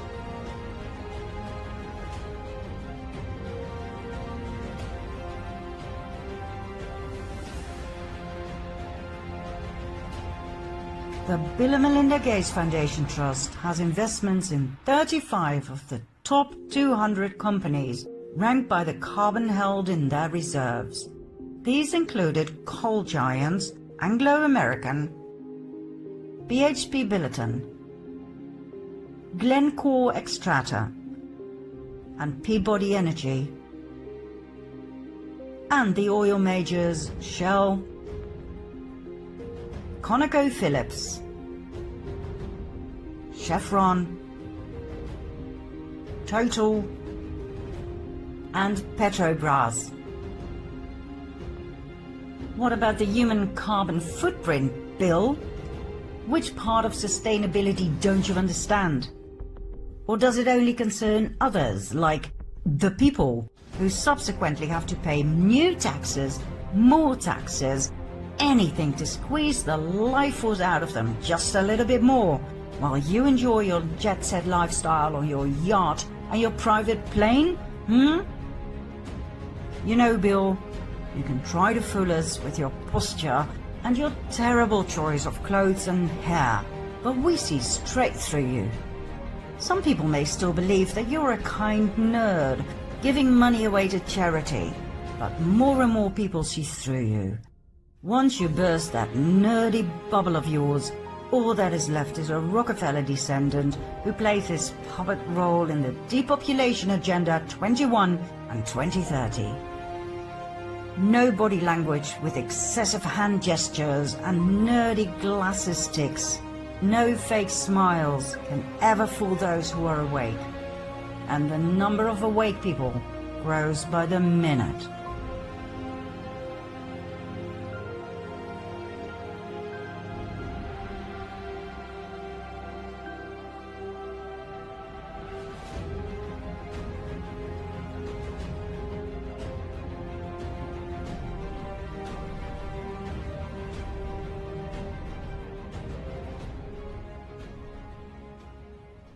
Now, in case you think you know all there is to know about Mr. Gates, he comes up with yet another marvel of a plan to spray millions of tons of dust into the stratosphere to stop global warming.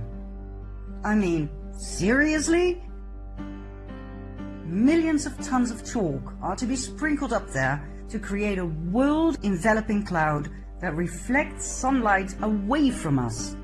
A cloud to basically cause a worldwide solar eclipse for indefinite time. This insane plan is funded by Gates and pioneered by scientists at Harvard University. Even they admit, I hope we don't need it. It's a very scary technology. It's quite terrifying. But the world with severe climate change impacts can also be very scary. My, that's one hell of a slogan.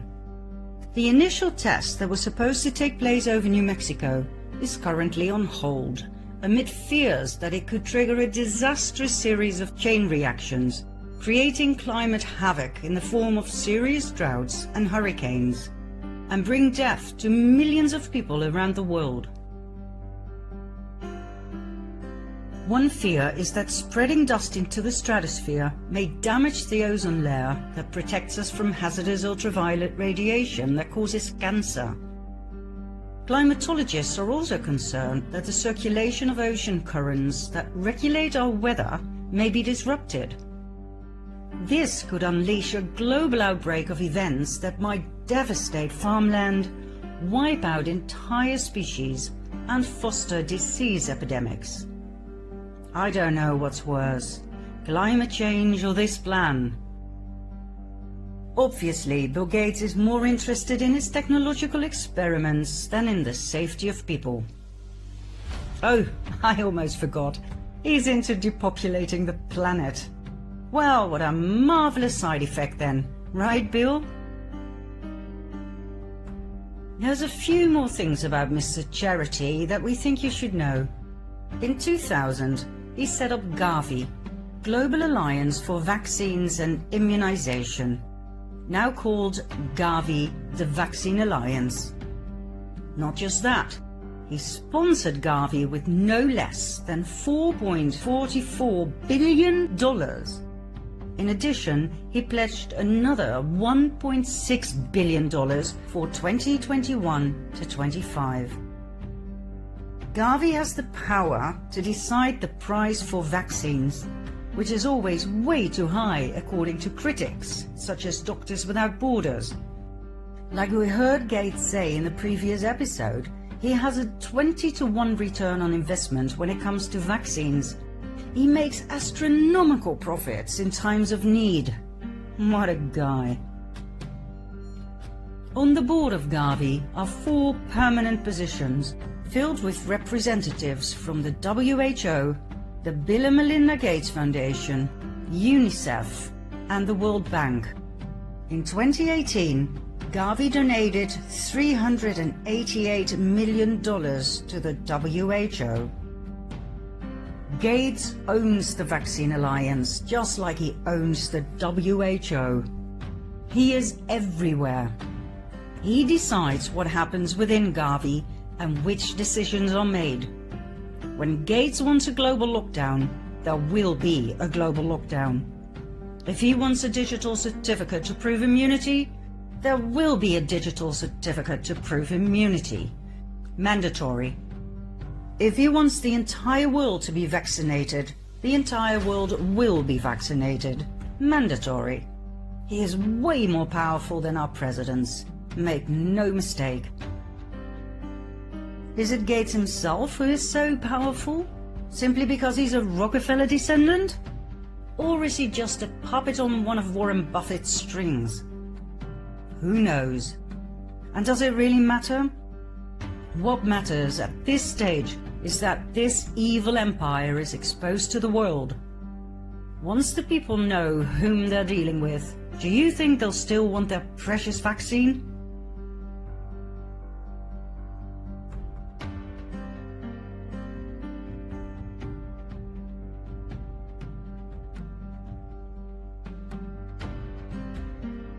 In April 2020, President Trump announced stopping the financing of the WHO. Instead, he gave the money to Gavi. Many people were shocked by this action. How could he sponsor Big Pharma? Trump has always been openly opposed against the pharmaceutical industry. Did he try to gain influence in Gavi to temper Gates? Time will tell. The last thing we wish to share with you, before hitting the final nail into Gates' coffin, concerns the influence of the Bill and Melinda Gates Foundation in global agriculture. A study performed by Green, published in November 2014, shows the shocking truth about the influence of the Gates Foundation in agriculture around the world. Do you still believe Mr. Gates is doing good in Africa? Do you know how much of his millions in grants for agriculture actually go to Africa? A lousy 5%. Do you know where all the money ends up?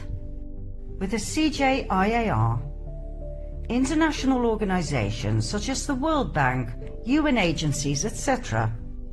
AGRA, the Alliance for a Green Revolution in Africa, set up by Gates himself.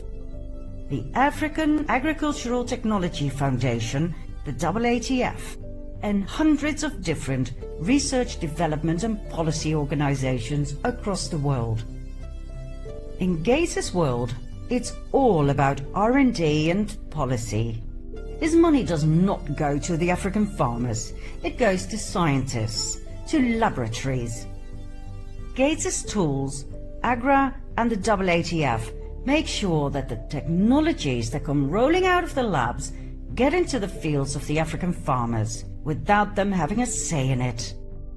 Not only that, as if it weren't bad enough, Gates' money for agriculture does not go to Africa where it's badly needed. No, Gates wouldn't be Gates if he didn't favor the rich countries. By far the main recipient country is the US, followed by the UK, Germany, and the Netherlands.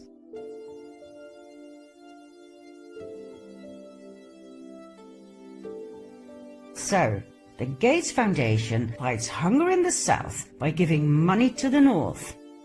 How the hell is that going to work? AGRA. When we hear Alliance for a Green Revolution in Africa, we think irrigation projects, clean water, Green fields. Forget it. Agra's and Gates' promise to double productivity and incomes by 2020 for 30 million small-scale farming households, while reducing food insecurity by half in 20 countries, has failed miserably. Why? Because that was never the aim. 15 years after Gates set up Agra, together with the Rockefeller Foundation, the only one who has been reaping the benefits is Gates himself. The number of Africans suffering extreme hunger has increased by 30% to 131 million people in the 13 countries Agra focuses on. The African biodiversity has been replaced by monoculture, mostly corn, and farmers who failed to switch to corn were fined by their governments. Crop diversity has been sacrificed in the name of technological advance. As a result, farmers have become more and more dependent on help from Agra and their government to survive. Monocropping and the disappearance of nutrient crops such as agave and sweet potatoes have made the farmers most vulnerable to climate change and droughts. It has ruined their diet diversity and it has exhausted their land. Agra's money went to African governments, which in turn gave subsidies to the farmers if they did exactly what Agra and thus Bill Gates told them to do. Buy high-tech seeds and chemicals sold by US corporations, in which Gates has shares. The seeds are expensive hybrid seeds that the farmers have to buy each and every year.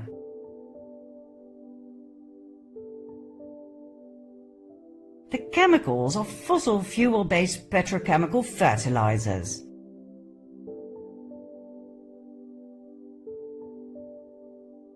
What happened to Gates's big mouth about sustainability and saving the planet?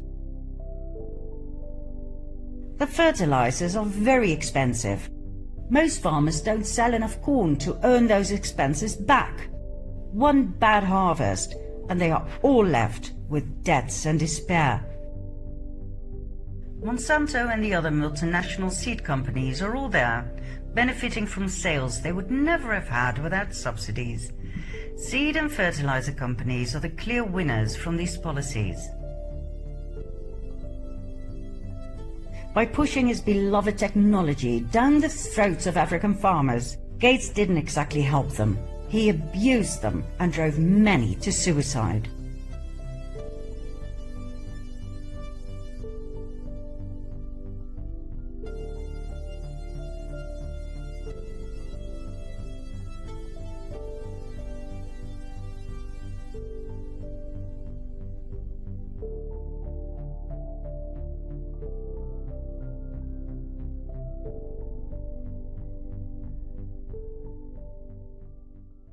How hard is it to use your money to do truly good by listening to the people's needs for a change?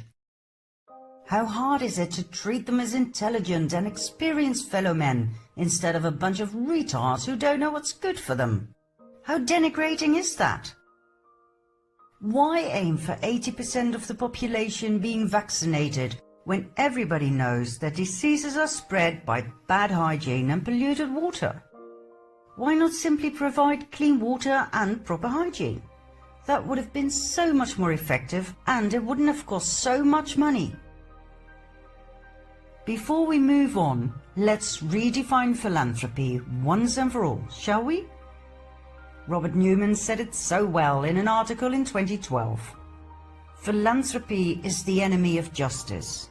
The point is that poor people do not tend to ask for charity. They demand justice, which requires not so much money from the rich world as fundamental changes in the way the rich world operates, including ending tax havens, limiting the power of corporations, and changing neoliberal economics.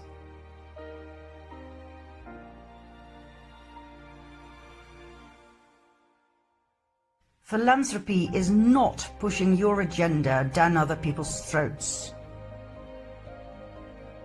It is not giving funds, means or material to people who didn't ask for it. It is not overruling other people's way of life simply because you believe that your way of life is superior. Philanthropy is not making investments in order to make more money for yourself.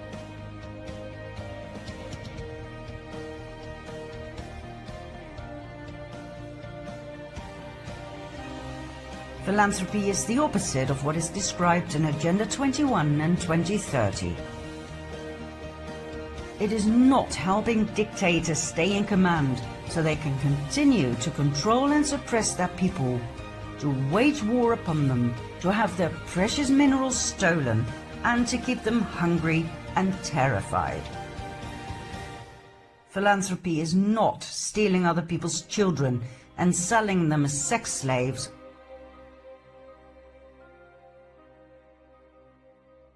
What is philanthropy? It is helping your fellow man. It is sharing simply because you care.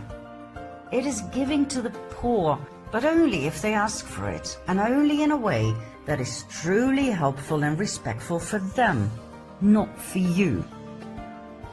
Philanthropy is giving, sharing from an unconditional starting point, not because you want something in return. Philanthropy comes from the heart, not from reason nor technology. It is giving, sharing, because you truly want to make this world a better place. Bill Gates has other priorities than doing good. He has spread his tentacles of power into every corner of the world. Do you think you've seen it all? Well, let me be quiet for a while so you can fully grasp the extent to which Gates is indeed omnipresent.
Do you see the whole picture yet?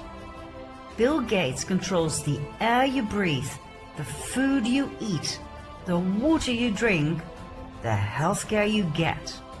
He controls your life from the cradle to the grave. Do you wish to see the final nail in his coffin? Then let's move along to part 12.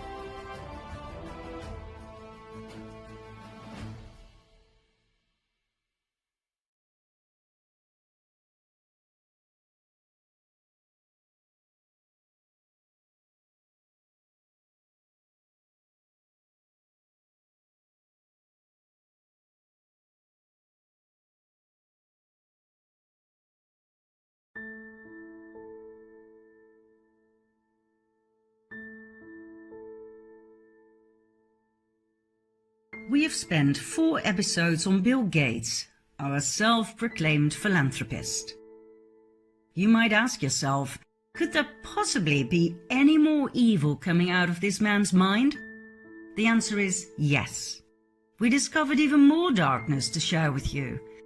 And we promise, after this episode, we are done with him and we will never mention his name again. Now, we briefly mentioned something big at the end of the previous episode. Gates' involvement in what we call gene drive technology, also referred to as extinction technology. We are literally talking technology to make entire species or races go extinct. According to researchers, the Bill and Melinda Gates Foundation and DARPA are the world's largest funders of gene drive research.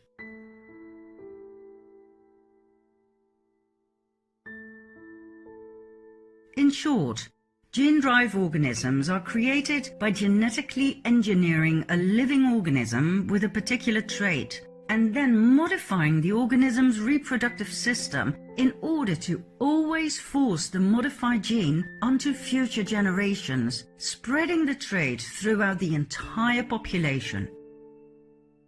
In order to be able to do that, one has to cut DNA and enable genes to be inserted, replaced or deleted from DNA sequences. The research of this amazing technology started off in 2003, massively funded by the Bill and Melinda Gates Foundation. It wasn't until 2015 and many millions of dollars later when a breakthrough was reached and Bill Gates had his ticket to his mosquito ball, remember from part 9? Now, we have already shown the dangers of gene drive technology. Think of the disruption of entire ecosystems. But it goes further than that. Gene drives are classified as synthetic biology, an extreme form of genetic engineering. Synthetic biology has been a field of interest of both Bill Gates and the US military and many other militaries around the world.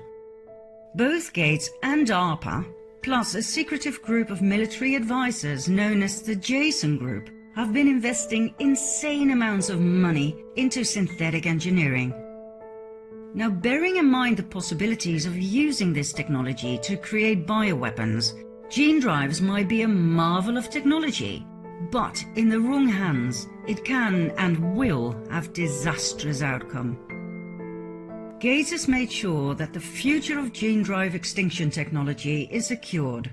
He bankrolled the technology development, he shaped the narrative, he picked the policy negotiators, and even paid the lobbyists.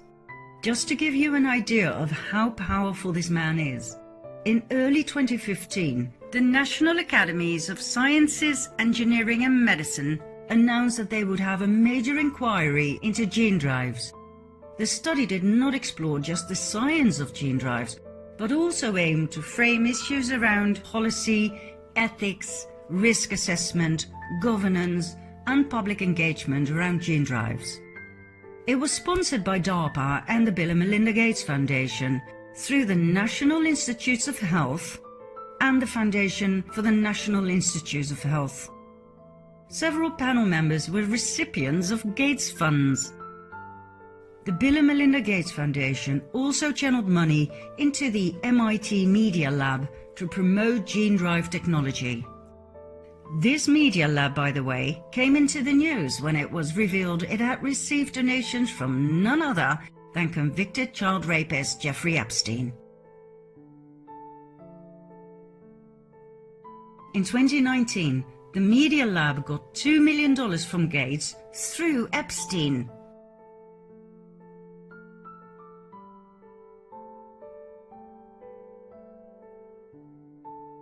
Funny how things always come back and bite you in the butt, right, Bill? Synthetic biology has become a multi-billion-dollar industry. Investment firms estimate that the industry will be worth $85 billion by 2030. That's an awful lot of money. We're talking about an industry that creates synthetic ingredients for the food industry, medicines, and lab-grown food products. In other words, it creates something artificially that does not exist in the natural world. Now, once again, that can either be a blessing or a curse, depending on whose hands it ends up in. As we have seen, synthetic biology is all about changing DNA into the so-called perfect mode, which could be absolutely brilliant. It could mean the end of disease. Our DNA could be programmed to fight AIDS, for instance, or even hereditary diseases, such as autoimmune diseases or certain types of cancer. They could be eliminated for good. Can you imagine the absolutely wonderful breakthrough in medical science?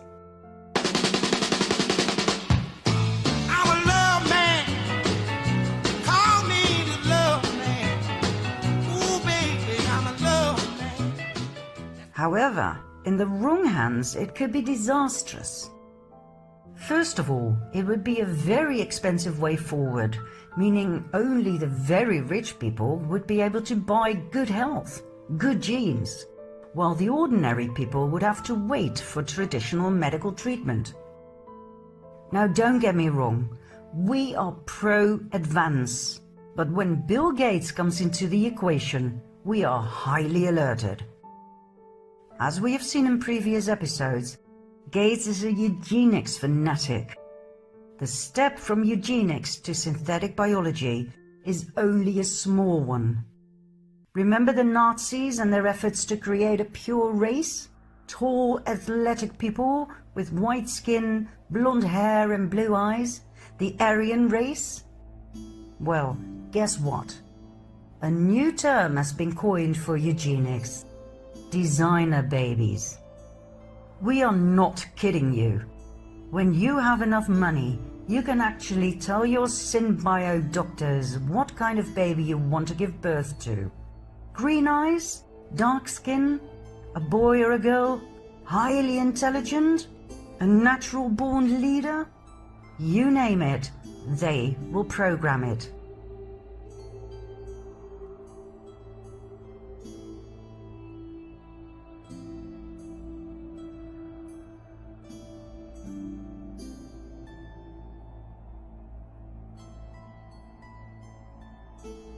Fuse cells in a petri dish, which will then be placed in your womb, or in an artificial womb, yet another marvel of technology from the Netherlands. We think you know by now that when Mr. Gates is involved, one has to be cautious. Be it vaccines, be it synthetic biology. When Gates promotes it and puts millions into it, something is off. Back to the food industry.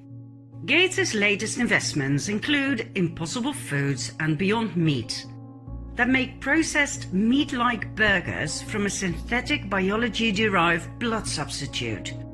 Sounds marvelous, doesn't it? I mean, we've been vegetarians for decades out of sheer love for animals, and we would welcome any new and tasty veggie burger. But from the hands of Bill Gates? Seriously? When a man who is an enthused depopulation advocate starts producing our food, not a good thing. Let's have a closer look, shall we? After all, more and more viewers are concerned about the welfare of the planet and the animals that live on it.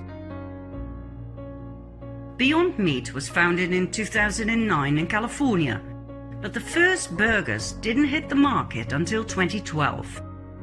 In less than 3 years, the company went straight to the stock market, where its shares exploded 840% during its first 3 months being listed. Investment firms said they had never seen anything like it. As of March 2021, Beyond Meat has a market value of $8.16 billion.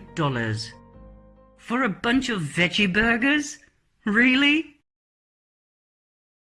Impossible Foods was founded in 2011, also in California. Its first burgers hit the market in 2016. Contrary to Beyond Meat, Impossible Foods is not on the stock market. It earns its fundings from venture capital funds and celebrity investors like Bill Gates. The company has brought in $1.4 billion. Its current value is estimated at $4 billion. As we were editing this episode, news arrived that Impossible Foods is ready to move forward to the stock market with an estimated value of $10 billion.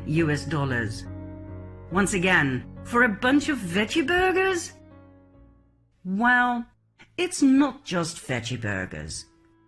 It's synthetic biology products. That's where the money is going. That's what a man like Bill Gates is so excited about. If he were truly thrilled about vegetarian food, he would have invested in companies like the Vegetarian Butcher or Corn, right? The truth is, Gates couldn't care less about the well-being of animals. He is into depopulation, eugenics, GMOs, and now synthetic biology. Why? So he can play God. Synthetic biology means redesigning life. New biological systems are created, systems that do not exist in nature. It is the extended version of genetic engineering. According to synthetic biologists, organisms created by means of synthetic biology would be considered new species, a complete biological system that could not have evolved from nature and would even have to be classified in a separate domain of life. Playing God. Like we said before, this can be a curse or a blessing, depending on who is the creator. A beautiful example of synbio is a bacterial system capable of avoiding the immune system, of sensing tumor cells, of invading and destroying them, and then self-destruct after a programmed time. Or how about this one? An alga that is capable of producing biofuels from carbon dioxide. Wonders of technological advance. But in the wrong hands? Take that same bacterial system we just mentioned. How about programming it to attack the immune system instead of cancer cells? Then let it self-destruct after a programmed time, and the cause of death will never be discovered through autopsy. For people like Bill Gates, synthetic biology is an absolute blessing. The term was well chosen. The word biology does wonders, like sustainability. It has a direct association with nature, green, eco, marvelous psychological effect. Whereas the word GMO is now connected to certain doubts concerning the health of people and planet. Furthermore, definitions of synthetic biology are still changing, and when it comes to, for instance, FDA approval, it's all about definitions. Right now, believe it or not, manufacturers of products that are based on synbio do not legally have to disclose this.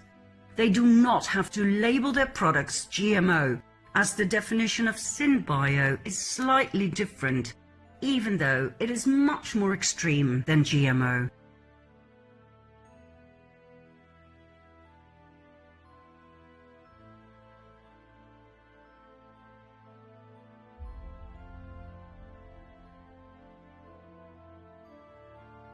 And that is exactly what we see with the products of Beyond Meat.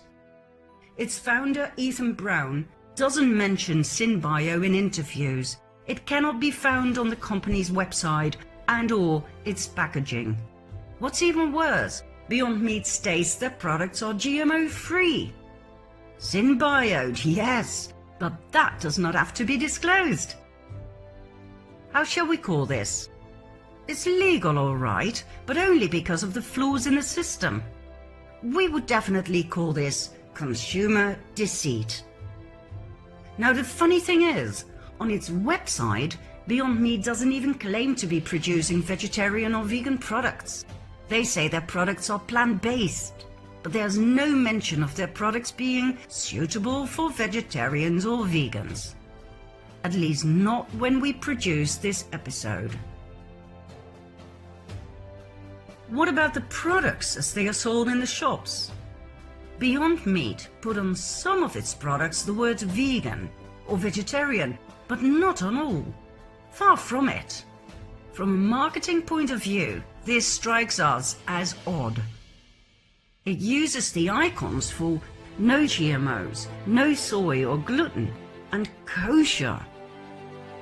The words plant-based sausage mean nothing. It can be based on plants, but still contain meat. So don't be fooled by the words plant-based. So, what is the main secret of Beyond Meat's bleeding burgers that they are so proud of? Red beet juice. Believe it or not, after years of developing vegetarian burgers by many other companies, nobody came up with the idea to use red beet juice to mimic the bleeding of meat? Are you kidding me? That's not exactly rocket science, is it? You want to know why it was never discovered before? Because it doesn't work. Try it. Red beet juice does not turn into a juicy burger taste when fried. It just doesn't have that bloody iron taste to it. Beyond Meat's secret is synthetic biology, and that has nothing to do with healthy veggie burgers. How about Impossible Foods? Their main secret is heme, genetically engineered soy leg hemoglobin. According to scientific advisor to Impossible Foods, Dr. Michael Eisen, in order to provide tasty alternatives to animal meat made from plants, you need lots of heme. And to get heme, you need genetic engineering. Impossible Foods makes this GMO heme by taking DNA from the root of soy plants, where a small amount of heme is produced, and inserted into genetically engineered yeast that is then fermented to mass-produce GMO heme. Well, at least they are honest about the GMOs, but mind you, this SynBio substance has never been consumed before. Nobody knows what the effects will be on body and mind after consuming certain quantities for a certain amount of time. On its website, Impossible Food doesn't claim to be producing vegetarian or vegan products either, just like Beyond Meat. They too only state that products are plant-based. The packaging of their products tell us they do not contain animal hormones or antibiotics. Excuse me? That is not quite the same as vegetarian or vegan, now is it? From a marketing point of view, the packaging seems cheap and not appealing at all. Not quite what one would expect from a multi-billion enterprise, right? Impossible Foods does show us the icon of bioengineered, which looks tempting as in eco and green. But don't be fooled. Remember this icon. No matter how good it looks, it means trouble. we advise you to stay away from it. We mean it when we say that we truly wanted these miracle burgers to be the real thing, but after careful consideration, we turned them down. They are not the vegetarian product people are looking for. They are GMO'd and symbioed. And we tasted them. They taste like meat. Full-on juicy meat. Now, we don't know what's causing that, but we do not believe it's because of red beet juice or heme. Could it be the result of certain flavor enhancers? Did you know that some of the most powerful flavor enhancers are based on human embryonic kidney cells, the HEK293 cells?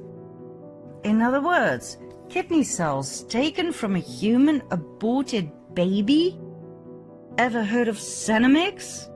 A biotech company from California, bought by Firmenich from Switzerland in 2018? The business that received $7.5 million from the Bill and Melinda Gates Foundation? We know, too far-fetched, right? I mean, can you imagine? Beyond Meat and Impossible Foods containing fetus kidney cells to add the meat flavor? Without telling us?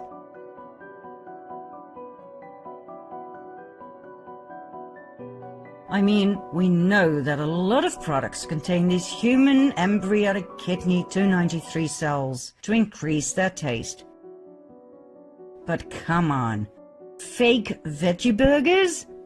Nah, we're pretty sure that the fact that the location of the production facility of Impossible Foods in Oakland, California, being right across the street from Planned Parenthood, is just a creepy coincidence. Just like the fact that the production facility of Beyond Meat is only a few minutes' drive from 3 Planned Parenthood clinics. Just a creepy coincidence. Although, in 2018, Beyond Meat partnered up with Zandbergen, world's finest meat from the Netherlands. That's right, originally a butcher and now an importer of frozen meat from across the world. Zandbergen states it is proud to be working with Beyond Meat that has replaced meat protein by plant protein. Synthetic biology, all right. Creating new species, remember? Replacing meat protein by plant protein doesn't exactly make it vegetarian, now does it? Oh, and guess what? Beyond Meat's manufacturing facility in the Netherlands is only 7 minutes away from an abortion facility, the Emma Clinic, in the city of Enschede. Bearing in mind the Netherlands only has 15 abortion facilities, what are the odds? Gates now believes the wealthiest countries should switch to eating 100% synthetic beef in order to help combat climate change. Of course, climate change. If you can't blame it on COVID, blame it on climate change. Now the poor countries cannot afford synthetic meat, so they can continue eating real meat. But that will have to be GMO'd, of course.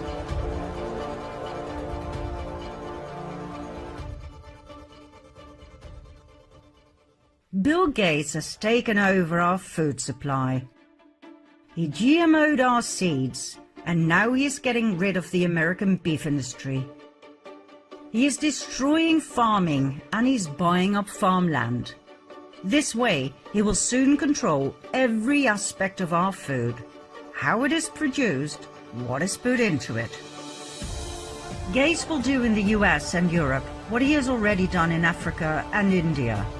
He will force you to obey his rules and regulations. If you disobey, you will be fined, thrown in jail, and you will be refrained from food, the #1 necessity in life.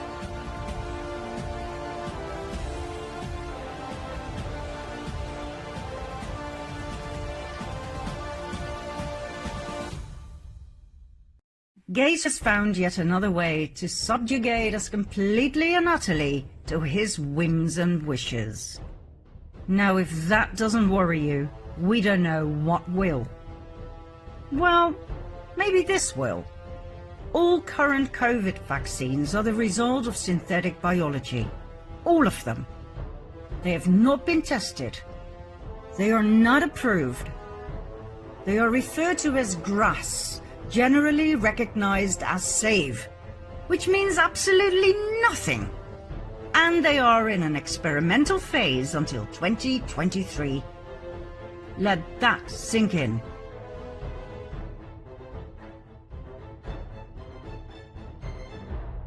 You are part of a massive medical experiment. By injecting a synbio product into your body, you could be changed into one of Gates' products, a synbioed, genetically modified product. After everything we have shown you in the previous episodes about Bill Gates, exactly how safe does that make you feel? Now, during the very first seconds of this episode, we promised you that this would be the last one about Gates. And that was truly our intention. I mean, we are so fed up with him, you have no idea. But as we are approaching the critical half hour, we're afraid there's just a few more things about him that will put things into perspective in a way you've probably not seen before. Bear with us and move along to part 13.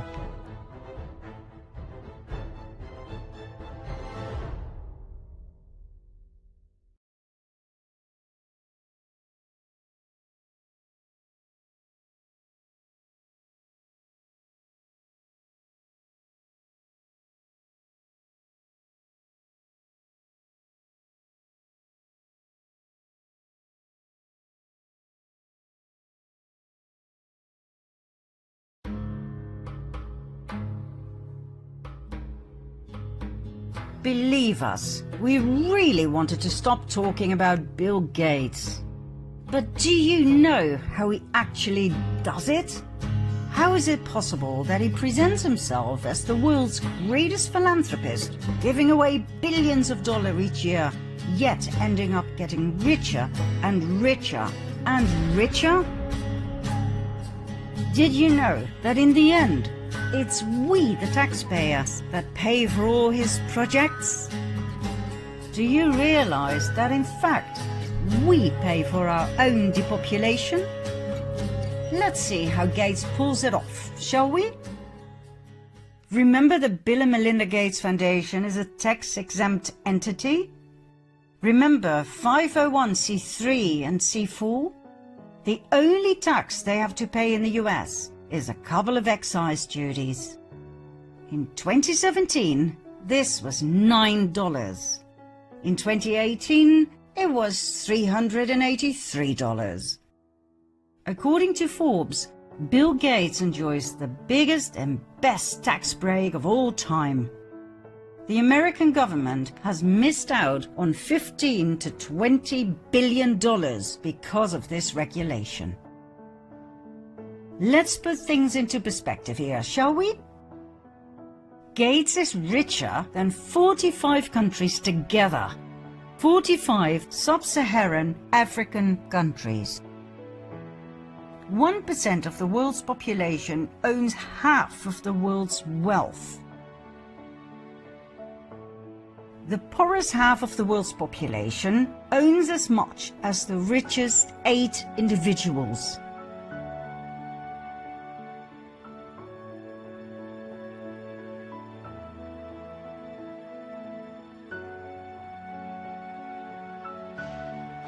Those 8 individuals doubled or even tripled their wealth during the COVID crisis.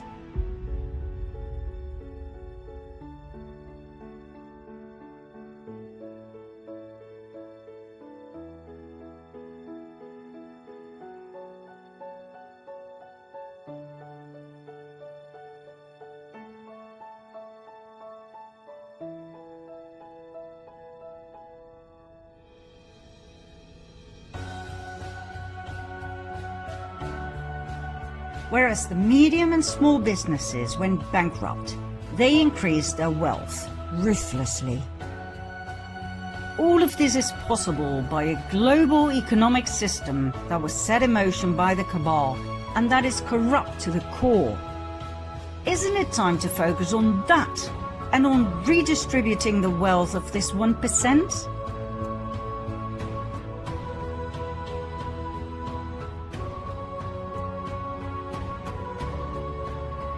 Isn't it time to stop getting brainwashed with sustainable development goals and redirect our energy where it belongs? Namely, to take down the cabal and to redistribute their stolen trillions amongst the people they bereft?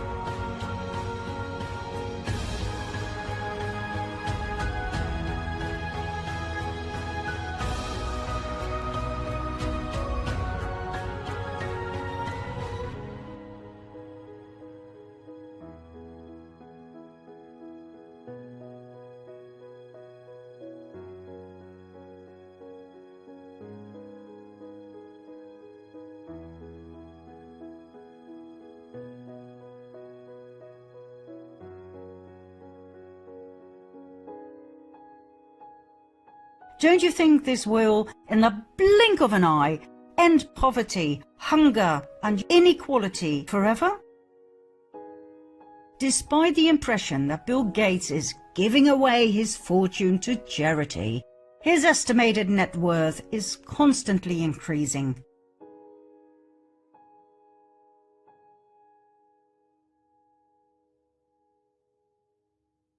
His foundation is only accountable to itself, which mainly means Bill and Melinda Gates personally. The only 3 trustees are Bill and Melinda Gates and Warren Buffett. As a private foundation, the Bill and Melinda Gates Foundation is obliged only to report its high-level financial figures to the US government to retain its tax-exempt status.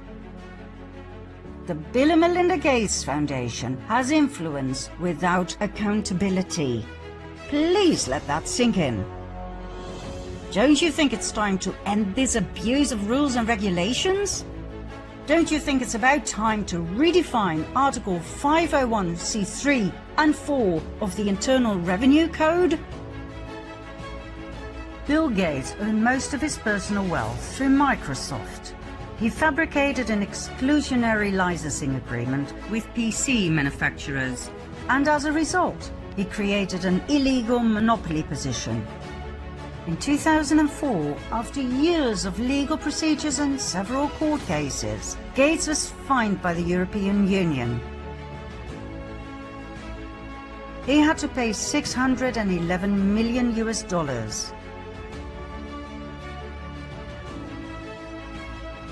Bill Gates could not have cared less.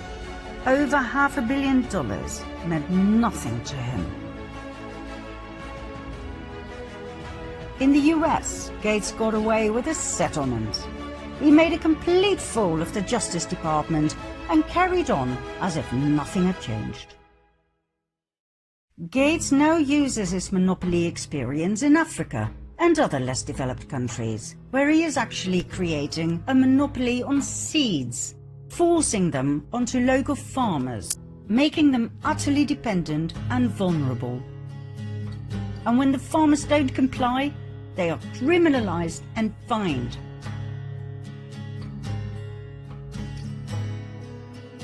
A 250,000 desperate Indian farmers committed suicide. Others sold their children trying to survive.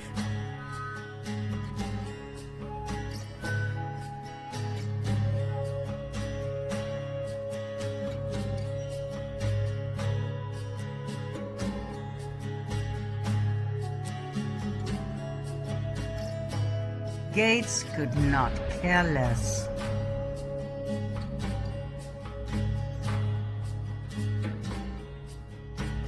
Why wasn't any of this ever in the news? How come we didn't know about this? The answer is simple. Money buys everything, especially broadcasting time.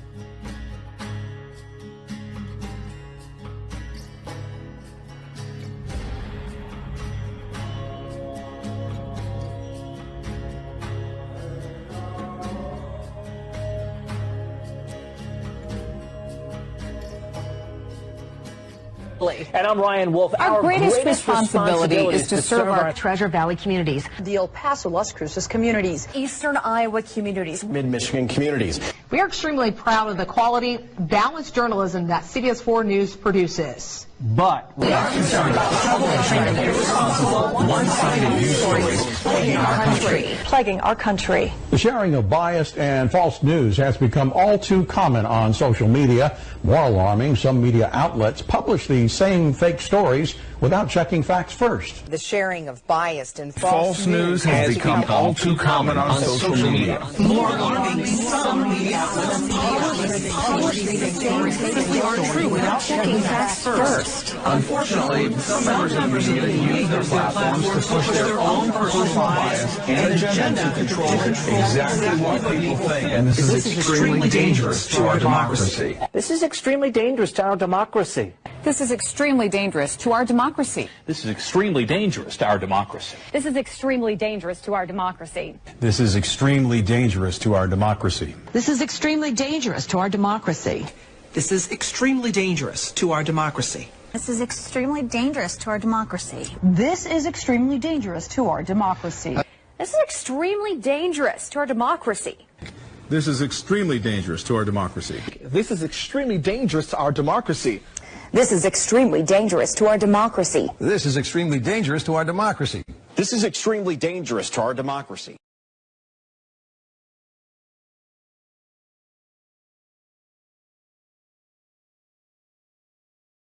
To be truly effective, vaccines, treatments, and diagnostics must be affordable and accessible to all.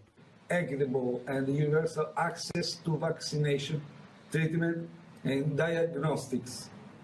We must all work together on improving diagnostics, accelerating therapies, and ultimately developing a vaccine. Everyone should have access to COVID-19 testing, treatment, and vaccines.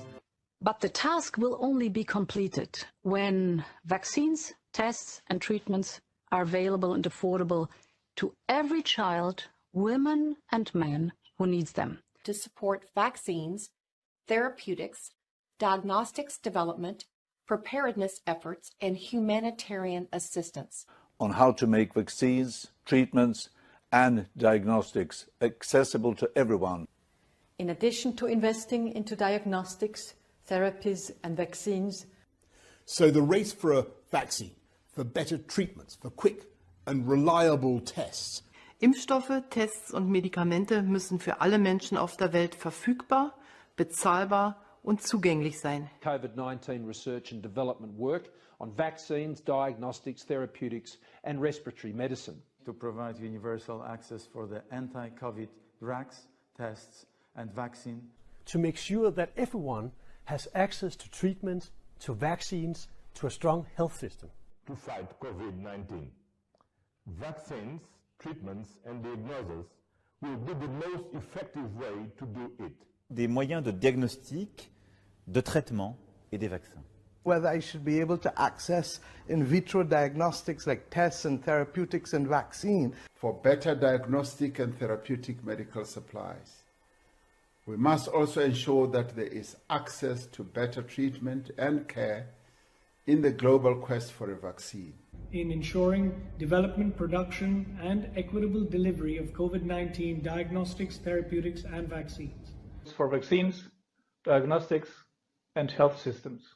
Has access to COVID-19 tests, treatments, and therapies. Gates has established enormous propaganda power. Have a good look at this chart.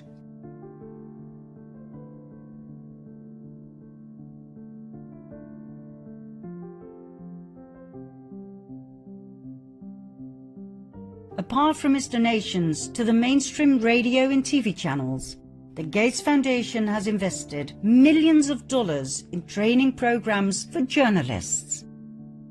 Media fact sheets and newspaper opinion pieces are put together by organizations that are funded by the Gates Foundation.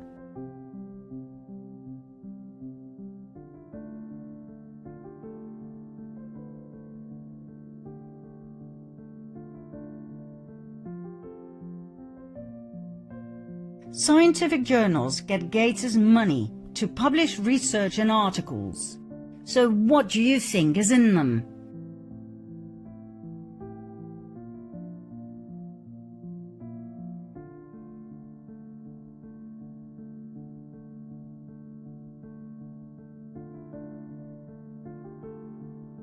Everyone follows the Gates Foundation's lead. It feels like they are everywhere. Every conference I go to, they are there. Every study that comes out, they're part of. You might find yourself someday reading a story about a Gates-funded health project, written up in a newspaper that gets its health coverage underwritten by Gates, reported by a journalist who attended a Gates-funded journalism training program, citing data collected and analyzed by scientists with grants from Gates. Do you really think any of it will be objective, honest information? Gates truly is everywhere, in every media outlet, on the internet, and most certainly in each and every so-called fact-checker.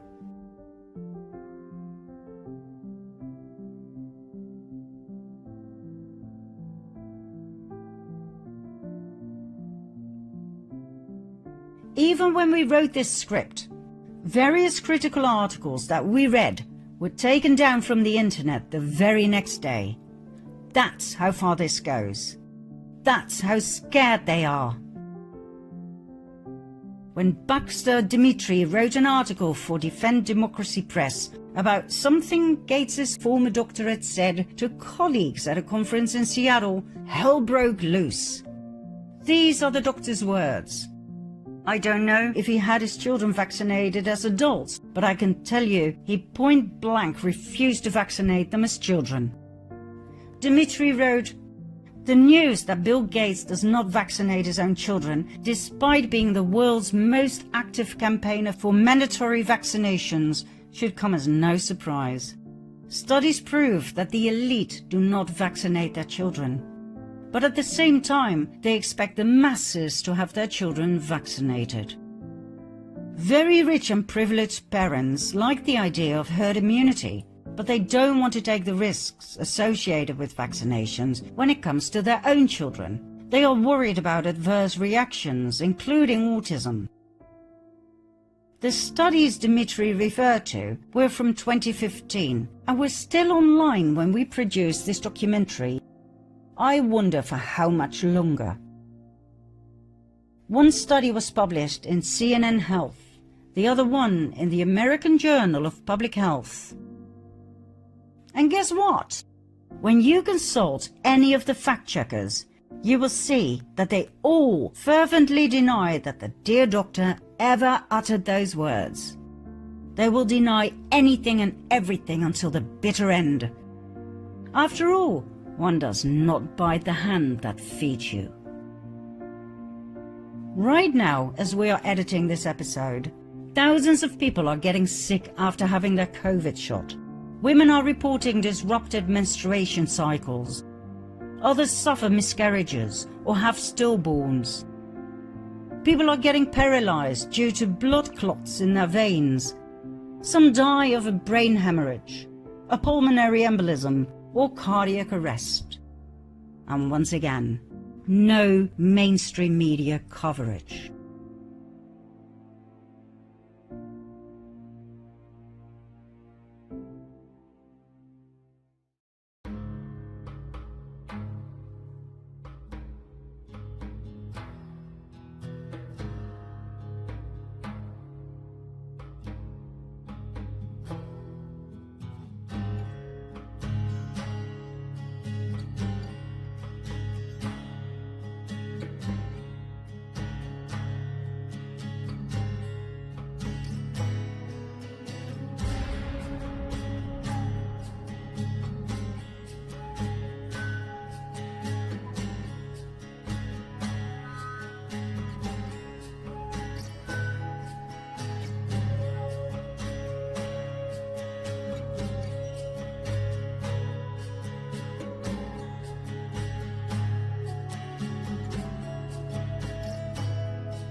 on, baby.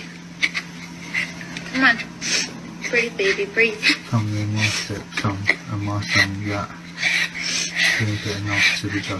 It's okay. Come on. It's okay. It's okay.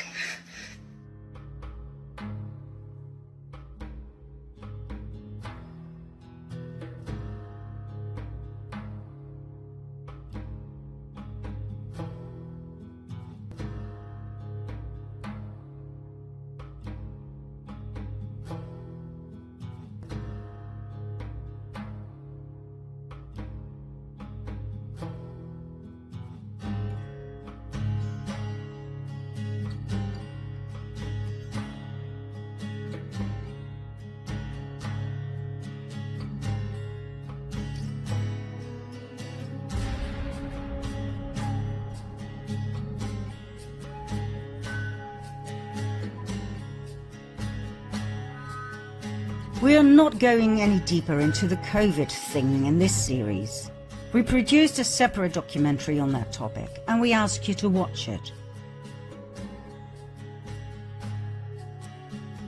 All that is left to say is that Gates' vaccine manufacturers are exempt from liability, which means you cannot take them to court if anything goes wrong. If your health, your life, or that of your loved ones are destroyed by the consequences of this experimental vaccine, there will be nothing you can do. Bill Gates and his many big pharma companies are untouchable by law. We can cut a long story short. Bill Gates uses laws and regulations to avoid tax. His foundation launders money at a scale the world has not seen before.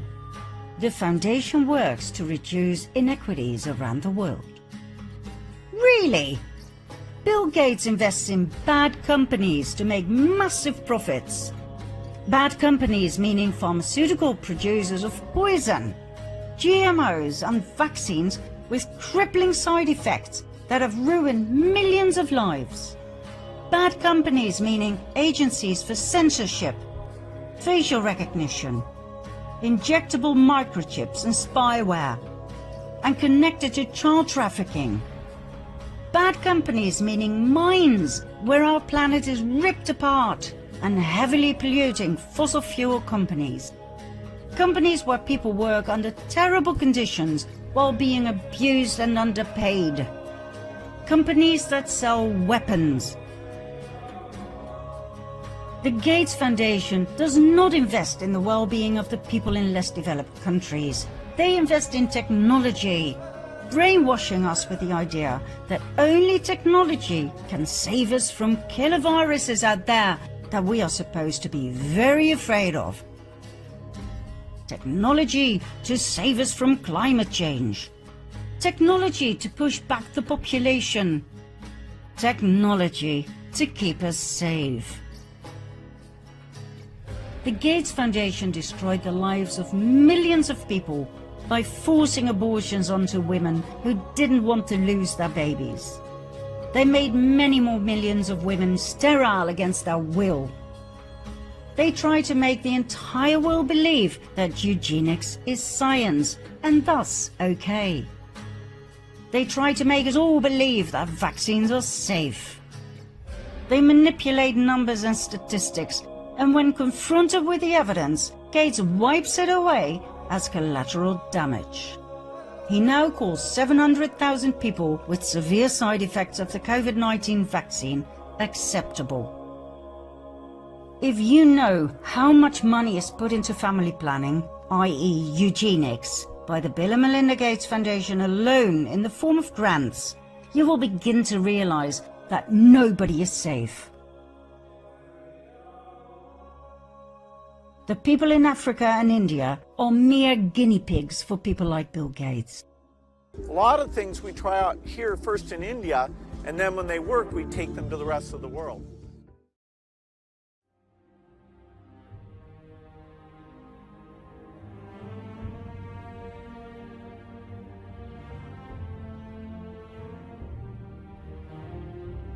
The rest of the world will follow, whether you like it or not. Just look around. It's happening right now.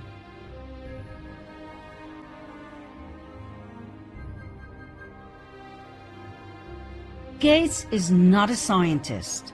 He is not a doctor, even though he pays the press to make us believe that he is.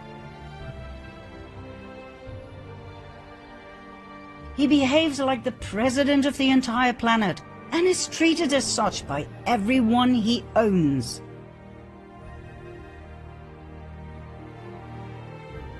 The fact that nobody elected him doesn't seem to bother him. With his money, he manipulates newspapers and TV stations, making sure that only his words are repeated and plugged.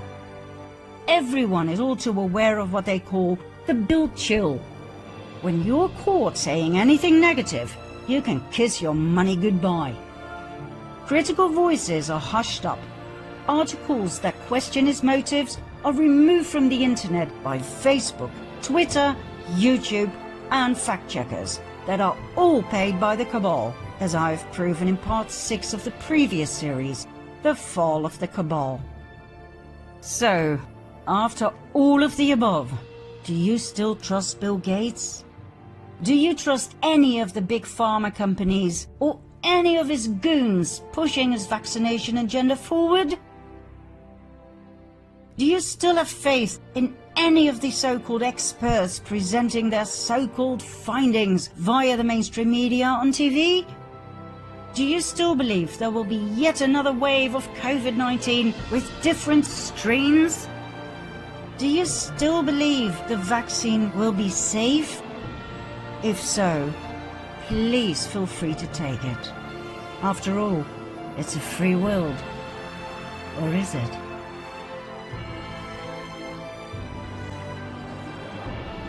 Let's see what the depopulation agenda really means in our daily life in part 14.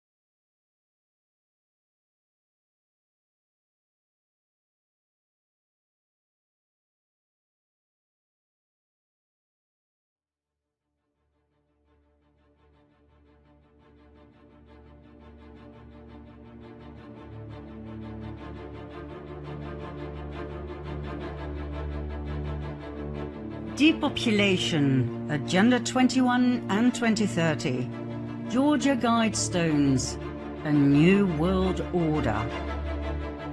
Is it really this bad?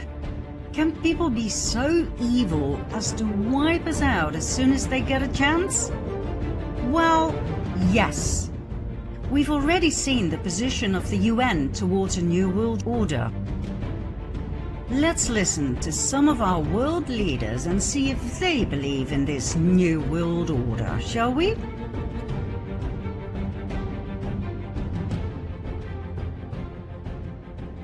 Nothing less than a new world order. This is the pledge of the world's most powerful leaders, representing 90% of the global economy. What is at stake is more than one small country. It is a big idea. A new world order. We have before us the opportunity to forge for ourselves and for future generations a new world order. A world where the rule of law, not the law of the jungle, governs the conduct of nations.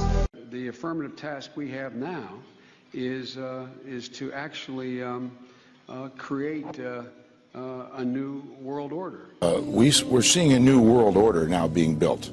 And I don't think America can retreat from that. The integration of national economies into a global economy, So we're going to keep on pushing hard to shape an international order Sometimes I'm criticized in my own country for professing a belief in international norms and multilateral institutions, but I am convinced that in the long run, giving up some freedom of action, binding ourselves to international rules, over the long term enhances our security. Dat we ons samen sterk maken voor een wereldorde die weer een tijd mee kan. Voor onszelf en voor het collectief.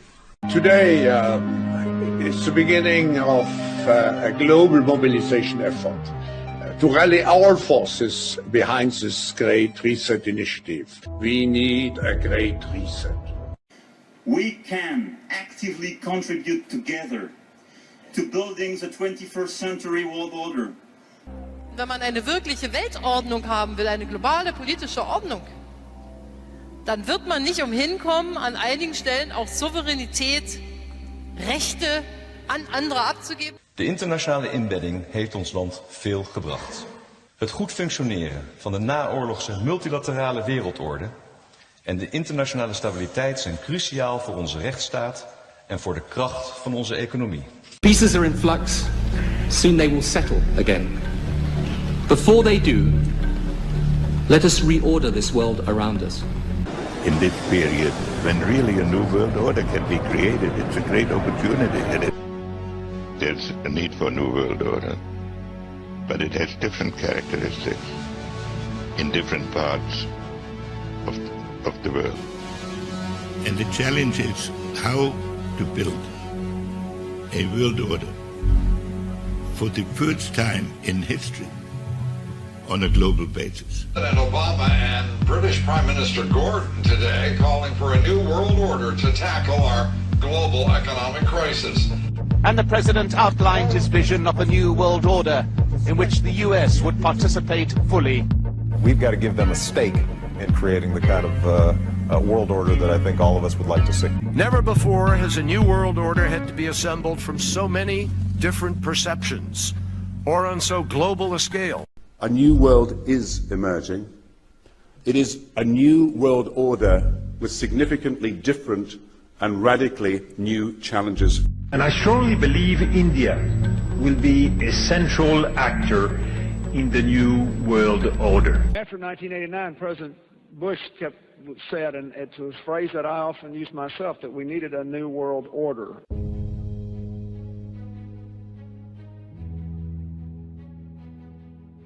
Some even believe we are part of a secret cabal working against the best interest of the United States, characterizing my family and me as internationalists and of conspiring with others around the world to build a more integrated global political and economic structure. One world, if you will. If that is the charge, I stand guilty, and I'm proud of it. The New World Order is what they all want. The New World Order as described in the Protocols of Zion. Remember? We shall so wear down the Goyim that they will offer us international power that will enable us to form a super government. In place of the rulers of today, we shall set up a super government administration. Its hands will reach out in all directions, and its organization will be of such colossal dimensions that it cannot fail to subdue all the nations of the world. One authority will be glorious because it will be all-powerful. Our authority will be the crown of order, and in that is included the whole happiness of man.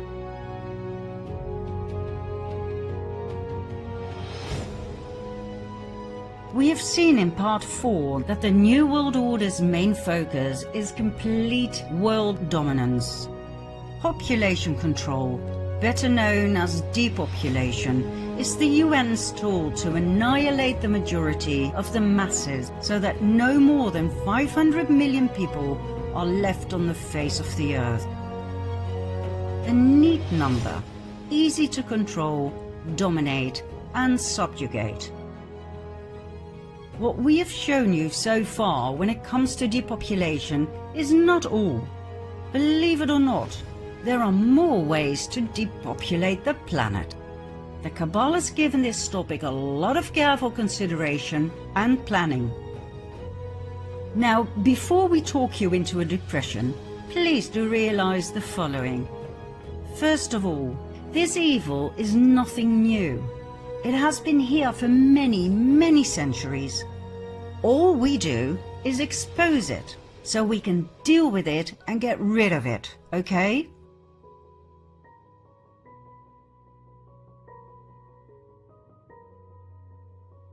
Exposure is vital. It is their worst nightmare. Once you know what you're dealing with, you can act and take back your own sovereignty. Secondly, those who know us and our work know that we never end on a negative note. The scripts we write, the presentations we give, always end on a positive note. There is always an unexpected twist at the end. So please bear with us. We promise you, you will love what's coming. So, let's expose the maggots once and for all, shall we? How are we, the people, being attacked in the name of population control? Wars, natural disasters, famine and drought, plagues and diseases, vaccinations, family planning, chemtrails, GMOs, and additives in food, water, beauty care and cleaning products. Wars speak for themselves. As we've seen, they have always been caused by the cabal as a divide and conquer strategy and as a way to make massive amounts of money.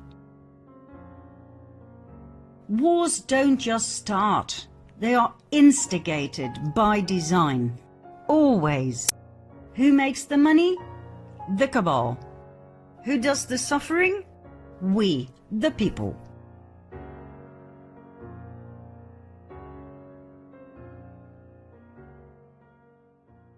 Next, natural disasters.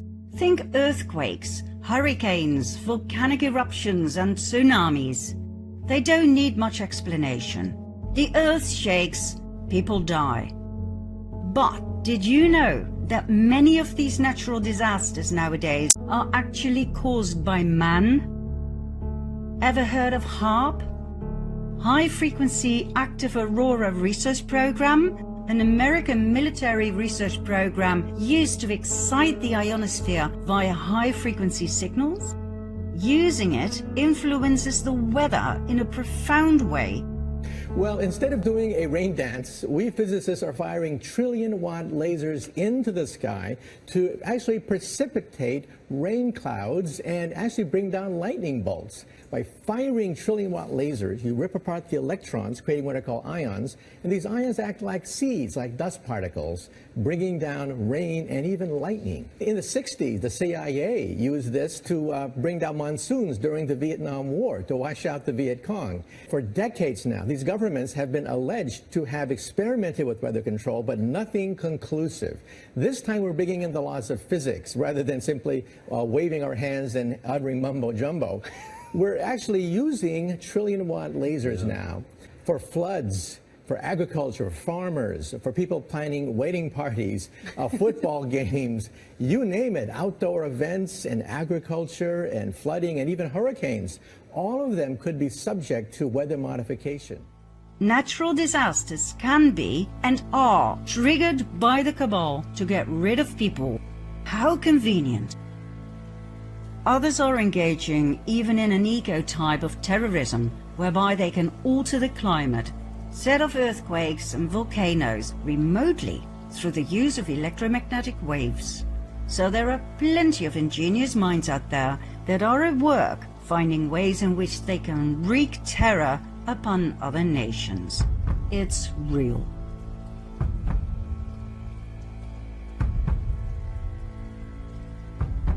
Next, depopulation through famine and drought. This too can be triggered by HAARP. Control the weather and you control the yield of crop and the water supply. Create hunger and thirst and you have the people right where you want them.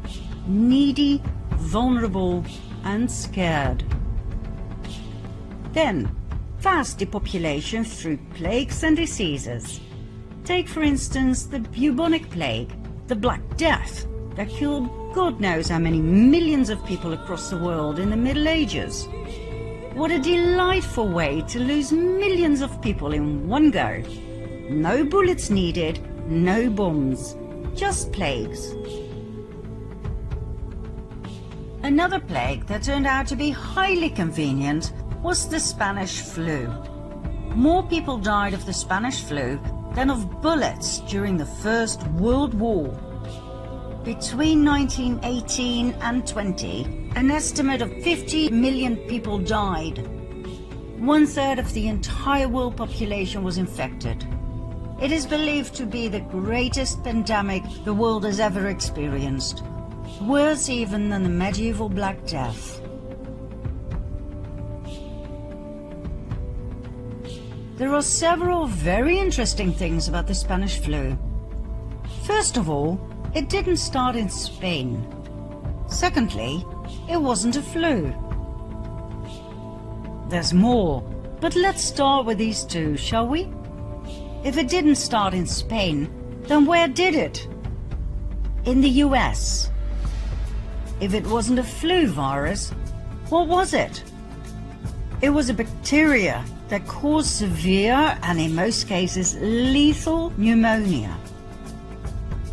According to a 2008 National Institute of Health paper, bacterial pneumonia was the killer in a minimum of 92.7% of the autopsies reviewed.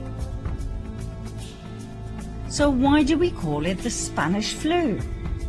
As a decoy, a smokescreen to hide the truth. Why? Because the truth is so hideous.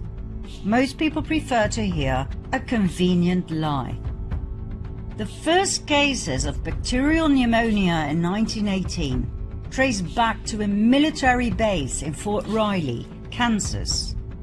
Long story short, during the first half of 1918, an experimental bacterial meningitis vaccine cultured in horses by the Rockefeller Institute for Medical Research in New York, now the Rockefeller University, was injected into soldiers at Fort Riley.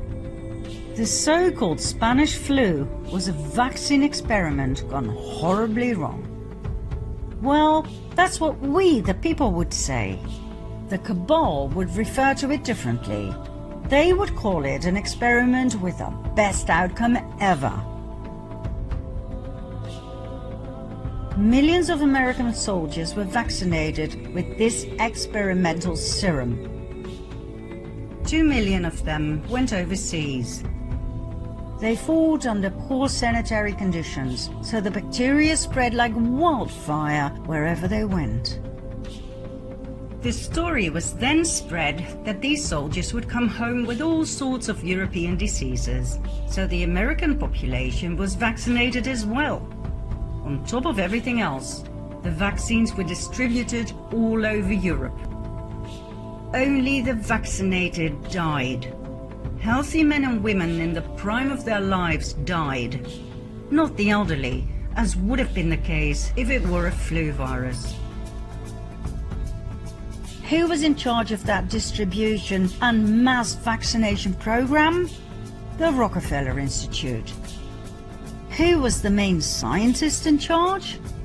Dr. Frederick Gates. According to Gates, they injected random dosages of an experimental bacterial meningitis vaccine into soldiers. Those who survived became cloud adults, meaning they spread the bacteria to others, even the non-vaccinated. In modern COVID days, we would call it shedding. The vaccinated infecting the non-vaccinated. What an amazing coincidence, right? Frederick Gates then, Bill Gates now. Rockefeller Initiative then, Rockefeller Initiative now. Disease developed in Fort Riley, US then. Disease developed in Wuhan, China now. Closed down societies then. Closed down societies now. cloud adults then, shedding now. All for our own good, our own safety, back then and now.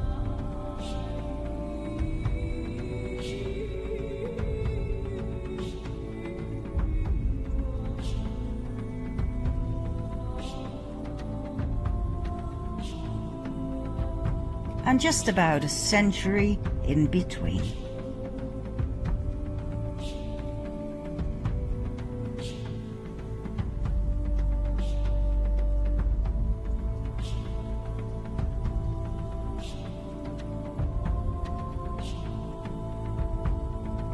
So, back to depopulation through plagues and diseases.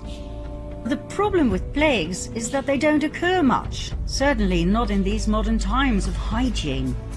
But not to worry, the Cabal is quite creative and always comes up with a solution to every problem. If there is no plague available, you create one.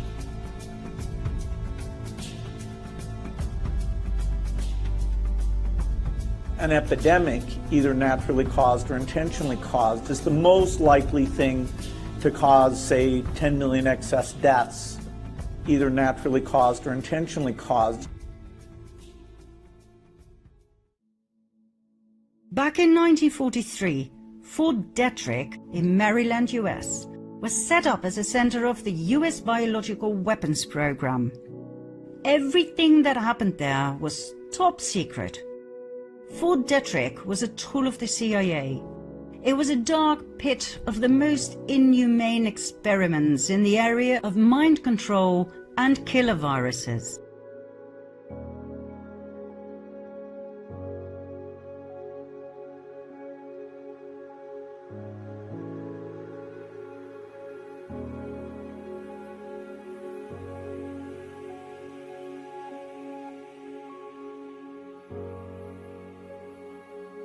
If you truly want to know how evil it really was, we urge you to look into Michael Aquino, the head of MKUltra at Fort Detrick, who later founded the satanic cult of the Temple of Set.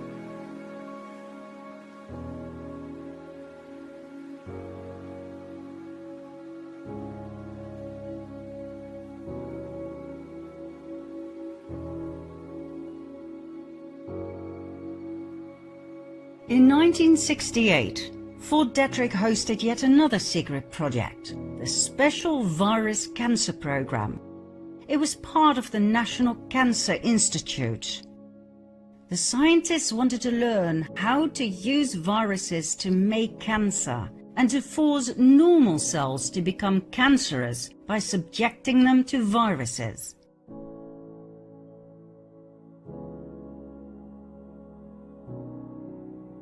Why?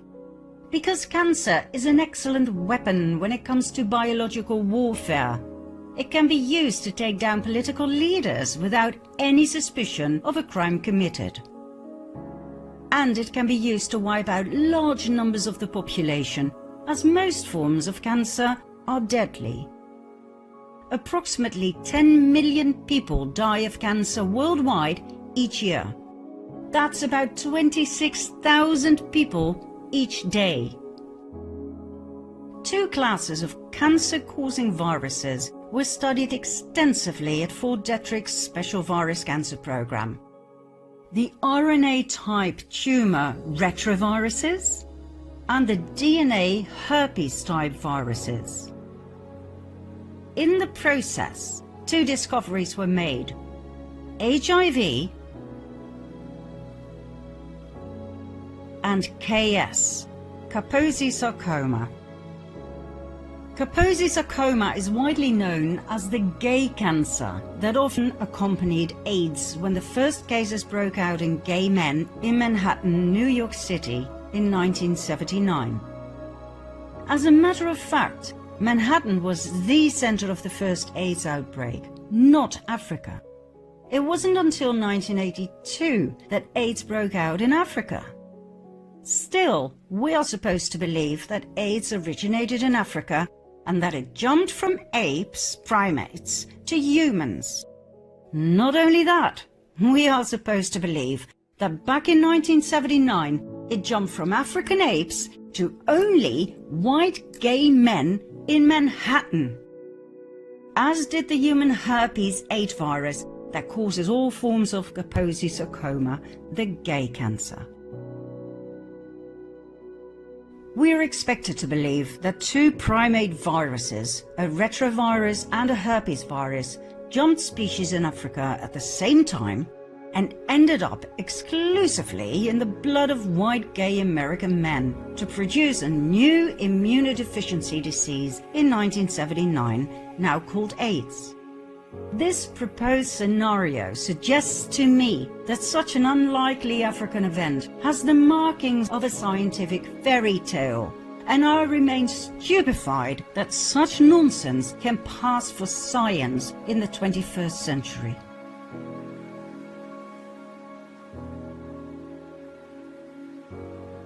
So, what else happened in Manhattan in 1979? The experimental hepatitis B vaccination program.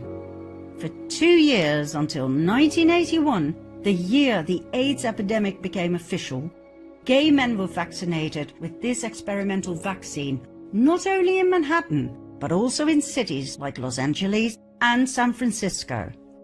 What a coincidence that these 3 cities became the 3 big epicenters of the AIDS epidemic. Now, we realize that there will be a lot of opposition and denial when it comes to the man-made origin of HIV and AIDS. We suggest you study the work of professionals such as Dr. Leonard Horowitz, Dr. Robert Strecker, Professor Robert Lee, and the above-mentioned Dr. Alan Cantwell. Back to Fort Detrick and its horrid experiments. Meet Robert Charles Gallo, a biomedical researcher best known for his role in the discovery of HIV and subsequently the invention of the HIV test kit. He was head of the Laboratory of Tumor Cell Biology at the National Cancer Institute. Gallo didn't actually discover HIV, he stole the discovery, held by his partner in crime, Dr. Fauci. Whom did they steal it from? Dr. Frank Rossetti.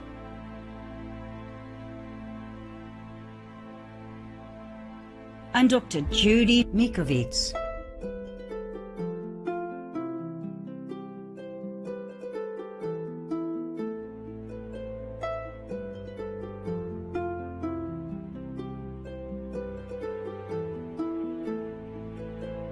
Mikovits worked under the direction of Rossetti.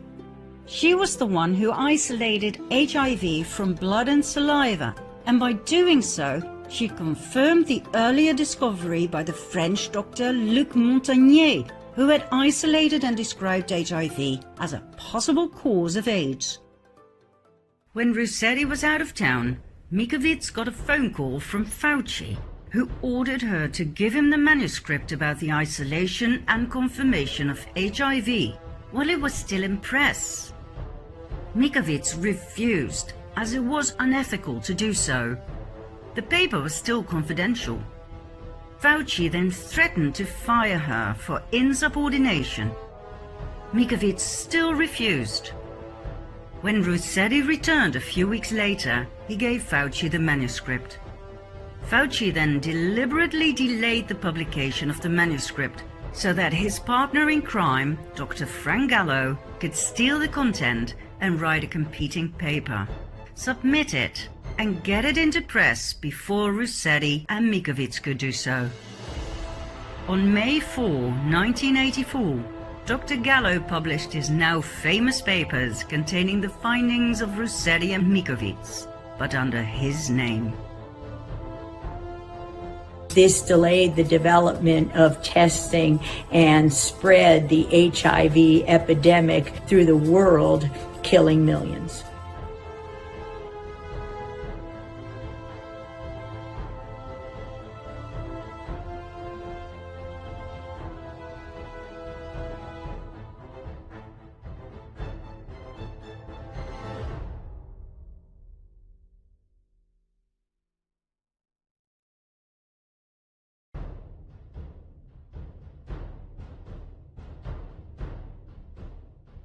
Was Fauci held accountable for his responsibility for the millions of lives his greed had cost?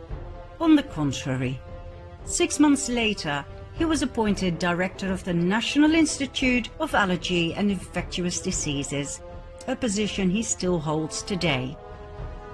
Well, not much longer, we suspect, as Dr. Fauci is now heavily under fire for his involvement in the Wuhan outbreak of the COVID-19 virus.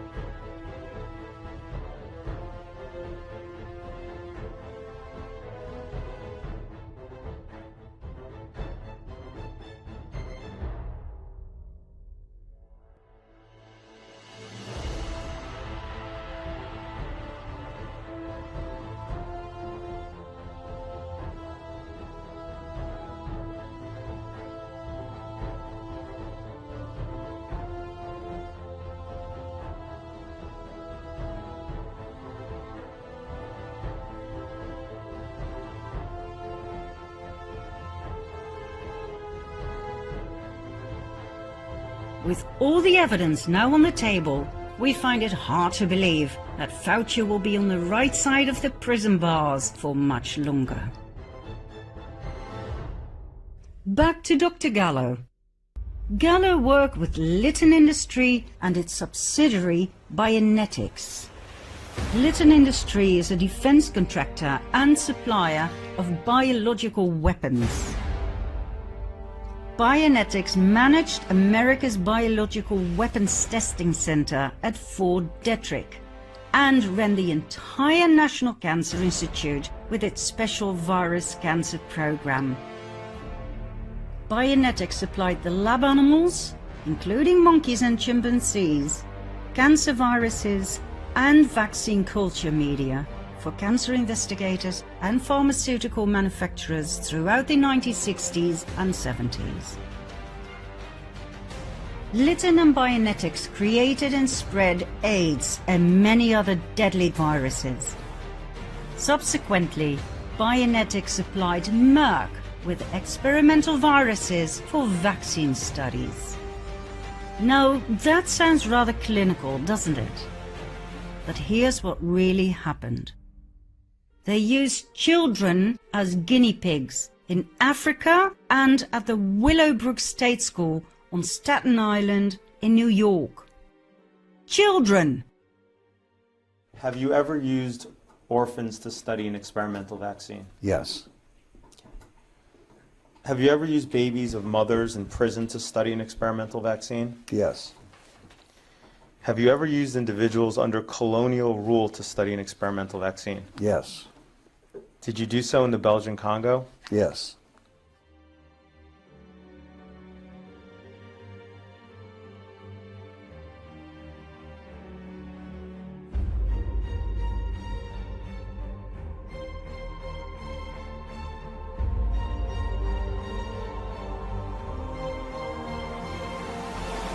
These were experiments conducted by the evil trinity of Litton, Bionetics and Merck, assigned by Kissinger and the CIA.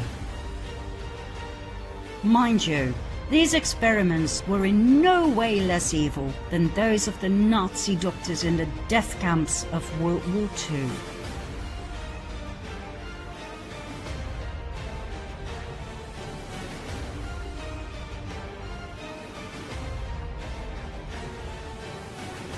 In this school from hell, mentally retarded children were injected with vaccines containing all kinds of killer viruses, including cancer viruses.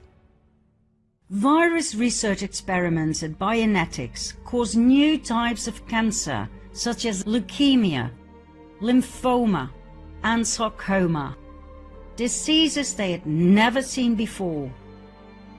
In 1970, the Defense Department ordered these viruses, including other immune-suppressing viruses. That's right, the Defense Department bought cancer-inducing viruses that had been invented, created by Bionetics and tested on children.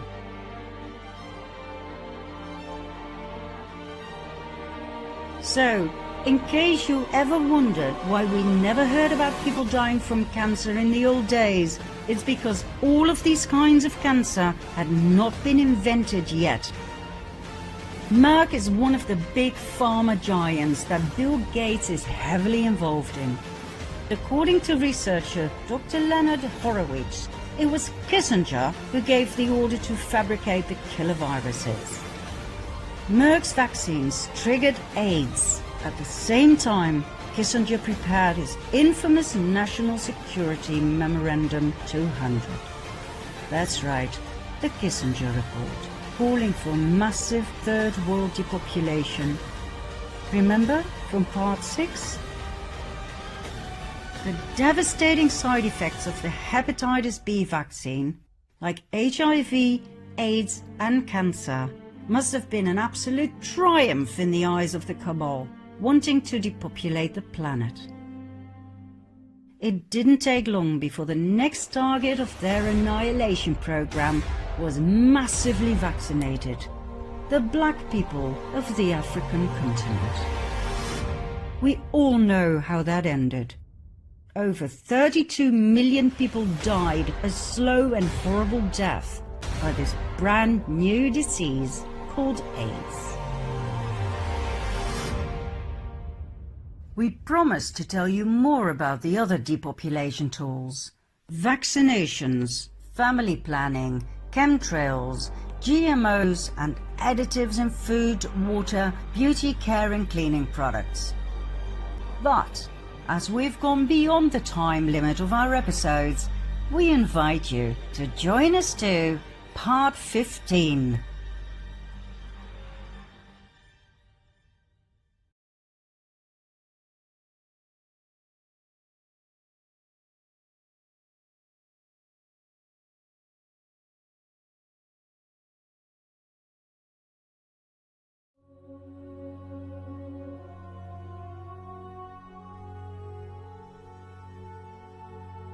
Let's continue where we left off at the end of our previous part, shall we? What do we have left in the area of depopulation in our daily lives? We have changed the order a bit to save what's best for last. Here we go. Additives in food, water, beauty, care and cleaning products. It may be hard to fully grasp, but the cabal seriously thought of all possible strategies to bring the masses to their knees. By design, purposefully, our food and water have been poisoned with substances that cause cancer and destroy our nervous system.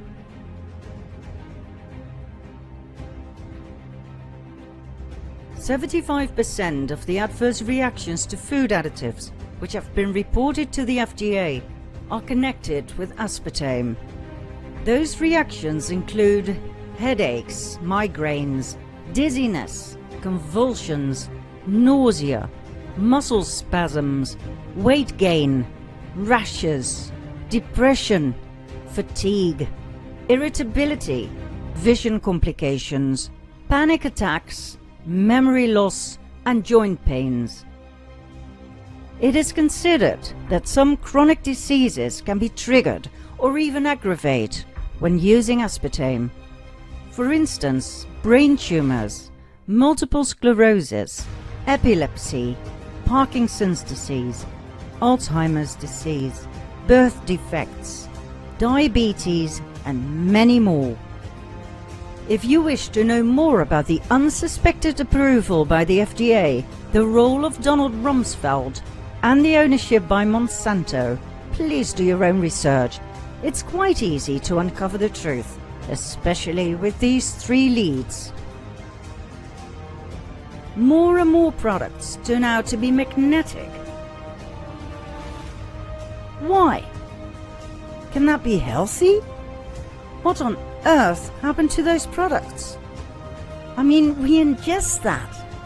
Does anybody know what it does to our body and mind?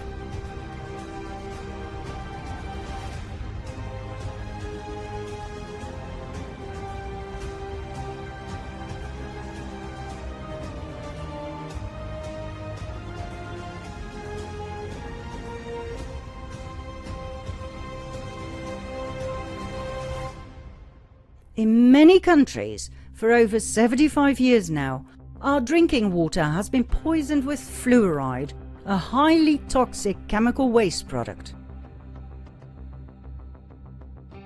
Apart from being carcinogenic, fluoride has detrimental effects on the brain, the thyroid, and the immune system. Furthermore, fluoride is known for its destructive calcifying effects on the pineal gland. As the pineal gland is known to enhance intuitive awareness in people, one can easily understand why the cabal wants it closed, not open.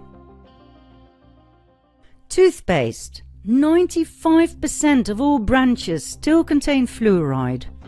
Even today, the CDC will tell you fluoride is highly beneficial. Dentists still recommend parents additional fluoride treatment for their children.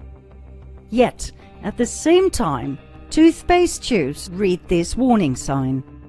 Keep out of the reach of children under 6 years of age. In case of accidental ingestion, seek professional assistance or contact a poison control center immediately. More than 80% of the cases of fluoride toxicity are reported in children below the age of 6. This is caused by the flavors added to children's toothpaste, which leads to voluntary swallowing of the toothpaste. Children under 6 years of age should not use more toothpaste than the size of a pea. Yet, this is what is shown in every commercial. If a 2-year-old swallows 2 tubes of children's toothpaste, nicely flavored, its chances of survival are extremely low.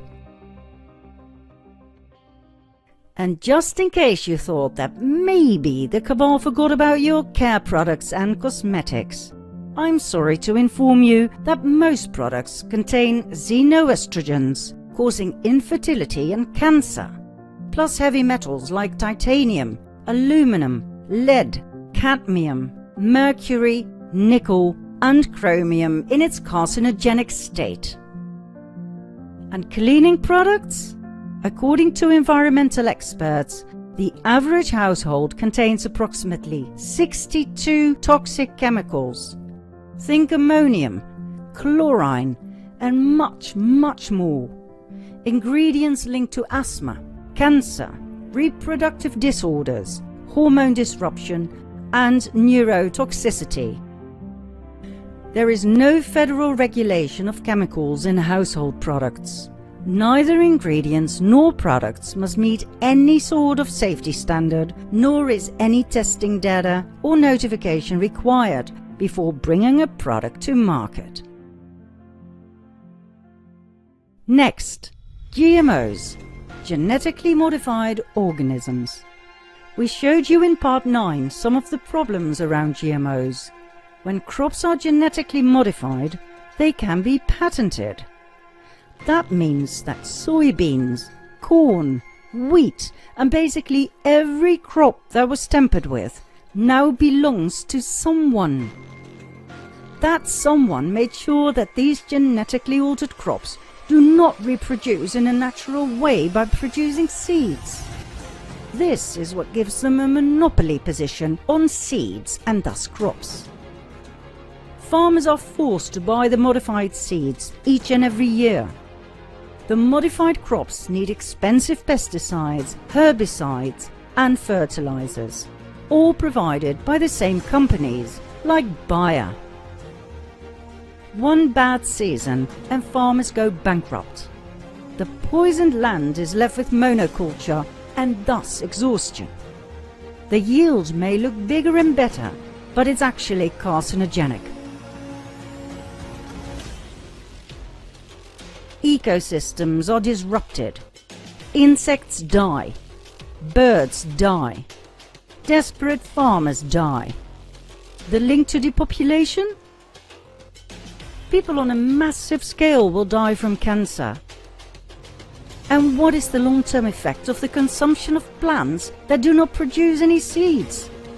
Has there ever been any research into the question what that does to the human reproductive system? Furthermore, The owners of the patented seeds can create shortage whenever they want, for as long as they want.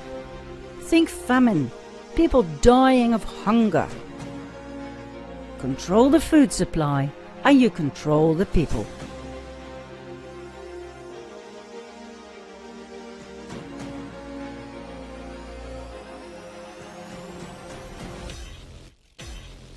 Next, family planning. We've already shown you in part 6 what family planning entails and how it is used by the cabal. But our emphasis was on the less developed countries. How about the richer countries? How about you and me? We mentioned a new topic several times now, a topic that will shock you once we show you its statistics.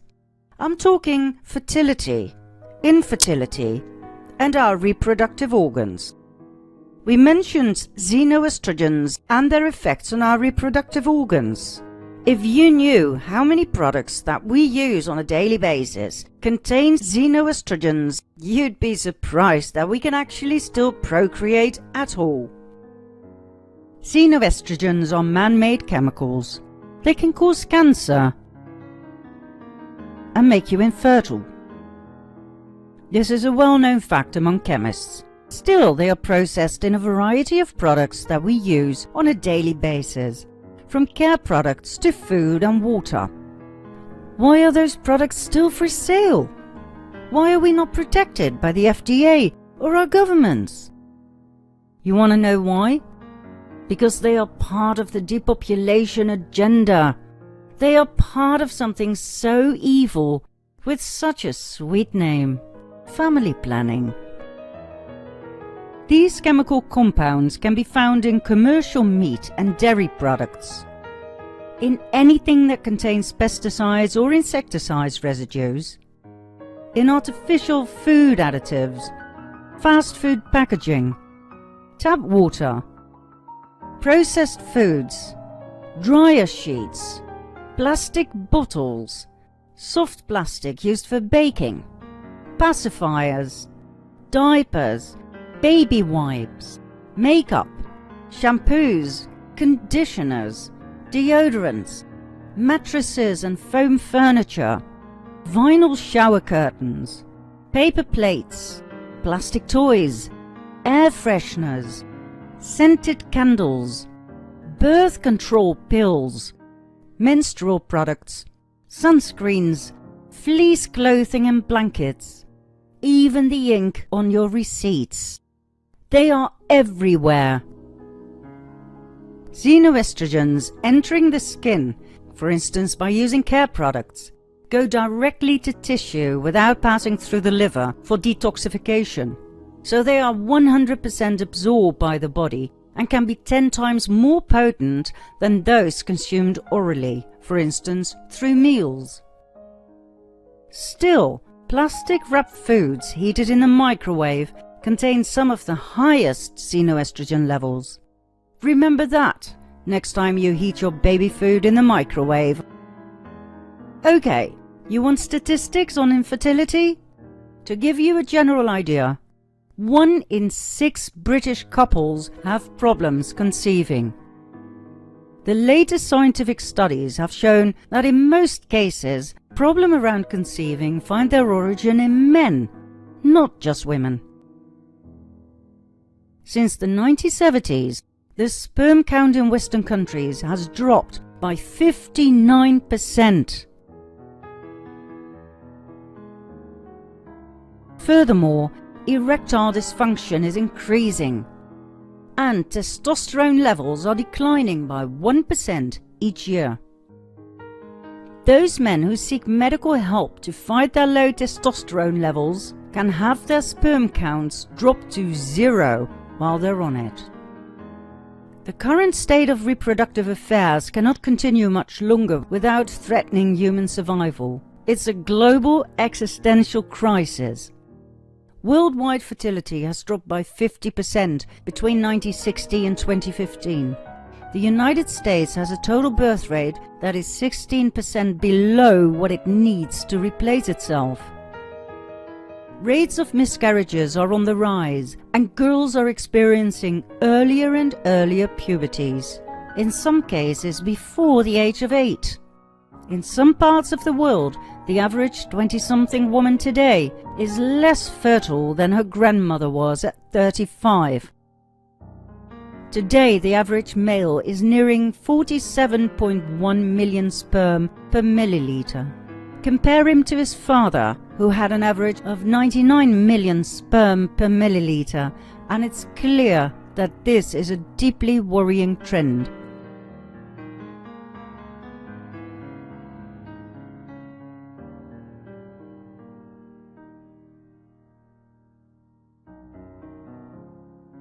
It's no wonder that the assisted reproductive technology market is worth about $26 billion and is calculated to grow with yet another 10 billion in the next 5 years.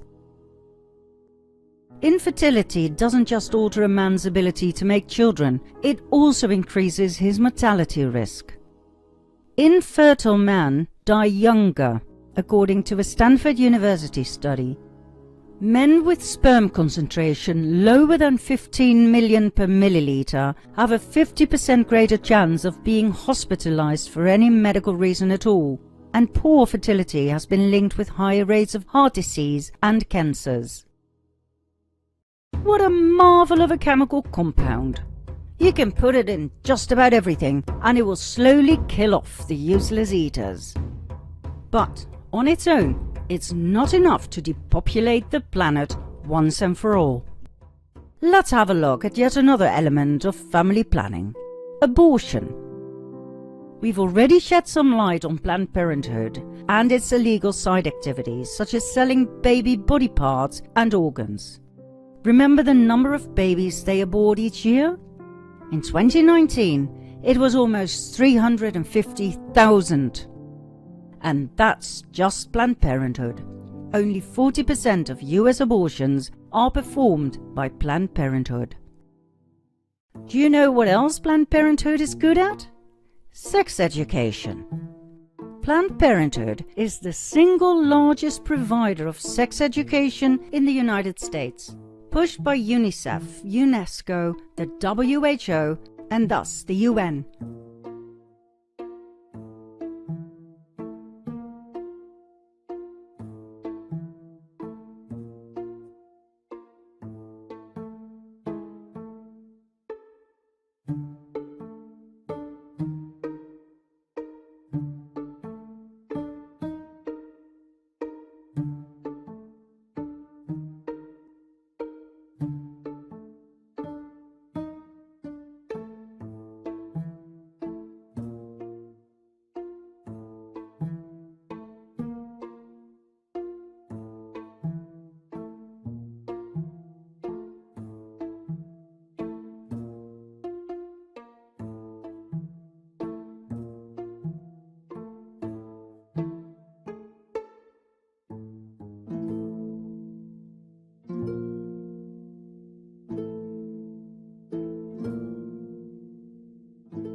They arranged that children in kindergarten, or even younger than that, are now taught how to masturbate and how to sexually please each other. 5-year-olds know more about anal sex than you and me.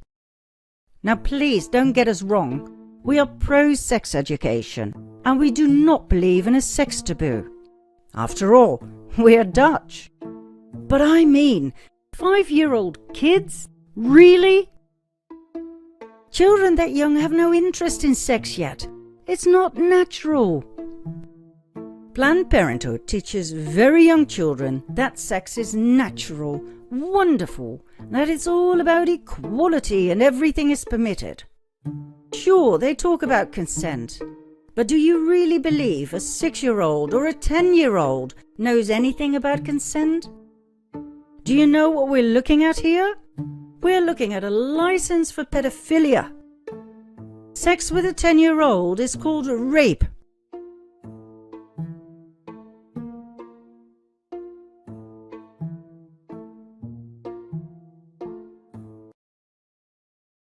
If you don't believe that this entire movement was set up to normalize the sexualization and exploitation of children, we must tell you something about the Netherlands. We have an official political party for pedophiles, set up in 2006 and tolerated by the government. They have their own manual in which one can read how to gain a child's trust, how to sexually abuse it, and how to get away with it. When concerned citizens took the matter to court, the judge's verdict stated that the manual contained nothing unlawful, as texts about child abuse and child pornography are not prohibited by law. Pictures, yes, but not texts. Therefore, the manual was officially acknowledged by the government in 2019. Under pressure from the Dutch people, Grapperhaus promised he would change the law and prohibit the manual. But, as we speak, nothing has changed. The pedo-political party plus their manual are still acknowledged by Dutch law. The party's treasurer Van den Berg stated that rearing is also about introducing children to sex. Sounds familiar, doesn't it? That's precisely what Planned Parenthood keeps saying, instigated and financed by the UN. The entire LGBTQ movement was set up by the cabal, taken over by Antifa, Black Lives Matter, and thus financed by Soros. Not to advocate equality, but to sexualize and exploit children, to destabilize the family and create confusion. We are pro-equality. We are pro-gay rights. As a matter of fact, we want equal rights for every human being. To us it doesn't matter whether you're straight, gay, lesbian, bisexual, transgender or queer. But leave the children out of it. It is not okay if drag queens include children in their shows, or when they read stories to young children in schools.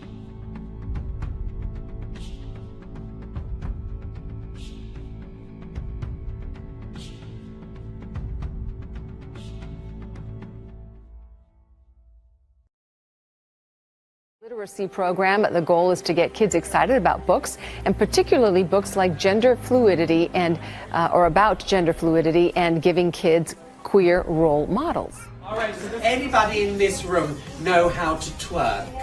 And then you just move your bum up and down like that, and that's twerking. Readings take place at libraries, museums, and other cultural centers in more than 30 cities across the country. Some are small affairs, but many, like the one in Washington, D.C., play to full houses. It's just really been obvious that there was a need for this in our community. The library partnered with the D.C. chapter of Drag Queen Story Hour to bring the family-friendly events to the nation's capital.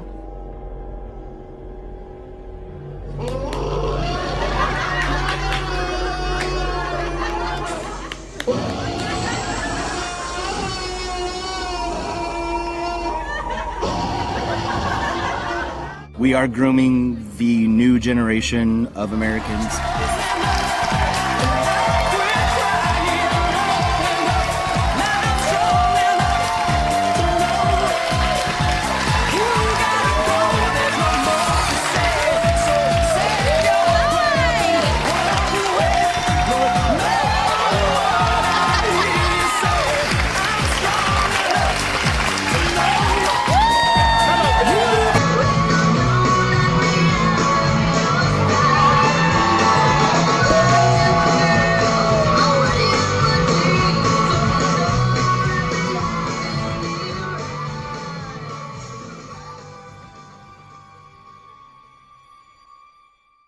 Lactatia is the devious diva you could ever think of.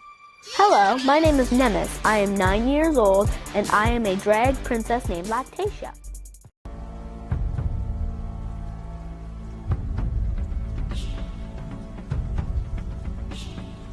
It is not okay when parents talk their children into wanting to have a sex change.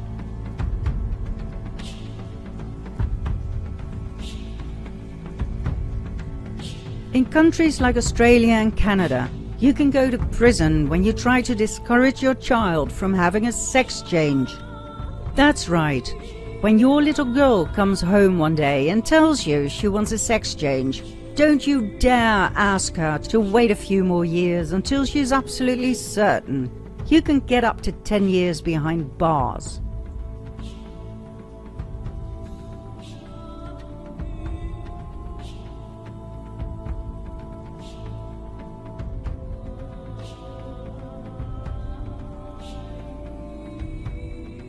Boston Children's Hospital, which opened the first clinic for transgender youth in the U.S. Since 2007, they've treated hundreds of children and teens. In the past couple of years, our volume has just about doubled.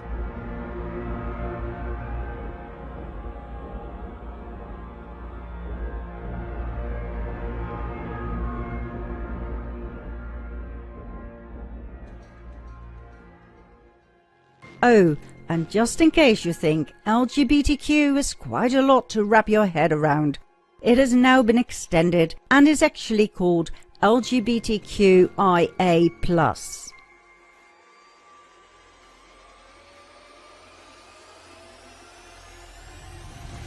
This is now taught in schools.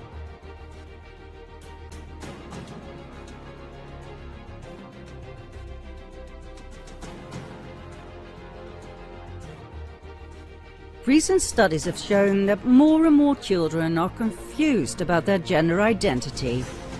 Why are we not surprised?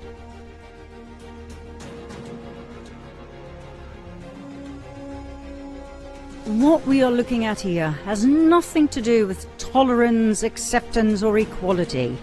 This is a political agenda.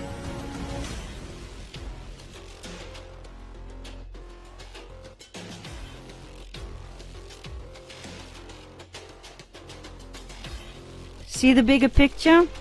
Family planning at its finest. Destroy the family and prevent procreation. Depopulation in yet another disguise. Remember how we started this episode? We really believed it would all fit in part 15. But the more we researched, the more we discovered. And to our own shock, now that we have reached our crucial half hour, there are still 3 topics left. Depopulation truly entailed much, much more than we believed upon starting our quest. And so, we invite you to join us for more madness in part 16.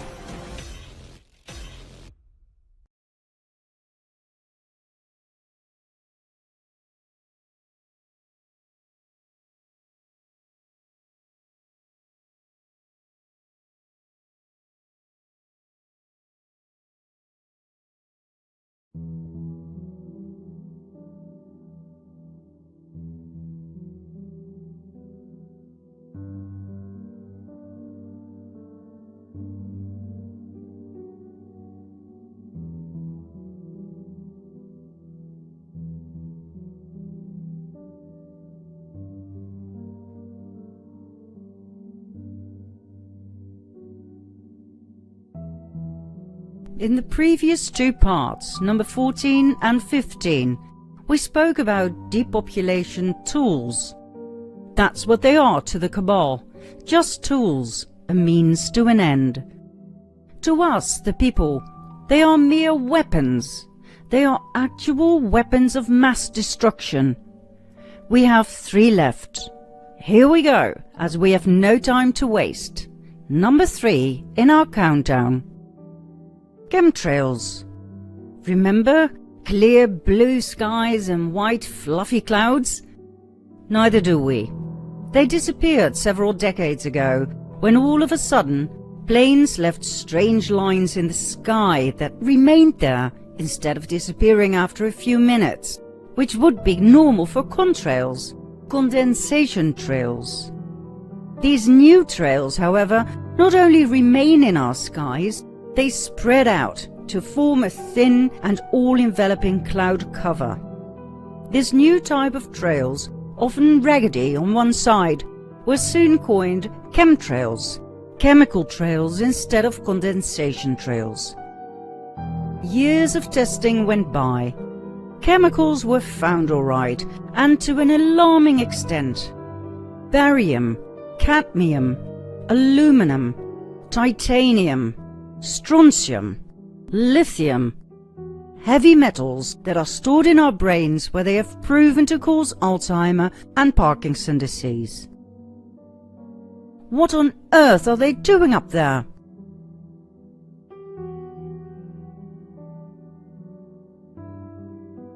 People reported getting sick, having headaches, burning eyes, and feeling exhausted.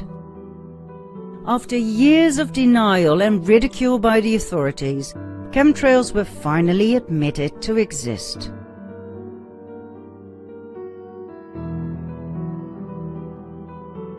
Not only that, we were told they were sprayed on us for our own good, to protect us from global warming.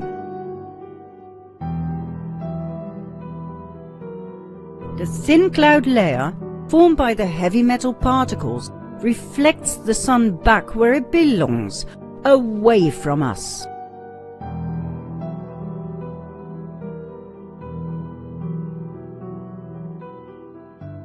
Another example is the array of technologies, often referred to collectively as geoengineering, that potentially could help reverse the warming effects of global climate change.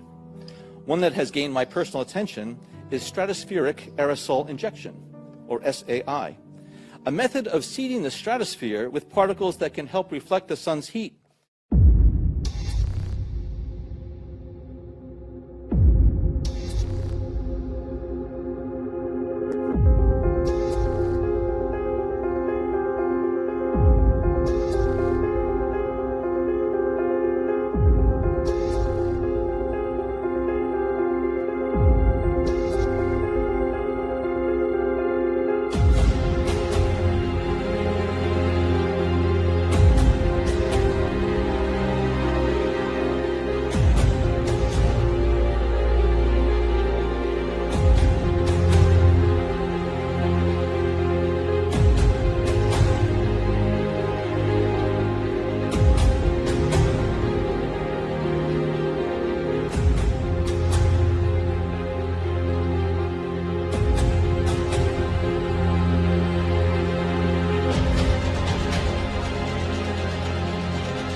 The organized lack of sunlight causes vitamin D deficiency, which can cause weakened muscles and bones, depression, inflammations, high blood pressure, exhaustion, neurological and autoimmune problems. But hey, it's for your own good. Next, number 2 in our depopulation countdown, electrosmog.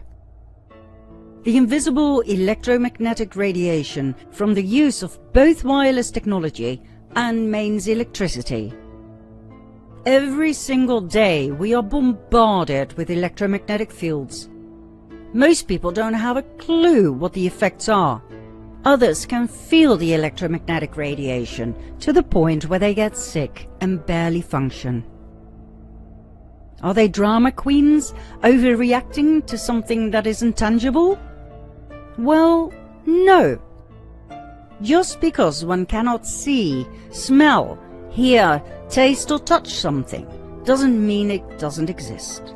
It can exist, and it can even be lethal. Take for instance carbon monoxide. Why do you think miners used to bring a canary down the mines? If it dropped dead, there was carbon monoxide, highly poisonous and potentially lethal.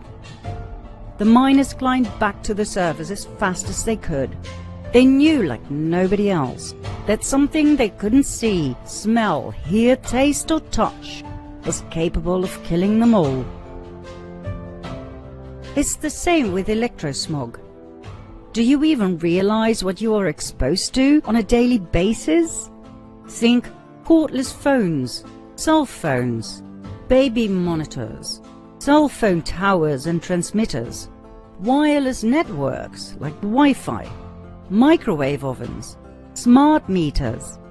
We are talking electromagnetic fields. Why is it affecting us? Well, that's quite easy to understand when you realize that our human bodies on a cellular level have a tender electrical current of a picoamp. Picoamperes are the smallest current ever recorded. They are a trillionth of an ampere. Now, when you use your cell phone that is plugged into an electrical socket, it will send out a current of 0.2 amps. Forget the pico. This is 200 billion times stronger than what our bodies are used to in their natural state. Phone charger plugged in. Right? What's what happen when I plug it in? It becomes a transmitter for electric. Right, and look how far it transmits, look. So if you're laying in bed with that next to your head, that is all going into your head. That's why I know. Watch what happens when I pick my phone up when it's charging. So that is going right into your body. Furthermore, your cells communicate with each other at an incredible speed of 5 to 10 quadrillion electrical pulses per second. What happens when you interrupt that perfectly balanced electrical circuit with invading currents that are 200 billion times stronger? Then, apart from our own electrical current, we have an electromagnetic field. Now imagine you live in an artificially created field higher than this. Over time, your body will become distressed, trying to compensate for the effects of this greater electromagnetic field. As a result, your body will lose energy constantly to the point of illness and exhaustion. Let's have a look at one particular physical effect of high-frequency electromagnetic fields that most people can relate to: the production of a hormone called melatonin. Melatonin enhances your ability to fight cancer. It strengthens your immune system, and it is responsible for complete relaxation and sleep. In order for you to achieve deep sleep, your brain frequency needs to be less than 4 Hz. But electromagnetic frequencies in and around your house consistently interfere with this. As a result, your melatonin production decreases with up to 50%. depending on the amount of electrosmog in your bedroom.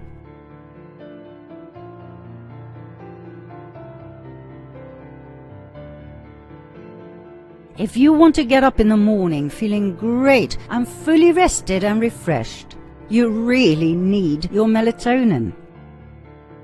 There's something else you need to know about this hormone.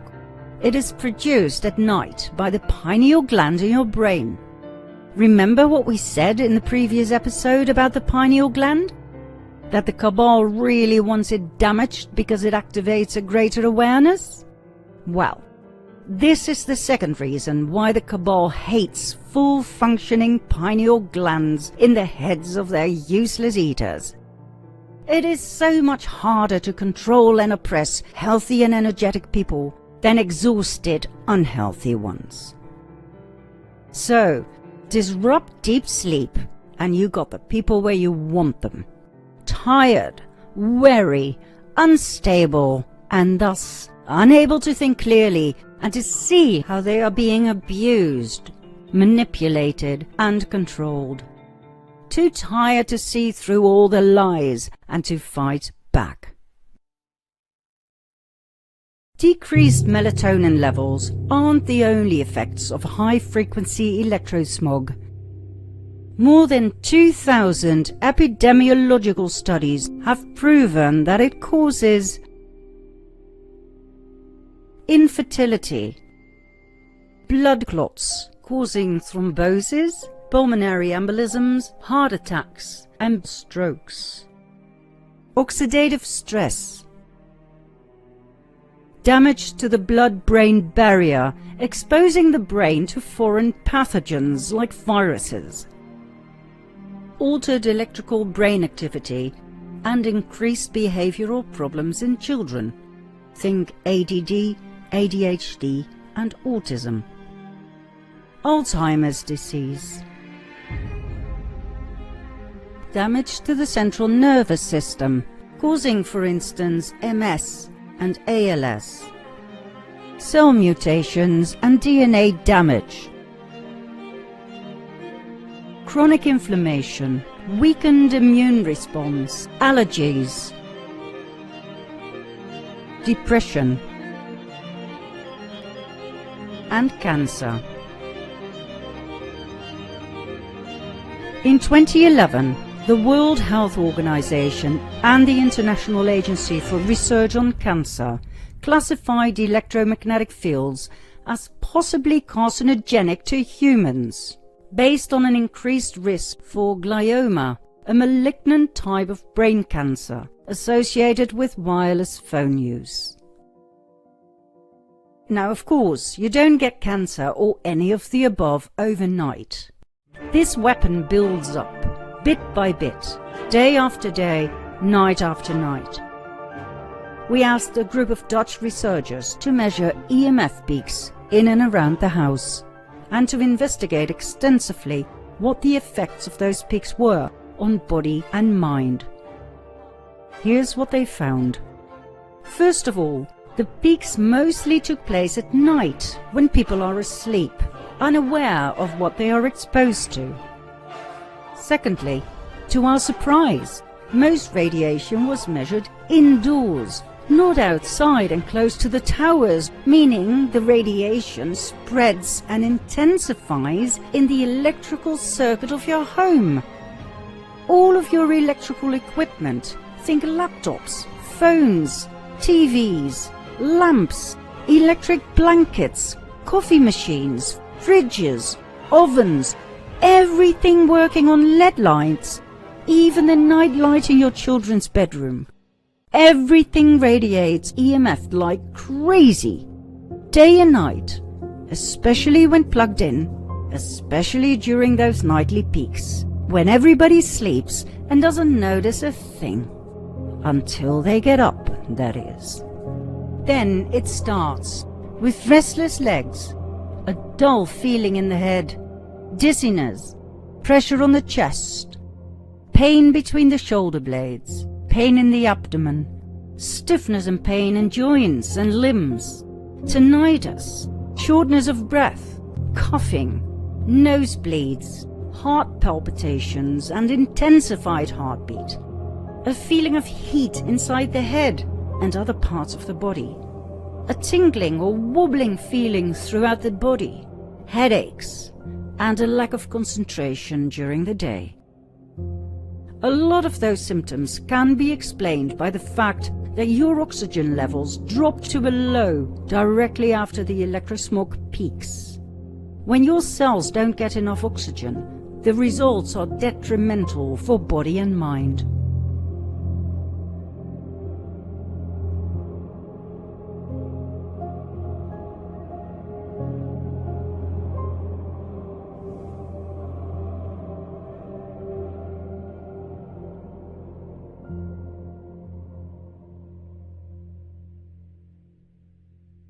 We are now entering the brave new world of smart meters. That means your electric meter will do so much more than just show how much electricity you use. The new smart meters are watching you. They sense all kinds of goings-on. They see when you turn something on or off. They see how many watts your electric toothbrush pulls. They send the record of that little event over wireless networks, bouncing through your neighbor's smart meters, all the way to the power company, where they keep record of all your electric consumption volumes and patterns every minute of every day, and store that data forever on computers that you'll never get to see.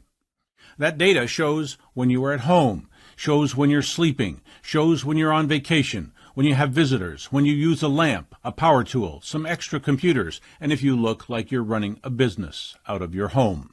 It even senses when you bootleg energy off the grid. Your smart meter data shows a vivid profile of your personal living patterns and whether or not you were at home on the night of the murder. This is not electrical metering. This is personal surveillance. This is a search without a warrant every day. This is your personal private life going straight out through your electric meter to the power company, to the government, to the police, to the insurance company, to anyone who cuts a deal with your power company to look at your life under a microscope. Sorry, it's actually worse than that. People who don't cut a deal can get your information too by simply intercepting the wireless signal spewing from the side of your house. Yes, smart meters are radio transmitters. Here's how you tell. This one is a 1-watt radio station licensed by the FCC. On this all-news radio station, every detail of your electrical life is shooting off to some institutional data center somewhere. Already, the police in Ohio, Texas, British Columbia, and places I don't know about are regularly using smart meter data to pinpoint marijuana grow houses, enforce business licenses, and punish people for doing things in the privacy of their own homes that you were not supposed to do, but they wouldn't even know you were doing if they weren't spying on you. Your power company apparently gets to sell your personal life story to whomever it wants. Any unusual power consumption pattern is considered probable cause to raid you for growing marijuana or running a computer server without a business license. This is about as Big Brother as it gets. Those friendly men with their truckload of smart meters are going door to door with something a little different than a Christmas carol. My personal opinion is that you and I need to demand that these things be taken off our homes. It is not possible for your power company to claim they have the right to install a surveillance device on your house. Smart meters are no different from wiretapping devices. And in case you didn't know, wiretapping is illegal in all 50 of the states and the federal territories. If you let your power company put a smart meter on your house, you may as well walk around all day with a Facebook helmet webcam pointed at yourself. They have convinced themselves installing smart meters is lawful by some reaching to the moon jive called implied consent. If you say they can change your meter, they pretend you consent even when you don't know really what they're doing. Here's a tip. Tell them they can't change your meter. They had no trouble billing you with the old meter.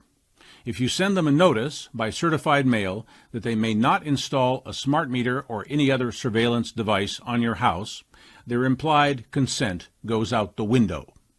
I would do that if I were you. In fact, I did that, and I'm not even you. Those friendly guys on the sidewalk told me that they plan to put a smart meter on every house in America. If they do that, it will no longer be America. Now, of course, we're talking about 3, 4, and 5G as well. Millions of people are now concerned about the unrolling of 5G, but not many actually understand the exact problems. 5G is not a steady frequency. It is in development. Right now, most countries have 5G of 3.5 gigahertz. Not a big deal just yet, even though the effects on body and mind can already be felt, like we just showed. However, our governments have a plan for their 5G networks. They intend to increase the gigahertz from 3.5 to 28 to 60. 28 gigahertz is now at an experimental stage. 60 gigahertz is the near future. The entire Internet of Things, in which everything is interconnected through a wireless mega network, will be rolled out on 60 gigahertz. The future network of self-driving cars will need a complete infrastructure of Wi-Fi tunnels underneath your town, state, and country.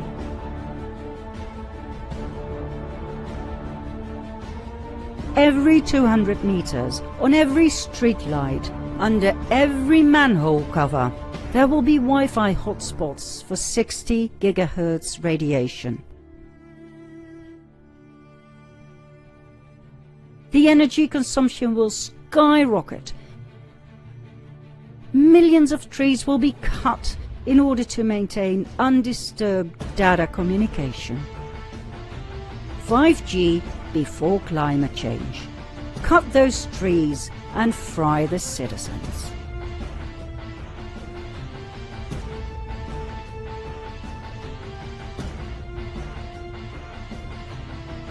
For the last few years, and especially during the COVID lockdowns, countless 5G masts and transmitters have been placed on buildings, on high voltage masts and streetlights.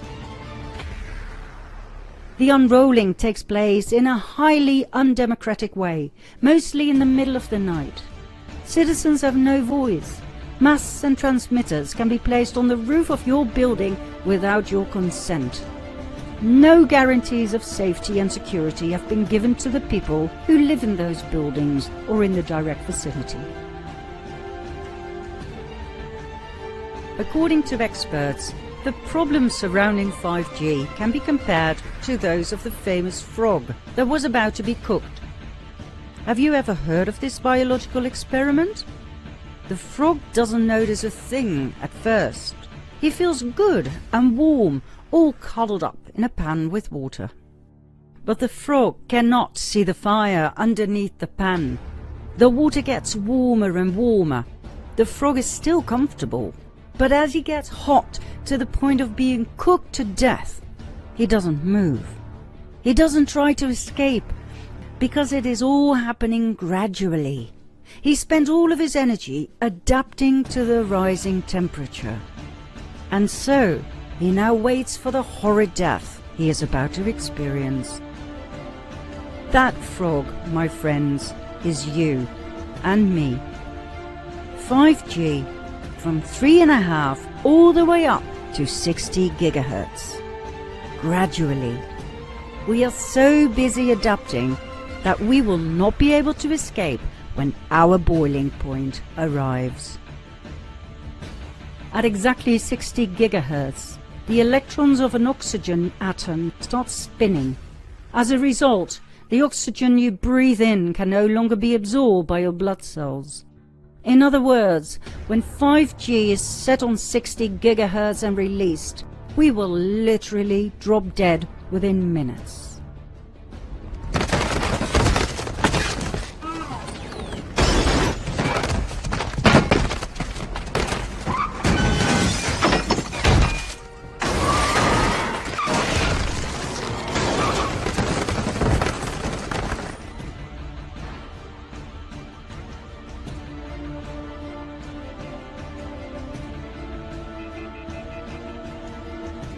Hard to take this all in, isn't it?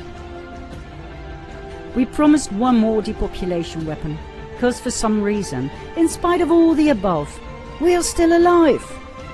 Incredible when you think about it, isn't it? So, buckle up. Number 1 in our depopulation countdown in part 17.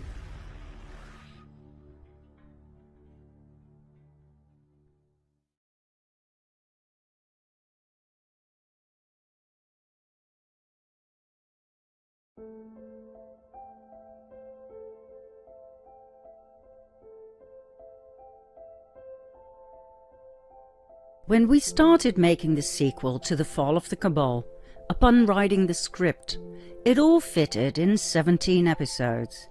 But the more we studied, the more we discovered. And as time went by, the world changed before our very eyes. A pandemic, lockdowns, a new normal reshaped societies and the world at large. The old divide and conquer strategy of the Cabal and the rollout of the protocols of Zion had sped up several notches, making George Orwell's 1984 look pale in comparison to our modern-day world. There's no way all of this will fit in 17 parts. Not with these current developments. How many more episodes will we create? We have absolutely no idea at this point. Let's just keep moving and see where things will lead us, shall we? We'll stick to our motto, no time to waste. Let's continue with number 1 in our depopulation countdown, vaccinations.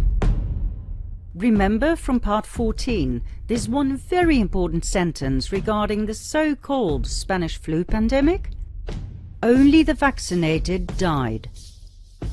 This utterly shocking outcome of this vaccination trial, financed and executed by the Rockefeller Foundation, was the beginning of a massive depopulation program that 1 century later would become the ultimately perfected weapon to kill off millions of people.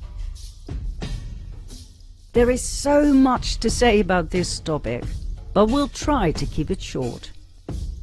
We'll give you 9 did you knows?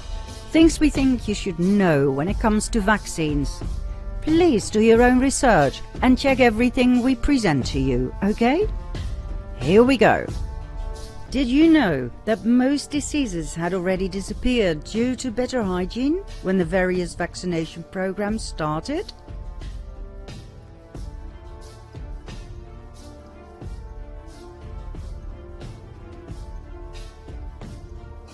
Did you know that babies in the US get 26 injections, 5 at a time, against 14 different diseases?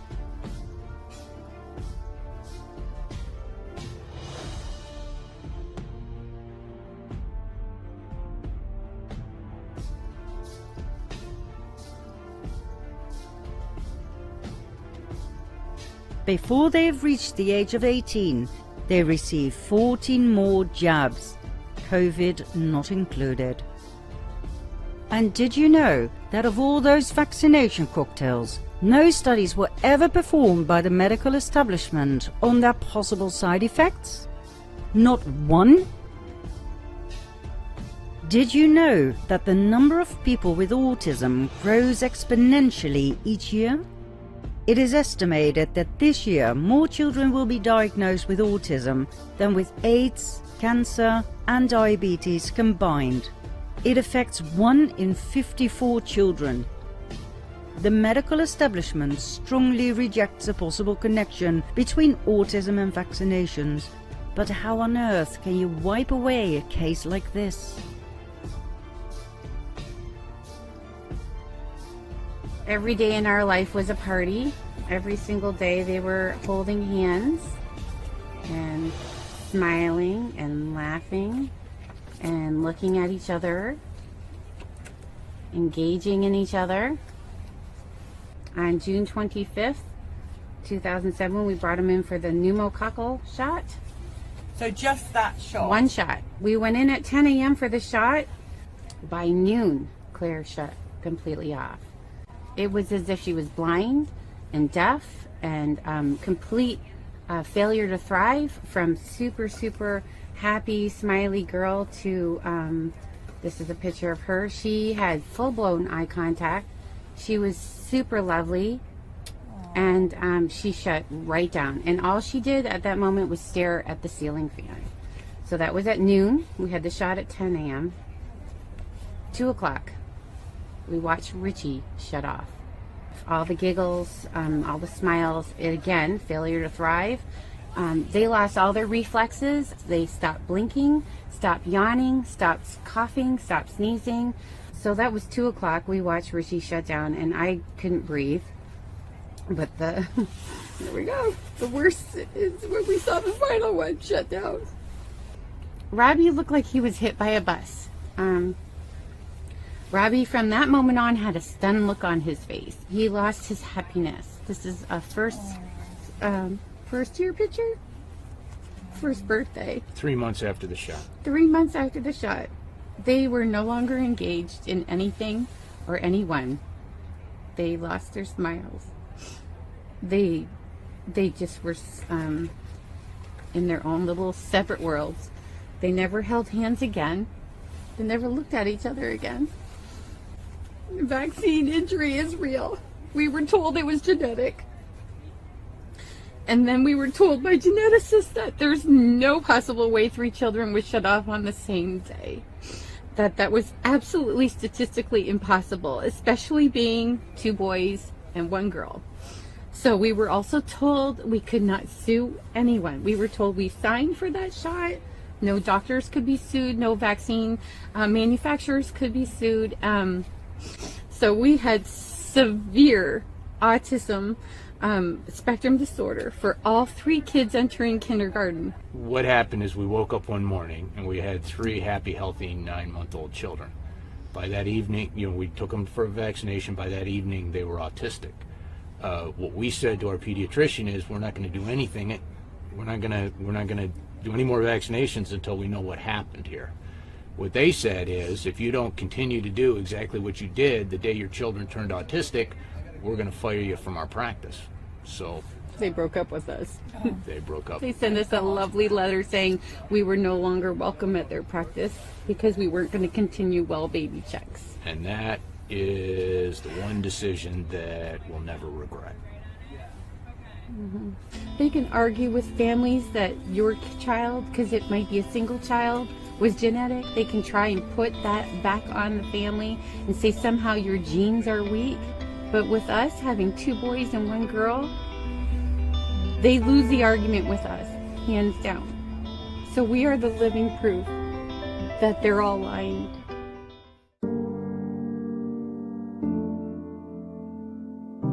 Did you know that there is no autism amongst the Amish communities? Their vaccination rates are very low to non-existent. Coincidence?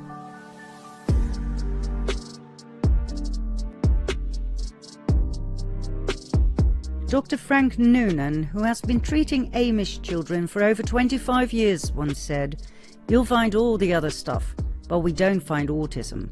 We're right in the heart of Amish country and seeing none, and that's just the way it is." Dr. Dan Olmsted confirmed Noonan's findings. He called this phenomenon the Amish anomaly.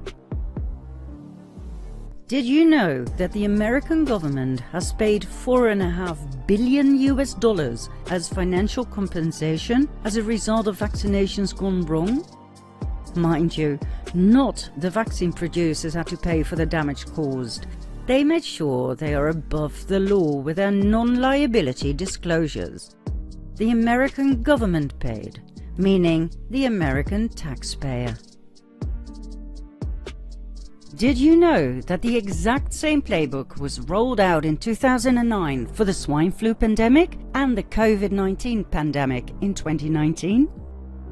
Everything was ready back in 2009, from face masks and quarantine to vaccinations. However, Wolfgang Wodarg, chairman of the Health Committee in the German Parliament and the European Council, spoke up. He showed the world that the big pharma vaccine producers had intentionally spread fear and panic about a relatively mild disease. According to Dr. Wodak, they had tempted the WHO into defining the swine flu as a pandemic. He branded the H1N1 outbreak as one of the greatest medical scandals of the century. He said, "We have had a mild flu and a false pandemic." What does that remind you of?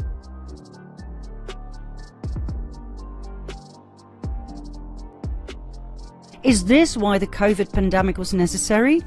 Because Dr. Wodak disrupted their narrative? You might ask yourself, where was Dr. Wodak in the COVID crisis? Oh, he was there all right. He spoke up, time and again, as we've shown you in our COVID documentary.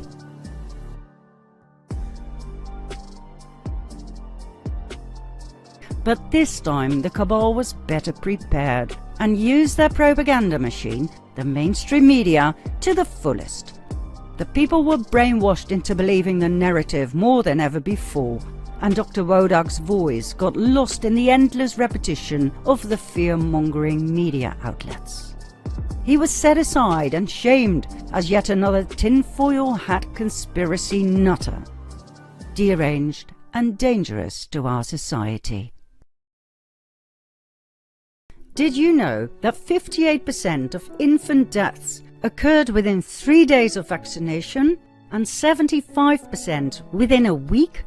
Now those are the official numbers, meaning the real numbers are probably even higher. Ever heard of the sudden infant death syndrome, also known as cot death or crib death? It is the sudden unexplained death of a child of less than 1 year of age. SIDS usually occurs during sleep. In the US, about 3,400 babies die of SIDS each year. The sad truth is that parents whose baby died of SIDS were often accused of killing their baby by shaking it or by smothering it. Many of those parents ended up in jail. Many were innocent.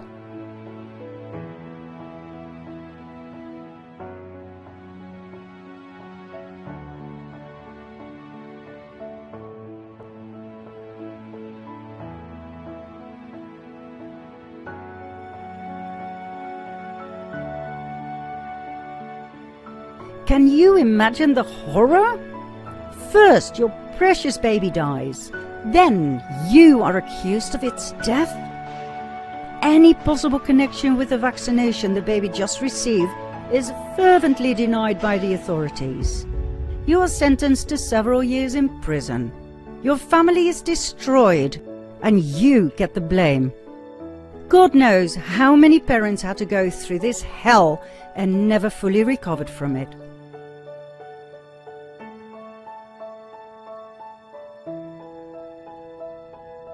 When you hear what's actually in those vaccines, you will understand that the correlation between SIDS and vaccinations is not based on coincidence, as the CDC wants us to believe.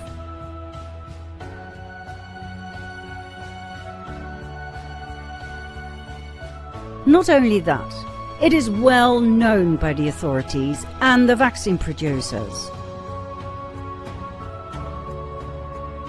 Now, if this doesn't make you mad, we don't know what will. So, here we go. Number 9.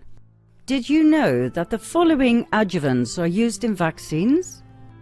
Thimerosal, a mercury-based preservative. For years, pro-vaxxers have been trying to deny the use of mercury in vaccines. Yet, thimerosal, and thus mercury, is present in the following vaccines. Also, DTaP vaccines are still recommended and administered to pregnant women.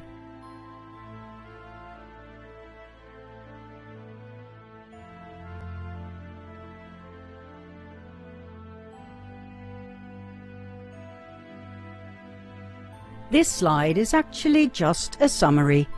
This is the official list of risks. Feel free to pause. May be fatal if swallowed, inhaled, or in contact with skin. Can anybody please explain to us why we inject this poison into children? Then, our second vaccine ingredient, formaldehyde, an embalming fluid, present in the vaccines against.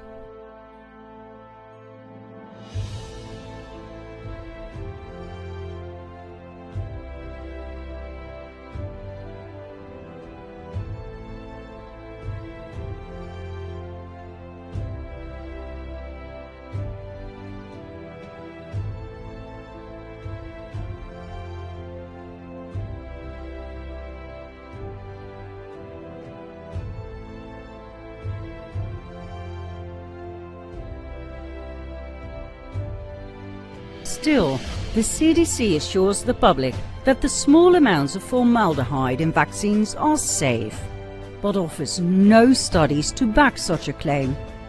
When the entire childhood vaccine schedule is taken into account, a child will have had almost 1,600 micrograms of formaldehyde injected into its body by the age of 6. Why the heck add an embalming fluid to a vaccine? Then, aluminum, yet another heavy metal, used in vaccines against.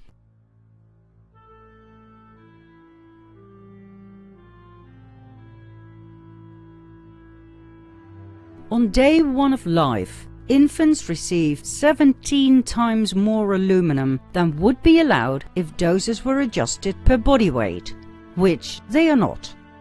At the current time, there are no known or published studies specifically defining levels of aluminum in any vaccine product based on safety studies of aluminum. According to the FDA's guidelines, 850 micrograms of aluminum is what is deemed safe for an adult. However, the amounts of aluminum a tiny infant receives drastically surpasses the safety levels. Following the current vaccination schedule, an infant gets 1,225 micrograms of aluminum by 2 months of age, and 4,925 micrograms by 18 months. Furthermore, a safe level of aluminum has never been established for infants and children.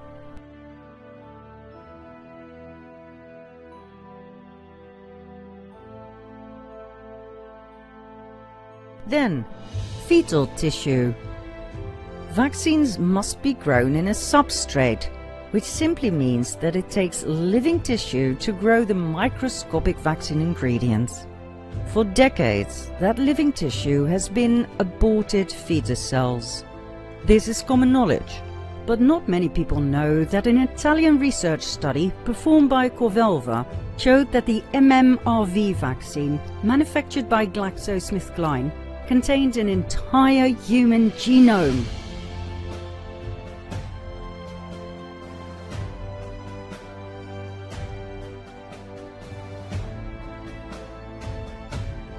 Now, the maximum limit of fetal DNA in vaccinations is set on 10 nanograms. This MMRV vaccine, however, went 325 times over that limit. This is both insane and outrageous. These so-called fetal cells are only used to grow viruses. Excuse used by vaccine manufacturers has turned out to be a plain lie. More studies have shown that vaccines contain unacceptably high levels of fetal DNA fragment contaminants.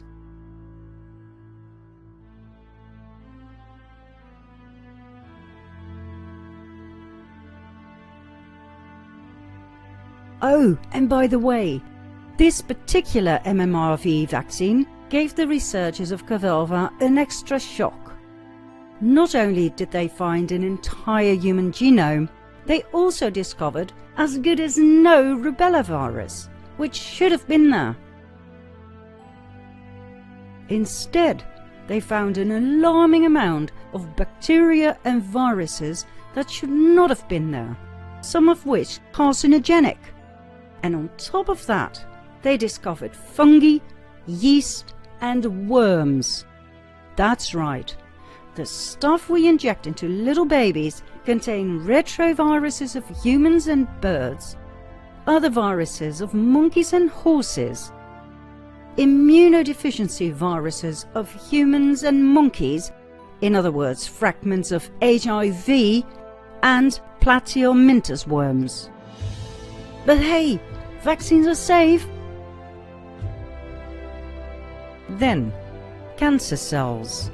Vaccines contain cancer cells for the exact same reason they contain fetus tissue. Cancer cells too are excellent nutrient mediums.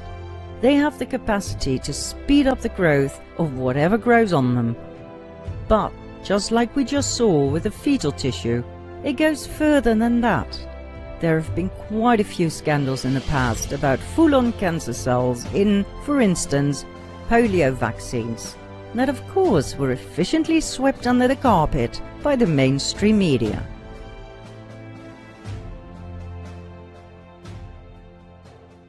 Last but not least, nagalase, an enzyme that is secreted by virus-infected cells and by cancerous cells in the process of tumor invasion. Please take a moment to let that sink in. Let me repeat. An enzyme that is secreted by virus-infected cells and by cancerous cells in the process of tumor invasion. How on earth can that be good? Well, it can't be good. And it isn't good. Nagalase prevents the body from producing its best friend, the natural immune booster called globulin component macrophage activating factor. GC-MAF activates macrophages, a certain type of white blood cells that attack cancer cells and other foreign invaders like a pit bull defending your body. But nagalase deactivates your pit bull. As a result, everything bad, like cancer, can grow in your body without limitations. High levels of nagalase have been found in patients with all sorts of cancer, autism, diabetes, immune disorders, plus viral and bacterial infections. Why on earth is this crap added to vaccines? Well, many doctors asked that same question. They started doing their own research and came up with the same shocking conclusion. Nagalase must have been added to the vaccines on purpose in order to slowly kill people. Not only that, they treated their patients with GC-MAF, the pit bull activator, and with outstanding results. Their research findings did not exactly receive a warm welcome.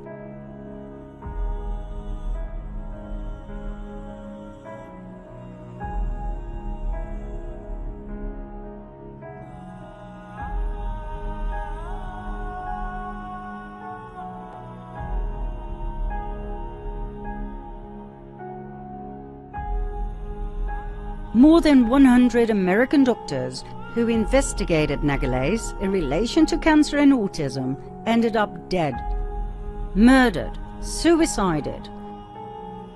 If there's one thing we have learned from all our research, it's that the vaccine mafia accepts no opponents.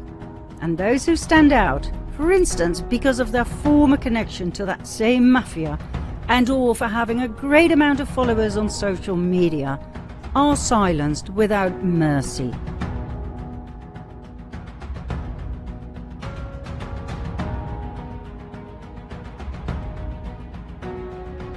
Hard to digest, isn't it? And the list that we have presented, both in this episode and the previous ones, is far from being complete. What about electronic cigarettes and vaporizers? Do you believe they offer a safe alternative to normal cigarettes? Forget it. They have turned out to be just as harmful. Scientific studies have proven that e-cigarettes can cause cancer, heart problems, lung injury, and that they can damage and change your DNA due to the chemicals present in e-cigarette aerosols. like for instance formaldehyde and acrolein.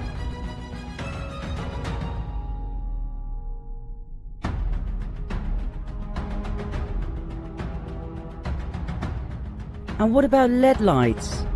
Pushed and sold as energy-saving delights. Yet, the blue light in LED light bulbs radiates ultraviolet light that damages the retina of your eyes.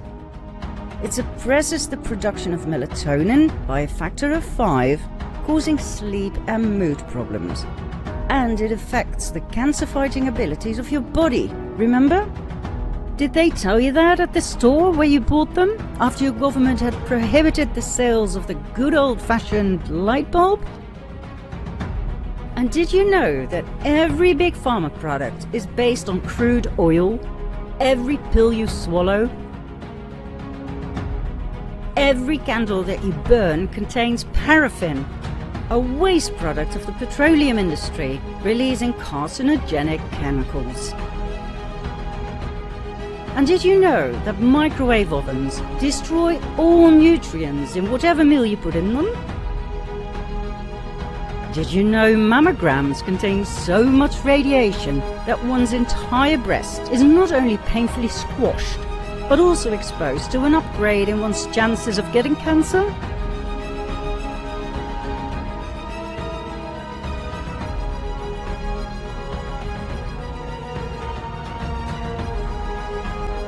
We could go on and on and on.